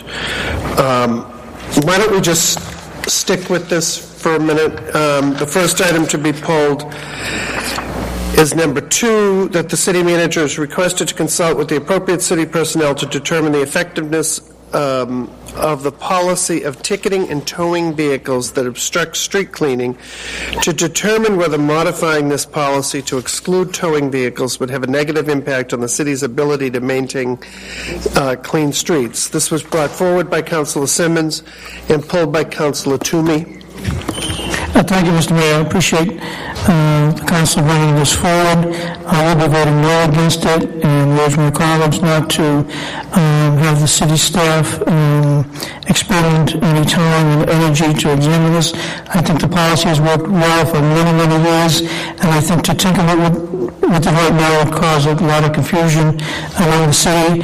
It's an extremely effective way to keeping our streets clean, and I think if we now just don't tow the cars on street cleaning days, I think it's going to just add to much more debris accumulating on the streets, and which leads to more loading, infestation, and everything else. So I think it's worked well for many, many years, and I really want to expend any staff time examining whether we could change the policy. So I would urge my colleagues to keep the policy as it is now, and let's address some of the important issues that face the city.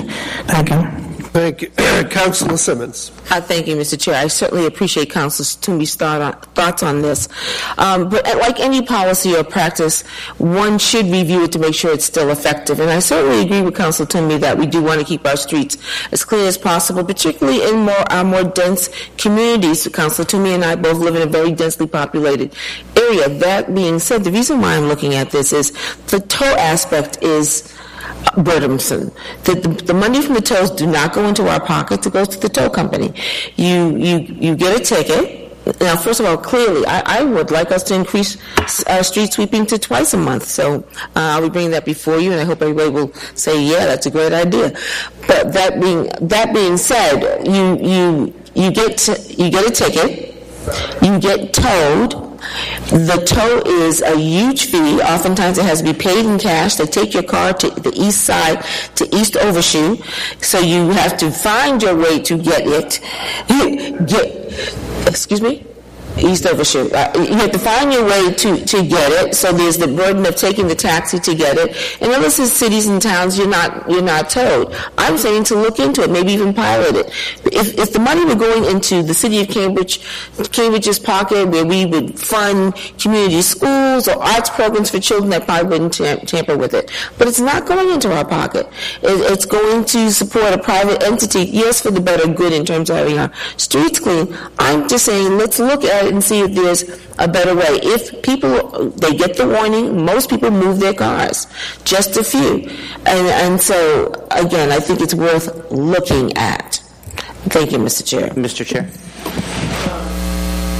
Just a quick, there are a couple things that in looking at this that we can also consider, and I don't think it takes amendments, but I think we can just ask the managers, maybe what comes out of it is that the ticket price increases a little bit, right? That keeps people, a $25 ticket may not be an incentive to move your car, but maybe a $50 ticket would. But also, I wonder if we, just thinking off the car, I wonder if street cleaning started at 9 instead of 8, when a lot of people have already left to go to work. Just that hour difference might also get more cars off the road. So I wonder if that would make a difference as well.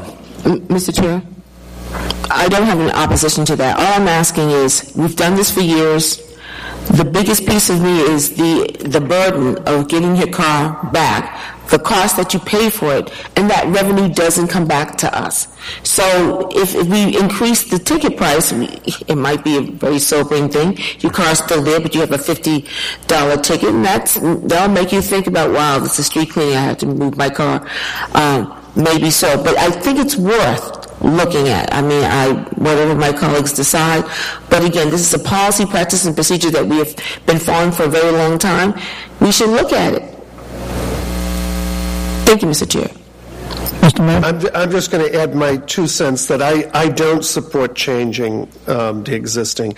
I feel that, first of all, that for the person who comes and parks in front of someone's house, if the curbs are dirty, people are looking forward to street cleaning, and you have someone else's car there, and they have to go around it, you still have the dirt in front of your car, and then they drive off with their ticket. So I think the system, although I feel for people who have their car towed, I think the system works pretty well the way it is myself, but that's just me. On the order, all those in favor say aye. Aye. Those opposed, no. No. The chair is in doubt. I don't know how. So we... Those don't have it. So there's a roll call on 2. Vice Mayor Benson. Yes. Councilor Calhoun. No.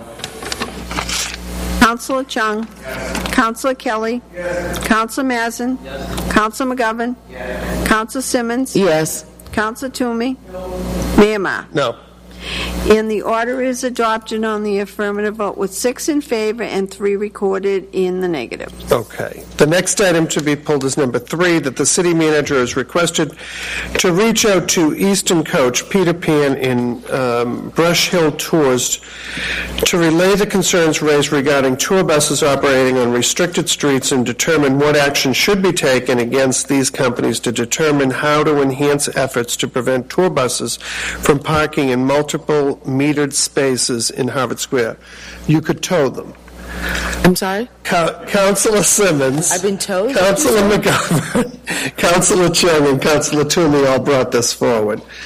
and it was pulled by Councilor Kelly. Thank you, Mr. Chair. I submitted some proposed amendments with number 6 specific questions for the manager to answer. One is Putnam Ave subject to a truck ban? 2, are tour buses considered trucks for the purposes of such a ban? 3, how many trucks have been cited for traveling on Putnam Ave if such traffic is banned? 4, if trucks are banned on Putnam Ave, is the ban properly marked? And the property there says proper T. It should be an L instead of a T. Mm-hmm. What is the impact of citing a truck for violating a truck ban in terms of licensing fees and so forth? And does the state of registration for driver's license or vehicle registration impact enforcement options?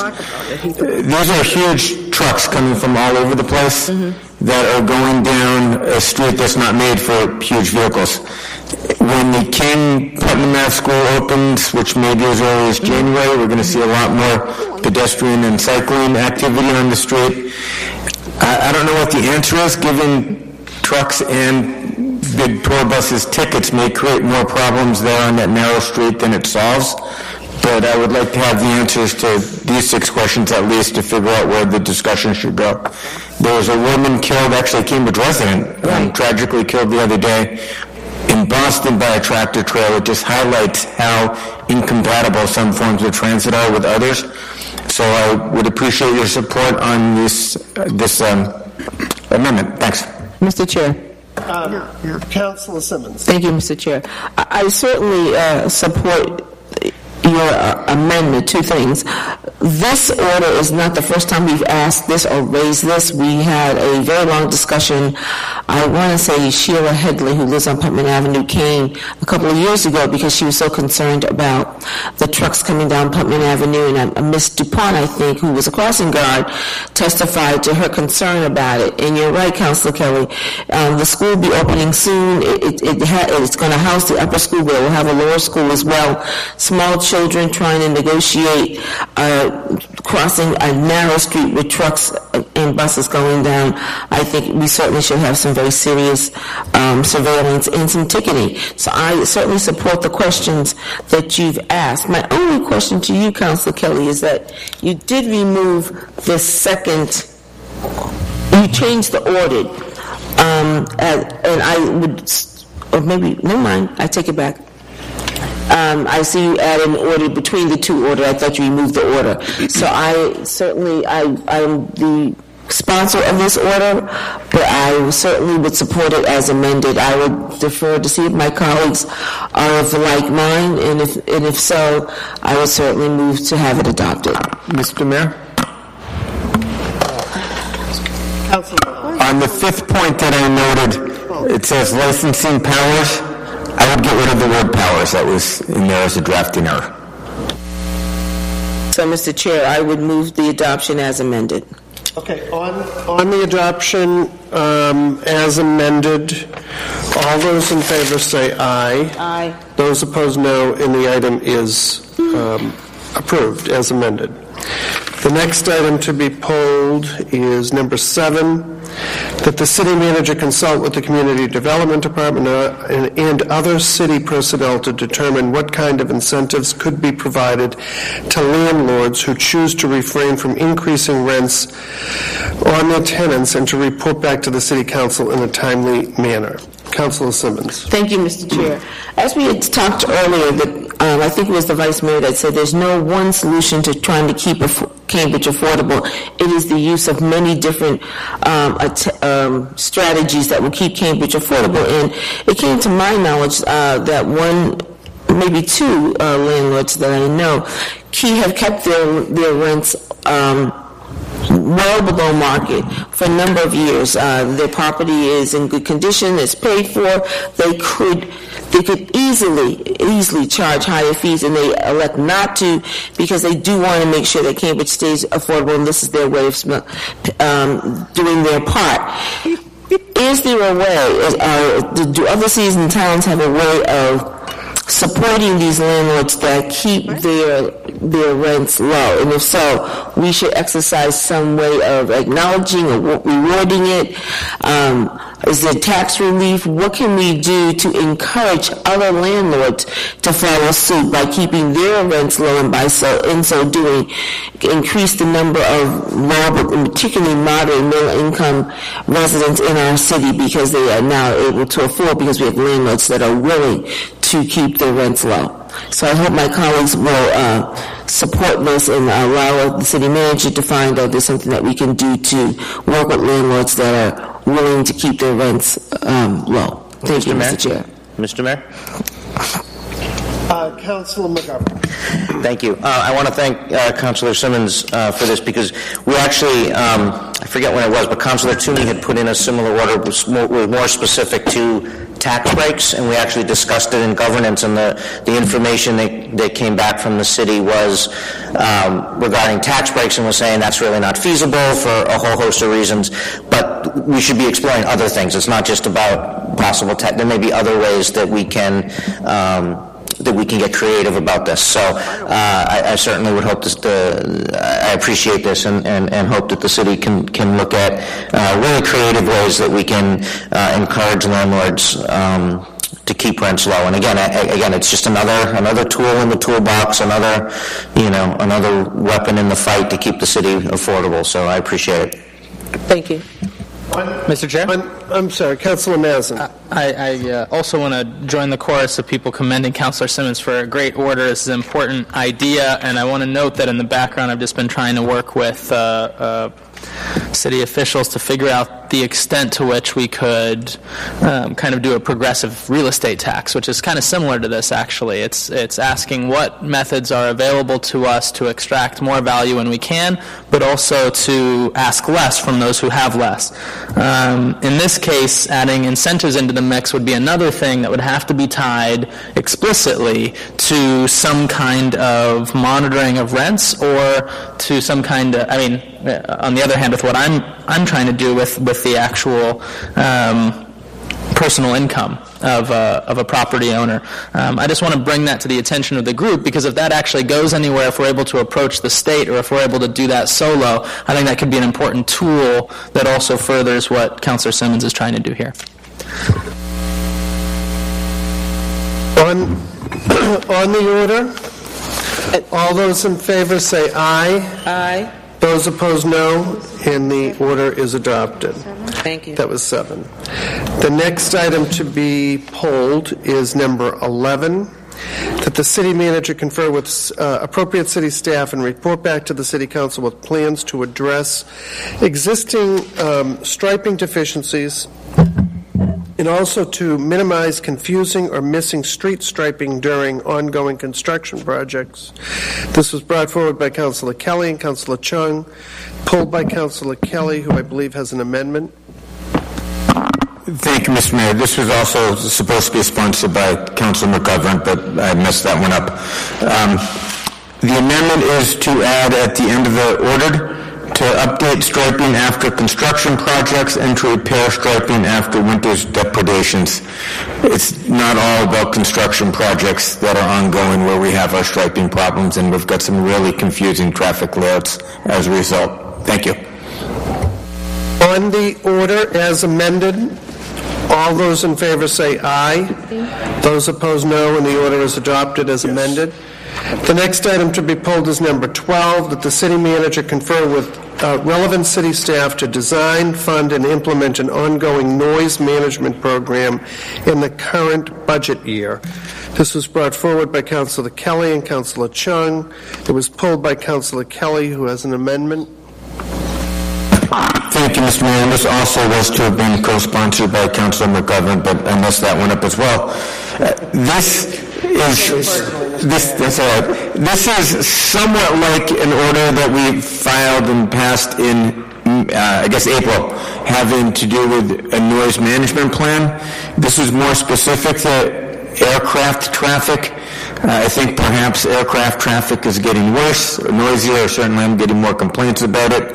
I've measured in my backyard, in my bedroom, and in my kitchen, the noise of these airplanes going over, and it's in the 75 decibel range, which we wouldn't allow if it were our neighbor's fan, for example.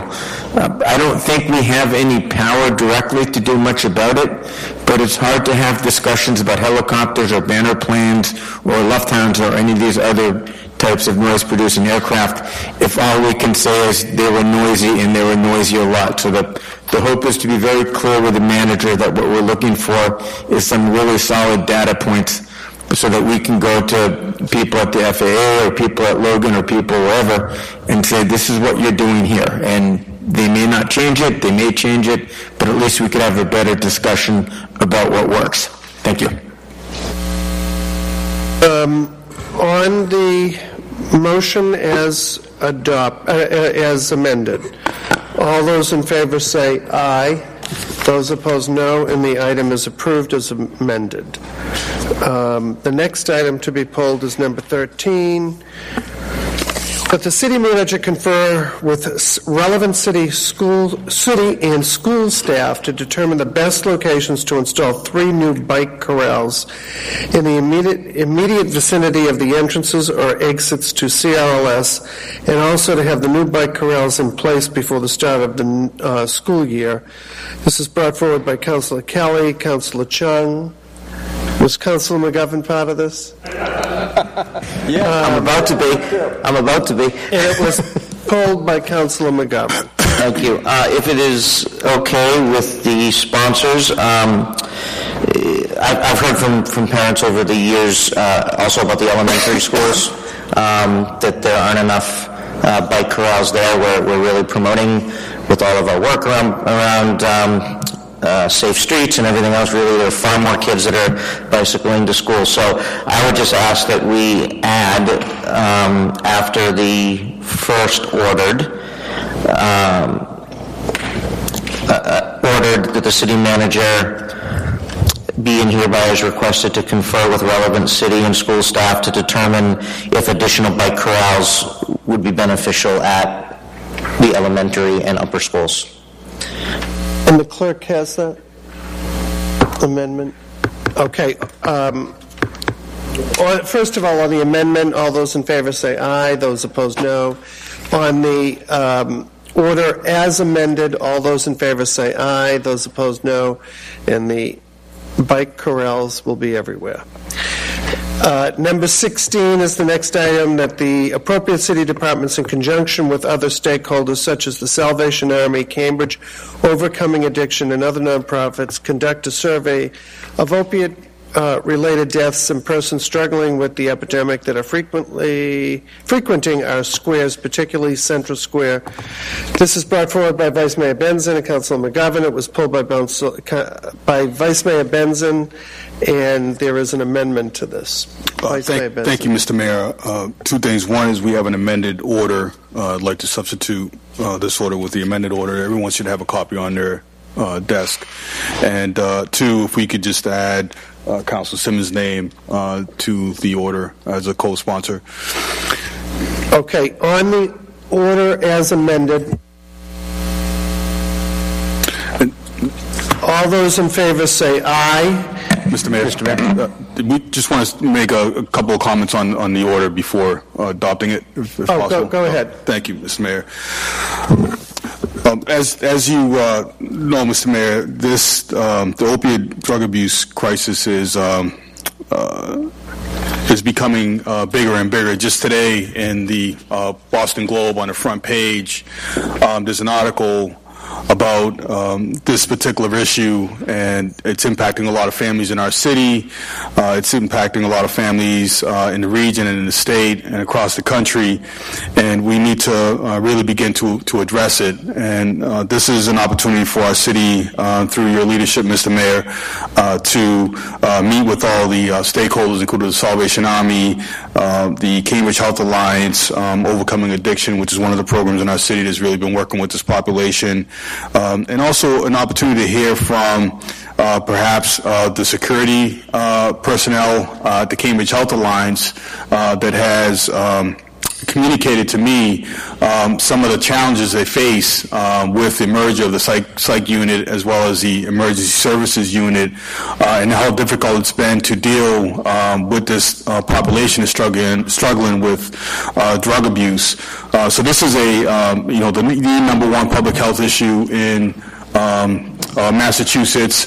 Last year there were more opioid-related deaths than auto accidents and gun-related deaths. So this is clearly a major issue. It's impacting all of our squares, especially Central Square. I've seen a significant and dramatic increase in the number of people that are hanging out in the square that are dealing with drug abuse. So, we've got to address it head on, and we've got to determine whether or not we have the capacity to deal with this crisis. And if we don't, then we need to commit the resources to doing so.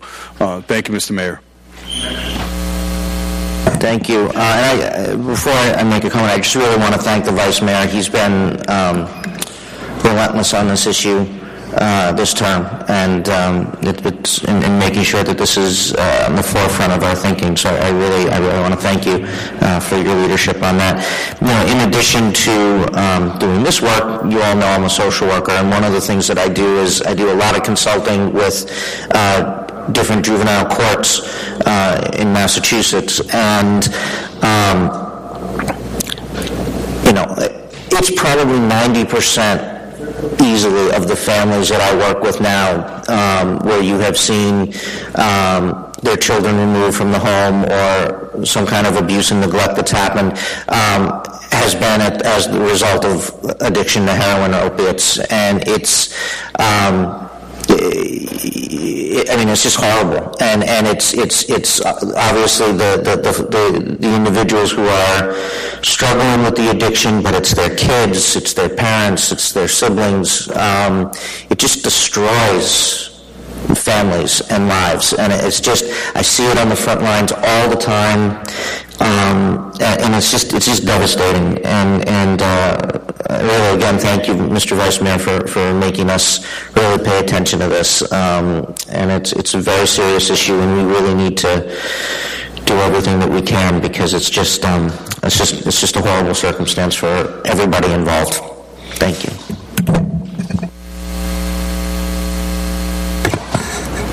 On the order, all those in favor say aye. Those opposed, no, and the order is adopted.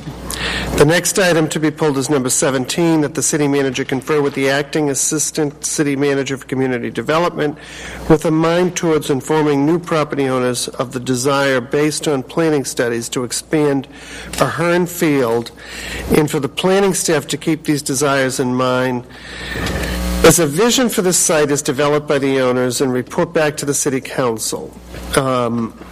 This was brought forward by Councilor Toomey and pulled by Councilor Toomey. Thank you, Mr. Mayor. This has been an issue that's been raised many years ago. This Cambridge study, Joe Gross was very involved with this. It was his suggestion of expanding the field and pushing the focus and straight out towards the other way. So my understanding is some of that site is for sale now, and we're looking to see if there's an opportunity to work with the common owners. One of the owners they approached many times the thought of selling their land, and the owners politely declined to do that. So we're just looking for the manager and his staff to see if we can have some communication with those owners of the land to see the feasibility of this to increase substantially the amount of space over here in the field to accommodate other venues there, a larger soccer field, maybe another baseball game, and a little softball game, and so it's something we hopefully we can explore. As well known, the price of land has dramatically increased from when we first approached this in the late 90s. I think it's still with the opportunity and to approach and see if there's some kind of maybe tax incentives or some kind of incentive we can approach to make this a reality. Thank you, Mr. Mayor. The order. All those in favor say aye. Aye. Those opposed, no, and the order is adopted.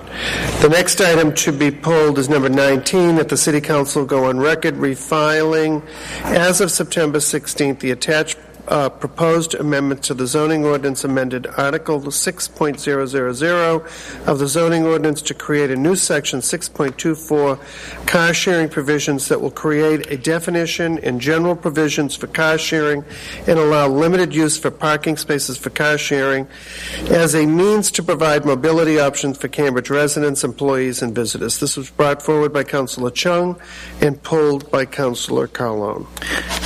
Thank you, Mr. Mayor. I'll be brief. I realize this is an opening draft for discussion, but I do want to remind all the councilors that there were public discussions at, I believe, an ordinance meeting, but perhaps it was the ordinance meeting where neighbors had concerns that could easily be incorporated into this text, and I encourage that we move this forward, but I did want to mention that. Thank you. Mr. Mayor.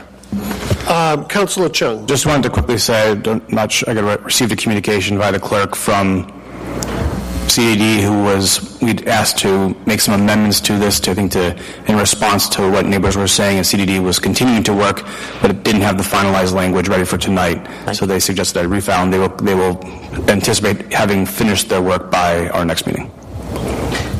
Okay, on the order, all those in favor say aye.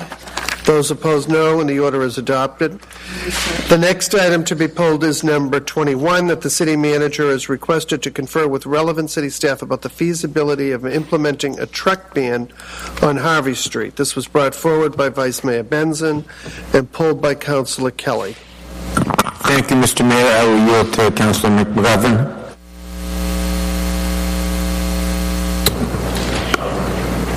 Sorry. Right, we're adding, I'd like to add Chestnut Street to take a look at as well, because I'm getting a lot of complaints from folks on Chestnut of trucks and buses going down there as well.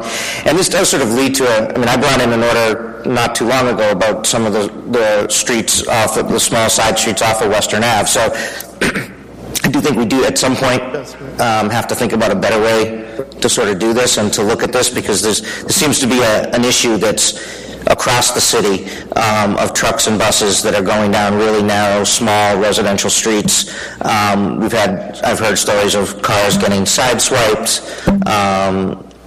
Certainly I live, you know where I live on at this end of Pleasant Street, and we have oil trucks that go down there, every 10 minutes as the cut through to Western Ave, and the whole house shakes, and then has issues around the foundation and everything else. So, I think that we should, for now, let's just focus, we'll do this on these two streets, but I do think we need to at some point address this in a more comprehensive way and figure out where, what we should be petitioning the state for. There's a lot of streets that this impacts. Thanks. As amended, all those in favor say aye. Those opposed, no, and the order is adopted as amended. The next is that the city manager is requested to confer with the appropriate city departments with an update for plans for the creation of the Science, Technology, Engineering, Arts, and Mathematics Coordinating Office, including any financial pledges from the city to implement the STEAM Working Group recommendation. This was brought forward by Vice Mayor Benson and Councilor Chung, and it was pulled by Councilor Mazin. Yes, thank you, Mr. Chair. I very much thank my colleagues, and in particular Vice Mayor Benson, for leadership on this issue. As many know, Vice Mayor Benson and I, and with committee members like Dennis Carlone and Craig Kelly and others who have been out. In fact, I think the whole council's probably been out to one or another joint committee meeting. And with the school committee's help, we've really formed some kind of high-pressure, high-traction wave for equity in out-of-school time education, in STEAM and hands-on learning opportunities. And now, having appropriated the money, I think it's extremely important that we find out how we intend to use it, when we intend to use it, and what some of the hiring practices and metrics will be around that. So I pulled this in order to be added to the order, I think with the permission of Vice Mayor Benzin and hopefully with Councilor Chung as well, and I hope to see this order pass and this work come to fruition very shortly. Vice Mayor Benzin. Thank you, Mr. Mayor. I wanted to start by giving a little background about why this issue is important to me. I grew up in a neighborhood with Bob Moses, who's a very one of the most important civil rights leaders in our country. And we heard some testimony today from a member of our community that talked about how important it would be for our city to name Area 4 after Bob and Janet Moses. And Bob not only has talked about for the last 50 years about the importance of voting, but he's also talked about how important it is for our young people to be prepared for the 21st century. And in order to have full access to all the opportunities that our country has to offer. And he has said that workforce training around STEAM, he talks a lot about the issue of math literacy, is the most important civil rights issue of the 21st century. And so when I came onto the council, when we spearheaded this effort and led this effort along with Councilor Mazin and many of my other colleagues on the council, it was really because this is one of the most important issues facing our city right now, is how do we get more of our young people and others into the innovation economy in Kendall Square. And, I put this policy order in because from the beginning I've maintained that we have to have the highest levels of transparency around the work that we do. And this body has been incredibly supportive of this work. And, when I see information that goes out to the public that misrepresents the work of this group and the support that we've gotten from the city, it raises some issues with me. And that issue is that, Councilor Mazin, you had publicly raised the issue that we had received $1 million pledge for this work. I've been to every single meeting. I've chaired many of those meetings along with you. I've encouraged us to have all of the meetings in public, not behind closed doors. Every single meeting has been reported to the city clerk and has been provided to the public. And I think it does this work a disservice, given how important this work is for our community and given the work that others have done in our community to bring attention to this issue, to publicly state that they will have $1 million pledge. I think it misrepresents the work that we've been doing. I think it puts the city administration in a position where they really shouldn't be making pledges. Either the money's in a budget or it's not. And if there is $1 million pledge, I don't know where that pledge was made, because it certainly was not made at any public hearings. So my question is, where did this pledge come from? Mr. Mayor? So you've said some very forceful things. Are you sure that's what you want to go with? I'm curious to know why the Cambridge Chronicle reported that we have $1 million pledge for the STEAM effort when the only budget appropriation that we have for this effort is $150,000 and $50,000 from the school department.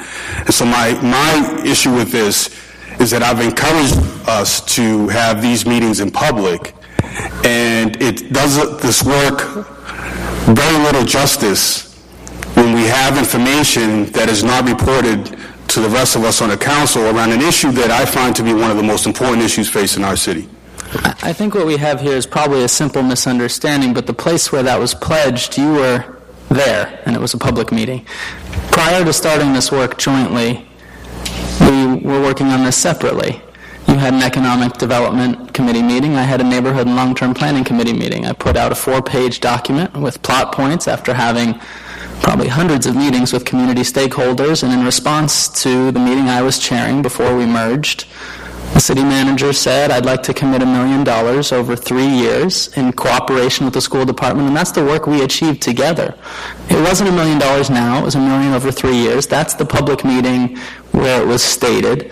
I think we're a good way along to achieving that number. We are still trying to reach out to the corporate community, and now is the summer where that is beginning to happen. And of course, the second and the third year of funding and of corporate fundraise will be instrumental in meeting that goal. Because as you said, that we're right on track for $600K in 3 years and not $1 million in 3 years. And how we get there is continuing to work together. So I'm not really sure where this is coming from.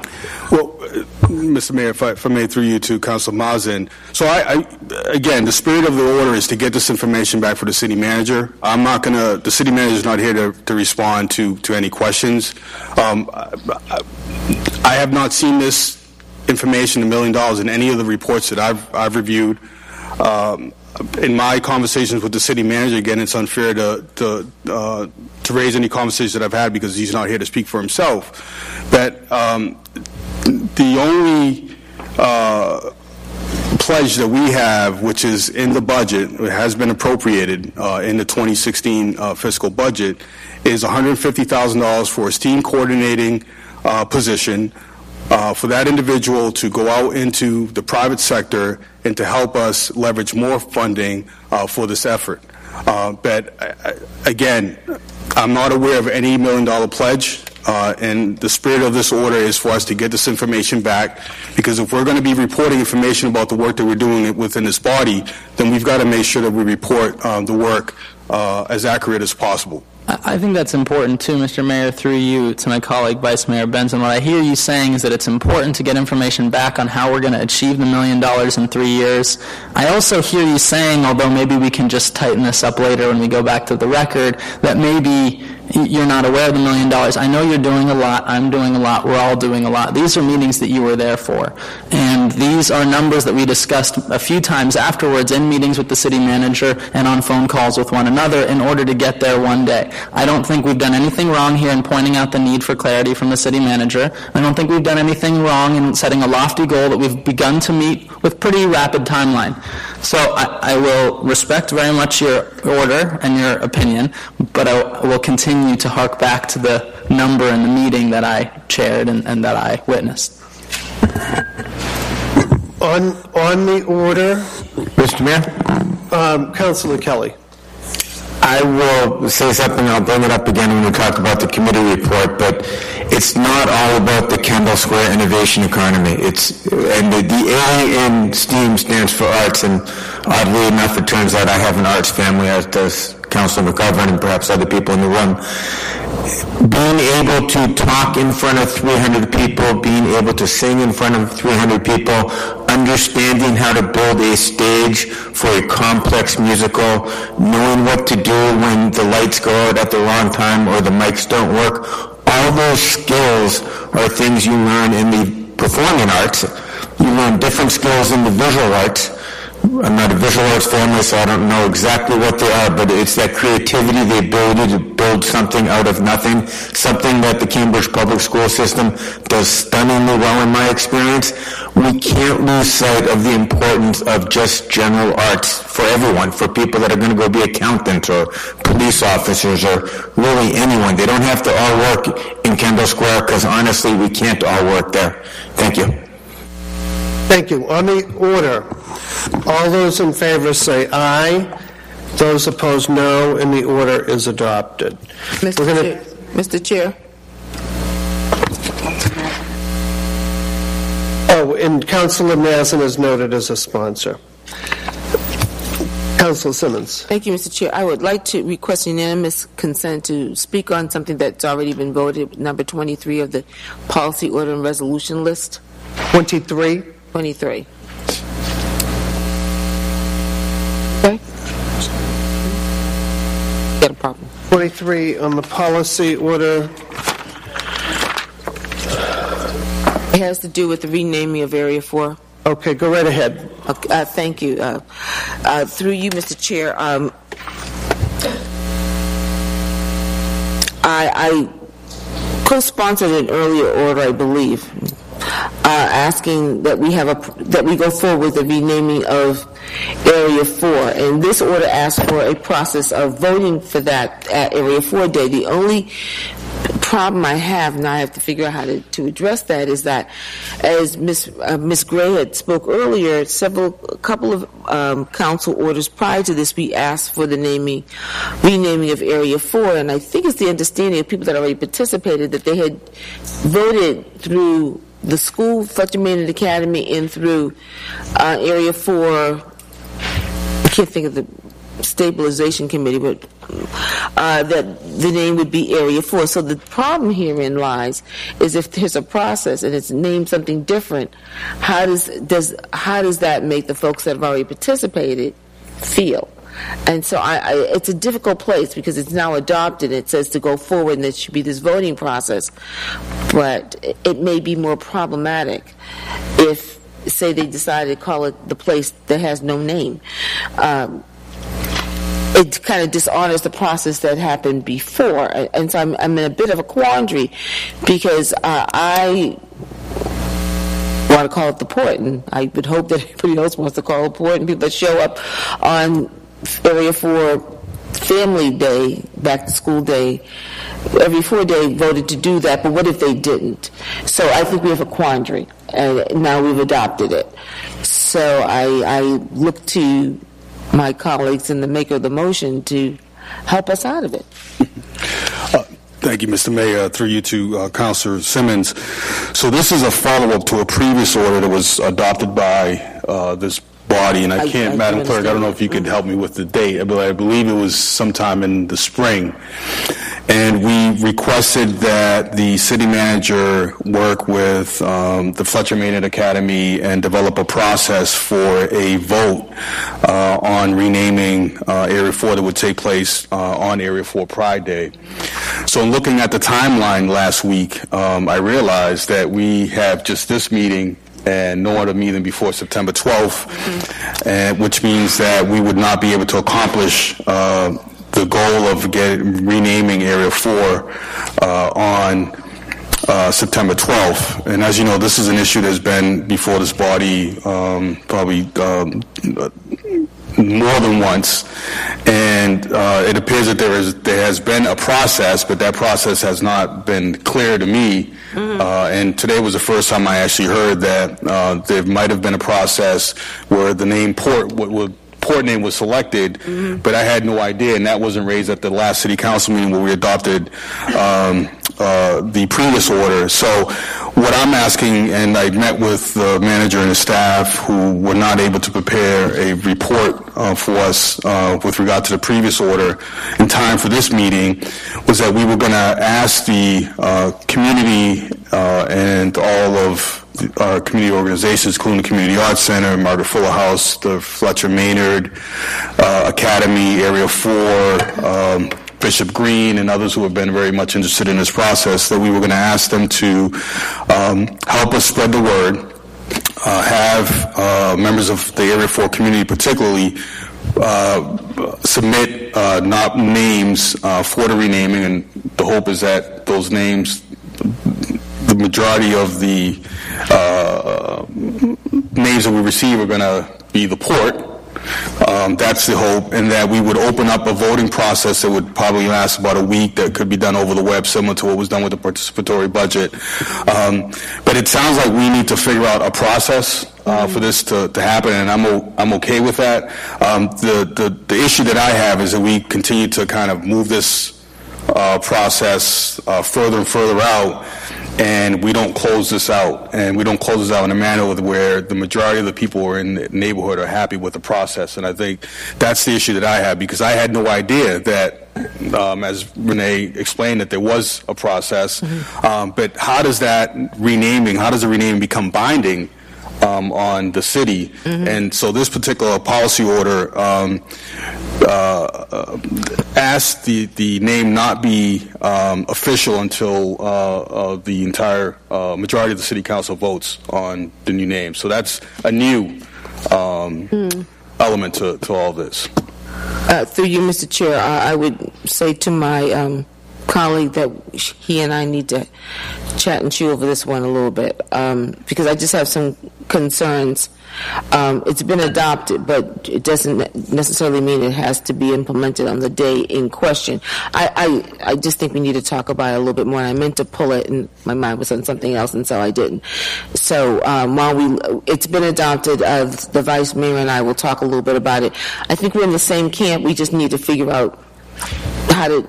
Yes, I think we need to talk this out a little further, is what I'm trying to say. And through you, Mr. Mayor, time is of the essence only because, Area 4 Pride Day is coming up September 12th, and, part of the problem, again, is that we keep prolonging a decision on this particular issue, and I don't want to...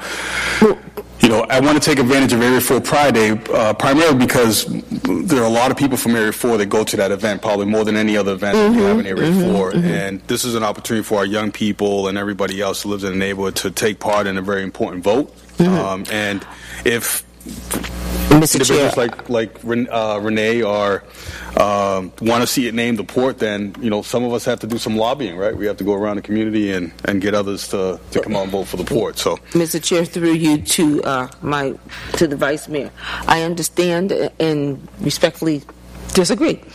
So I would say I will take the initiative to talk to my Vice Mayor about this. I understand try to seize the opportunity. I really get that. I just want us to be careful that we don't, in trying to do the right thing and move a process forward, that we don't upset people that think that the process has already happened. Particularly, we call it the port, you and I and so many others. But what happens if it's changed and there are folks that are already believing that this is the name, and now they've participated in the process where people say, I want to call it the neighborhood that's by the beer that looks like a rock. I think it's more complicated than it may appear. So it may take a little bit more time than either one of us like, but I suspect if both of us sit down with a few people and try to talk this through, we can come up with something that's agreeable, that gets what we both want done, which is the neighborhood renamed. Councilor Kelly. Thank you, Mr. Mayor. Through you to both Councilors Benton and Simmons. There may also be other people who have named Area 4 Area 4. The USGS, MassGIS, folks that use spatial data in whatever manner they use it and assign names to it. So I think we want to clarify how much ability we actually have to change a name without confusing things over which we have no control. Okay. Now we're going to turn to committee reports. The first committee report is a communication received from Donna P. Lopez, City Clerk, transmitting a report from Councilor Craig Kelly, Chair of the Public Safety Committee for a public hearing held on June 30th, 2015, to discuss with the License Commission how it works, the permitting and shared economy. The question comes in accepting the report and placing on file. Thank you, Mr. Mayor. I actually was amazed at how many people showed up for this meeting. I think all of you, or almost all of you, were there. Understanding... You give such wonderful meetings. We could not tear ourselves over. We just had to be here. I can understand that. You're all here now, too. Understanding what the new economy is going to be, we saw a little bit of it tonight with Uber, Lyft, taxis, but it expands to Airbnb, it expands to all sorts of things that we can share now via the internet, via iPhones, via a whole bunch of other new technologies that we couldn't before. Understanding how that plays into our local government and our regulatory systems and so forth is something I think we're going to have to spend a lot of attention on in the next several years. It's not going to get any easier, but we need to learn how to talk about it. So thank you all for being at my meeting. I look forward to hosting you all again in the near future. Okay, the question comes in accepting the report and placing on file. All those in favor say aye. Those opposed, no, and the committee report is accepted and placed on file. The communication received from Paula Crane, Deputy City Clerk, transmitting a report from Councilor E. Denise Simmons, Chair of the Housing Committee, for a public hearing held on July 9, 2015, to discuss whether there are measures that the city and local housing agencies and advocates can take to assist the soon-to-be displaced tenants at 295 Harvard Street. Councilor Simmons? Thank you, Mr. Chair. This was an very important, well-attended meeting. It spoke to the displacement of over 100 residents. In the context of that meeting, another situation that we will be talking about very soon also came before the Housing Committee, which will be meeting about that tomorrow. I'm happy to say that's some very good news. But we still are grappling with the situation. So there are 4 underlying orders that are very important that moving Cambridge forward, looking at how we can be proactive around holding on to the few units of privately owned rental property before they're all taken away through measures such as this. So I'm hoping that my colleagues will not only approve the order and place it on file, but adopt the underlying orders, and so that the community development and the Office of the City Manager can start to work aggressively, so that to the degree that we can be proactive in saving what rental housing that still exists in the private market. Thank you, Mr. Chair. Thank you. On accepting the report, placing on file, and adopting the 3 orders, all those in favor say aye. Aye. Those opposed, no, and the motion carries. The next is a communication received from Donna P. Lopez, City Clerk, transmitting a report from Councilor Dennis Carlone and Vice Mayor Dennis Benzin, co-chairs of the Ordinance Committee, for a joint public hearing with the Planning Board on June 29, 2015, to discuss the petition by the Planning Board to amend Section 13.10 of the Cambridge zoning ordinance so as to change the development controls applicable in the planned unit development at Kendall Square PUD-KS overlay zoning district. Vice Mayor Benzin. Mr. Mayor, I move to accept the report and place on file. And adopt the underlying order. The question comes in accepting the report, placing on file, and adopting the underlying order. All those in favor say aye. Those opposed, no. And the report is accepted, placed on file, and the adoption of the order.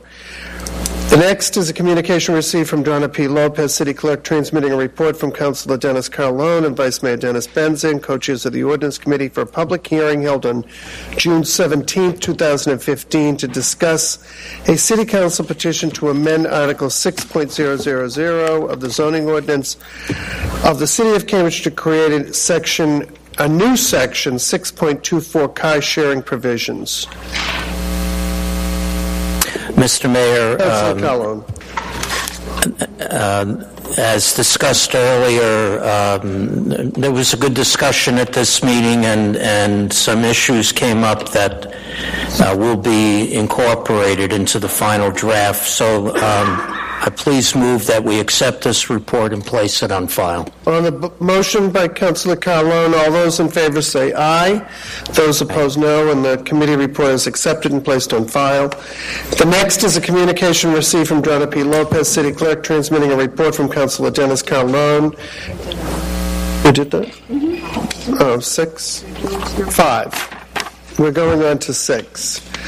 A communication was received from Donna P. Lopez, City Clerk, transmitting a report from Councilor Dennis Carlone and Vice Mayor Dennis Benzin, co-chairs of the Ordinance Committee, for a public hearing held on July 15, 2015, to discuss proposed amendments to the Municipal Code by adding Chapter 2.126, entitled Open Data Ordinance.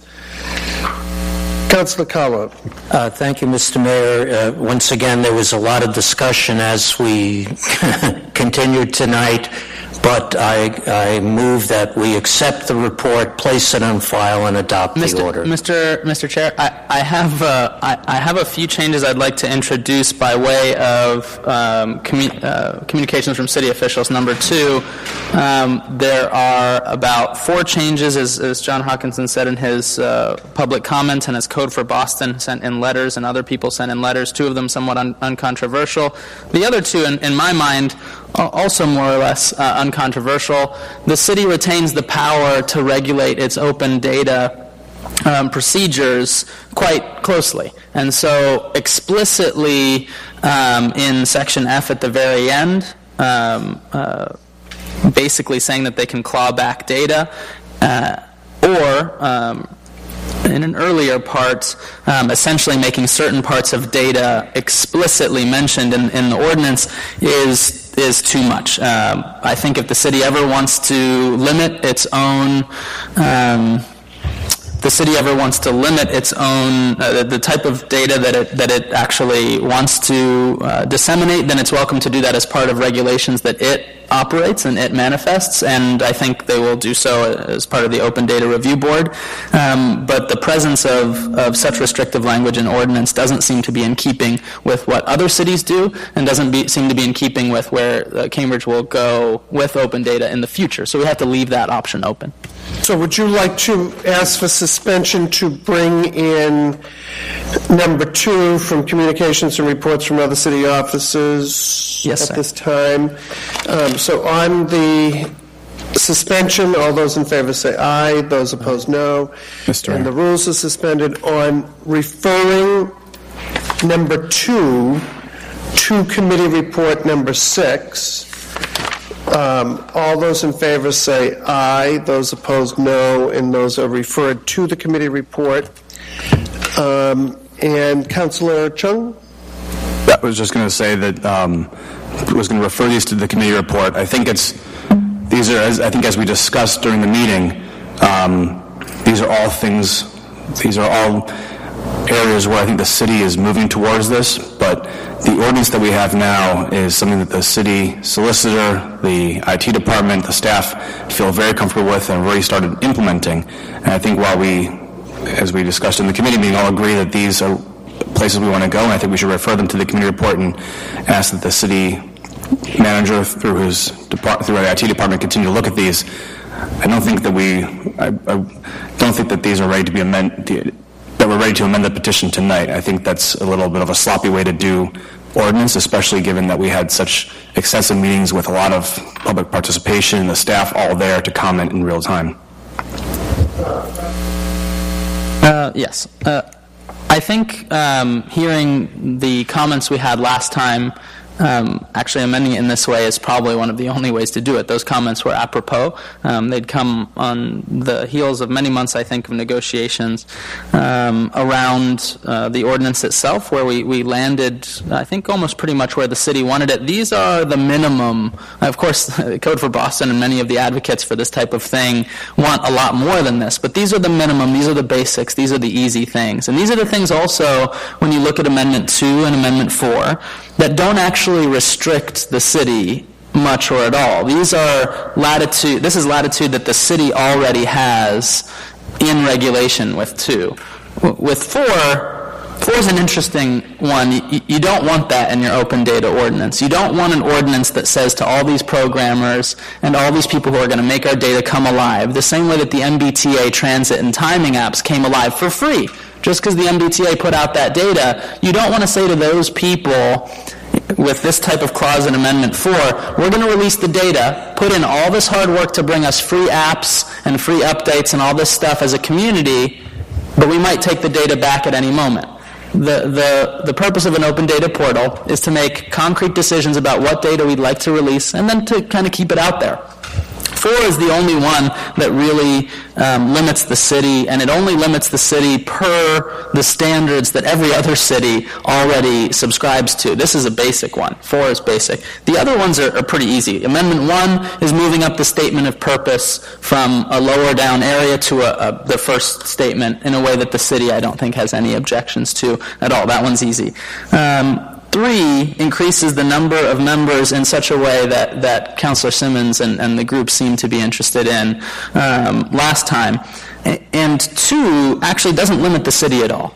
It actually removes limitations from the city. It says you're able to use narrative, text, graphics, or anything else, but if you want to limit that, you're welcome to do that through regulation, and that's something that the city is able to do, and that's something that open data review boards and cities do in most other cities. They don't say in the ordinance, here's what we're going to limit, and here's the types we're not going to put out there. You say that through regulation to allow a city the maximum latitude. And this is not only the suggestion of Code for Boston, this is the suggestion of the Sunlight Foundation, Open Gov Foundation, whom we met with the executive director in D.C. when we were there for National League of Cities. This is pretty much a standard and low-key set of amendment suggestions. And if everyone would be more comfortable suspending rules to bring it before the council when the city can be before us, before ordaining it, that may be the best and most fair way to discuss it. But that doesn't mean that we should shelve these things and not amend the ordinance itself. I don't think we're shelving... Mr. Chair. I don't think we're shelving anything. I think that the city administration and city manager have already talked about these. They've agreed to work with us on incorporating these into language going forward. And I understand everything you just said. I agree with, I think, on where, with Sunlight Foundation, with Code for Boston, on where we want to try and go. I think it's the means that are a bit radical. I think that, you know, the sound is off. People at home can't even hear us. We don't have the city staff in front of us to talk about these amendments. And while you and I I've been working on this, and you know, we've been talking about with them about this, and while we may understand the changes that you're proposing, I think our colleagues haven't had the opportunity through the ordinance meeting to go back and forth with city staff and really understand it. City staff has some legal questions that they want to make sure are tight before they introduce some of these things. I don't think there's an unwillingness at all. I think we are getting there. I think that trying to just cram things in at 10:55 at night when the sound is off is just a bit reckless and radical. I think we can send these. I would make an amendment that we forward this on to the city manager and ask him to report back on changes to the ordinance. But I think we should ordain what it is that we have spent so long talking about and have gotten agreement from the city staff on passing. Thank you, Mr. Chair. I just wanted to say I certainly respect and thank Councilman Mazin for his thoughts on this. My hesitation would be because it's a late order to amend something that has already been properly vetted, and so my concern is that we don't have the benefit of talking it through and vetting it a little bit more. And you and Councilor Chung are heads and shoulders ahead of me on this issue, and for me, I would need a little bit more time just to talk it through and work it through. So I would be reluctant, not disinterested, just reluctant to add on something that to be ordained that I didn't fully understand. I'm going to suggest, if folks will listen to me for a quick second, that we accept the report, place on file, adopting the order and passing to a second reading, along with the communication from other city offices that was referred to number 6. So it goes along with it. It's all there. If it's going to be formally amended, it will be amended before ordination. So on that, they're all very cooperative at 11:55 or whatever it is, 10:55. So we don't start with nothing next time we talk about this. I'm not sure what of these amendments I disagree with. They all seem to make sense to me, and they seem workable. So that's why I'm starting at when we look at this next time around. And I might suggest that I think at the next meeting, or when this is going to be ordained, we would have city staff here that we could inquire about our concerns to them. Okay, on the order to accept the report, place on file, adopting the order and passing to a second reading, and this comes with the number 2 under communications from other city offices referred to it. On the order, all those in favor say aye, those opposed no, and the motion carries.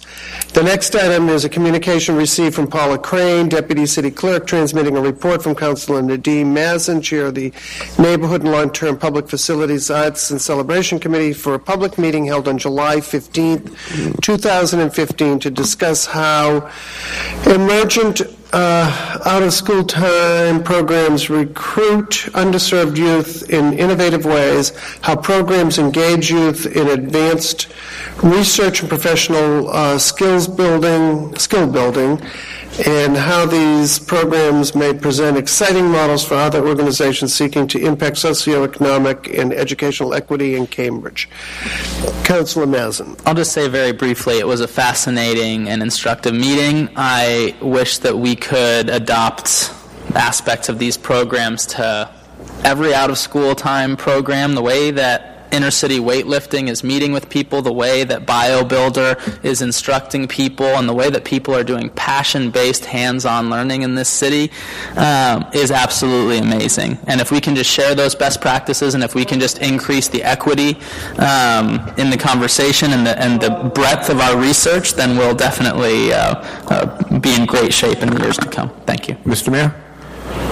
Councilor Kelly. I have an amendment to the report. I was at that meeting, and I said something along the lines of what I said earlier tonight, which is I think we're thinking too much about STEAM without the arts part of arts in terms of visual and performing arts. Not everyone's going to work in Kendall Square. Being able to create something out of nothing will serve anyone in good stead down the line, no matter what they do for a living. So I would like to be noted in the report as saying, Councilor Kelly said we need to put more emphasis on visual and performing arts. Okay, on the accepting the report and placing on file, do you, for the clerk, I need to know what page you're on. You can pick the page. Okay, hang on a moment, I will pick a page.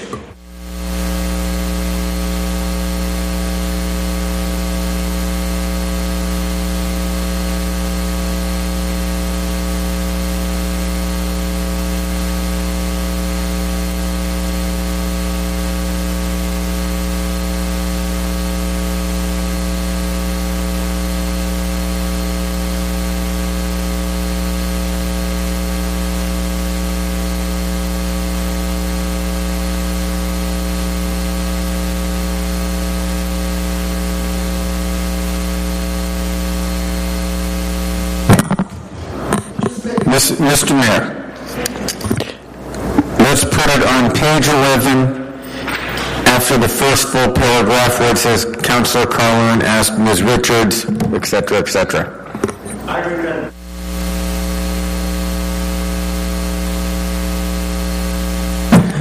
I stated that these discussions should include more emphasis on visual and performing arts.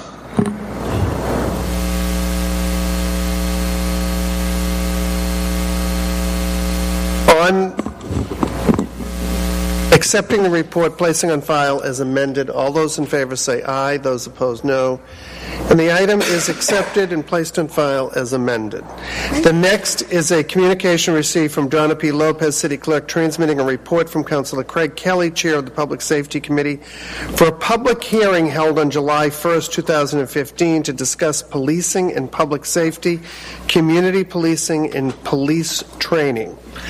Councilor Kelly. Thank you, Mr. Mayor. I think that policing in America is changing. I think it's going to continue to change, both in terms of issues like Black Lives Matter, but also ISIS in America, and a whole host of other things that we ask the police to address in their jobs. I think that we should talk this stuff to death. No, it's a bad choice of words. I apologize. We should talk about policing extensively to make sure that we're all thinking the same thing when they talk rescue vehicle, for example, to bring up sort of a sore point on how we can talk past each other on these issues. So I encourage you to read this if you haven't, and I look forward to hosting you all again at one of those meetings in the future. Thank you. Mr. Chair? Councilor Mazin. I just want to say briefly, I'm sure it's not exactly what Councilor Kelly meant, but we don't want to inflame misunderstanding. There is not a credible threat to ISIS in America today, and so we should probably talk about economic equity and other types of violence in our neighborhoods before we talk about that type of thing. Mr. Mayor, we can call ISIS in America whatever we want. Maybe it's not ISIS in America, but not that long ago, 2 people were stopped in Texas, which a lot of this stuff seems to happen in Texas, headed to a cartoon convention where there were cartoons of Muhammad being displayed, and they were armed with semi-automatic weapons and wearing body armor. So, I mean, I don't want to pick on any particular thing. I just want to point out that policing in America is not what it was for a variety of reasons. It could be white extremists. It's not ISIS in America was what I pulled out of my head. Could have pulled out a whole bunch of other things equally well to illustrate that this is not 1983 anymore. It's a very different world, and we're asking police to do very different things, and we need to constantly be talking to them. We need to be talking with other groups like the ACLU. We need to be talking to various communities that are policed. We all need to be talking a lot about these things so that we don't find ourselves in situations where a lack of previous dialogue keeps us from being able to effectively address current problems. Thanks. Thank you. Through you, Mr. Mayor. Didn't mean to be snippy at all, just trying to let it go. Kind of stand up for the media scrutiny and the sense of the conversation that hovers around the Arab and Muslim community here, just to make sure that we were as nuanced as necessary. And it sounds like Councillor Kelly is right there. Thank you.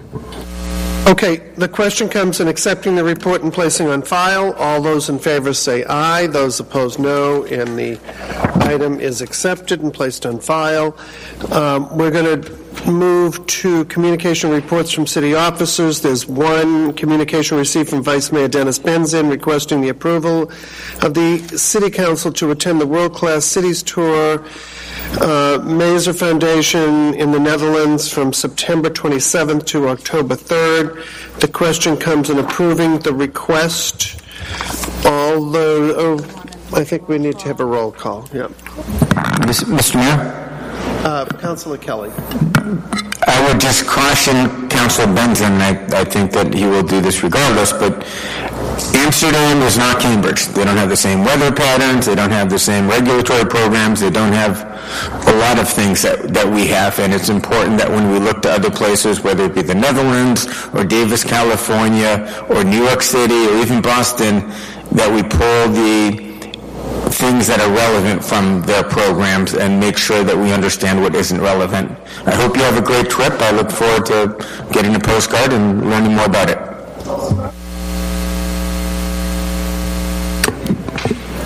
Mr. Mayor. Roll call. Mr. Mayor, just very quickly before the roll call, just through you to Councillor Kelly. Thank you. And I definitely been thinking about everything that you said. So hopefully we'll learn some new things. Thank you, Mr. Mayor. Roll call. Vice Mayor Benson. Present. Councillor Calhoun. Yes. Councillor Chung. He's in Amsterdam. Councillor Kelly. Yes. Councillor Mazin. Yes. Councillor McGovern. Yes. Councillor Simmons. Yes. Councillor Toomey. Councillor Toomey. There you come. Councillor Toomey. Right. Councillor Chung. Yes.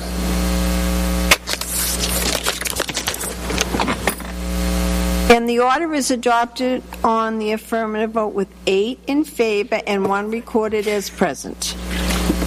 Okay, Councillor Simmons. No, we're actually going to have late resolutions first. Okay, Mr. Mayor. I think Councilor McGovern leads the race tonight.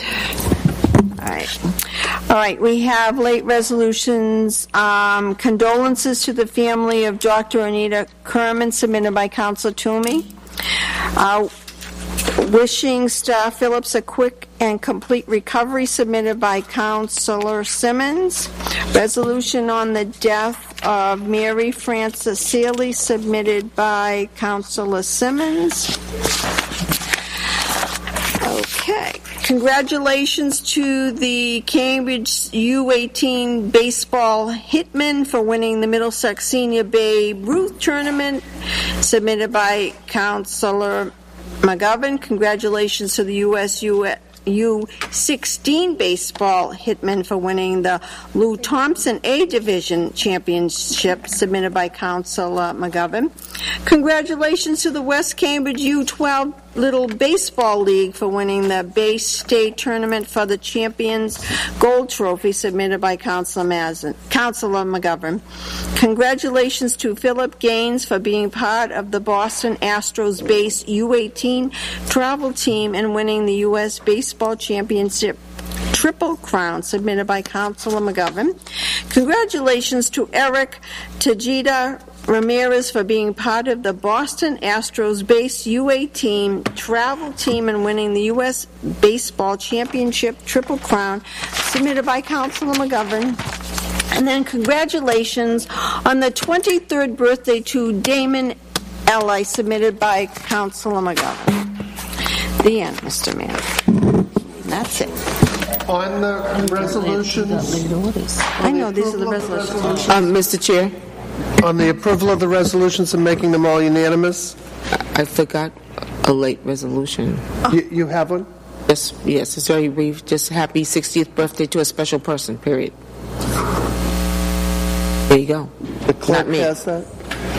On the resolutions, all those in favor say aye, those opposed no, and those are approved and made unanimous. Thank you. All right, is there a suspension for late policy orders? Yes, Mr. Mayor. There's a Vice Mayor Benson has moved suspension. On suspension, all those in favor?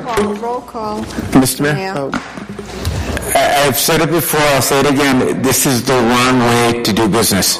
There's nothing here that is timely, that can't be worried about in a month. People don't have the opportunity to look at it online. They may or may not feel strongly about some of this stuff. I think it's a really bad habit. I don't think we should do it. It's a roll call vote, but this is not how democracy is supposed to work. I agree with Councilor Kelly. Okay. On roll call. On suspension, to introduce late orders, Vice Mayor Benson. Yes. Councilor Calhoun. Yes. Councilor Chung. No. Councilor Kelly. No. Councilor Mazin. Councilor McGovern. Councilor Simmons. No. Councilor Toomey. Yes. BMR. No. And suspension fails with 5 for and 4 against. Late orders will be filed next. Look at the time. There's nothing in it. Is there anything that was... Okay, you're going to have a motion to adjourn your meeting? Sure. Everybody, but just in case. Huh? On the motion, oh, you're going to have a motion? Yeah. It needs 6. Needed 6 votes. Oh, okay. So that you're here. It spared us from a mistake.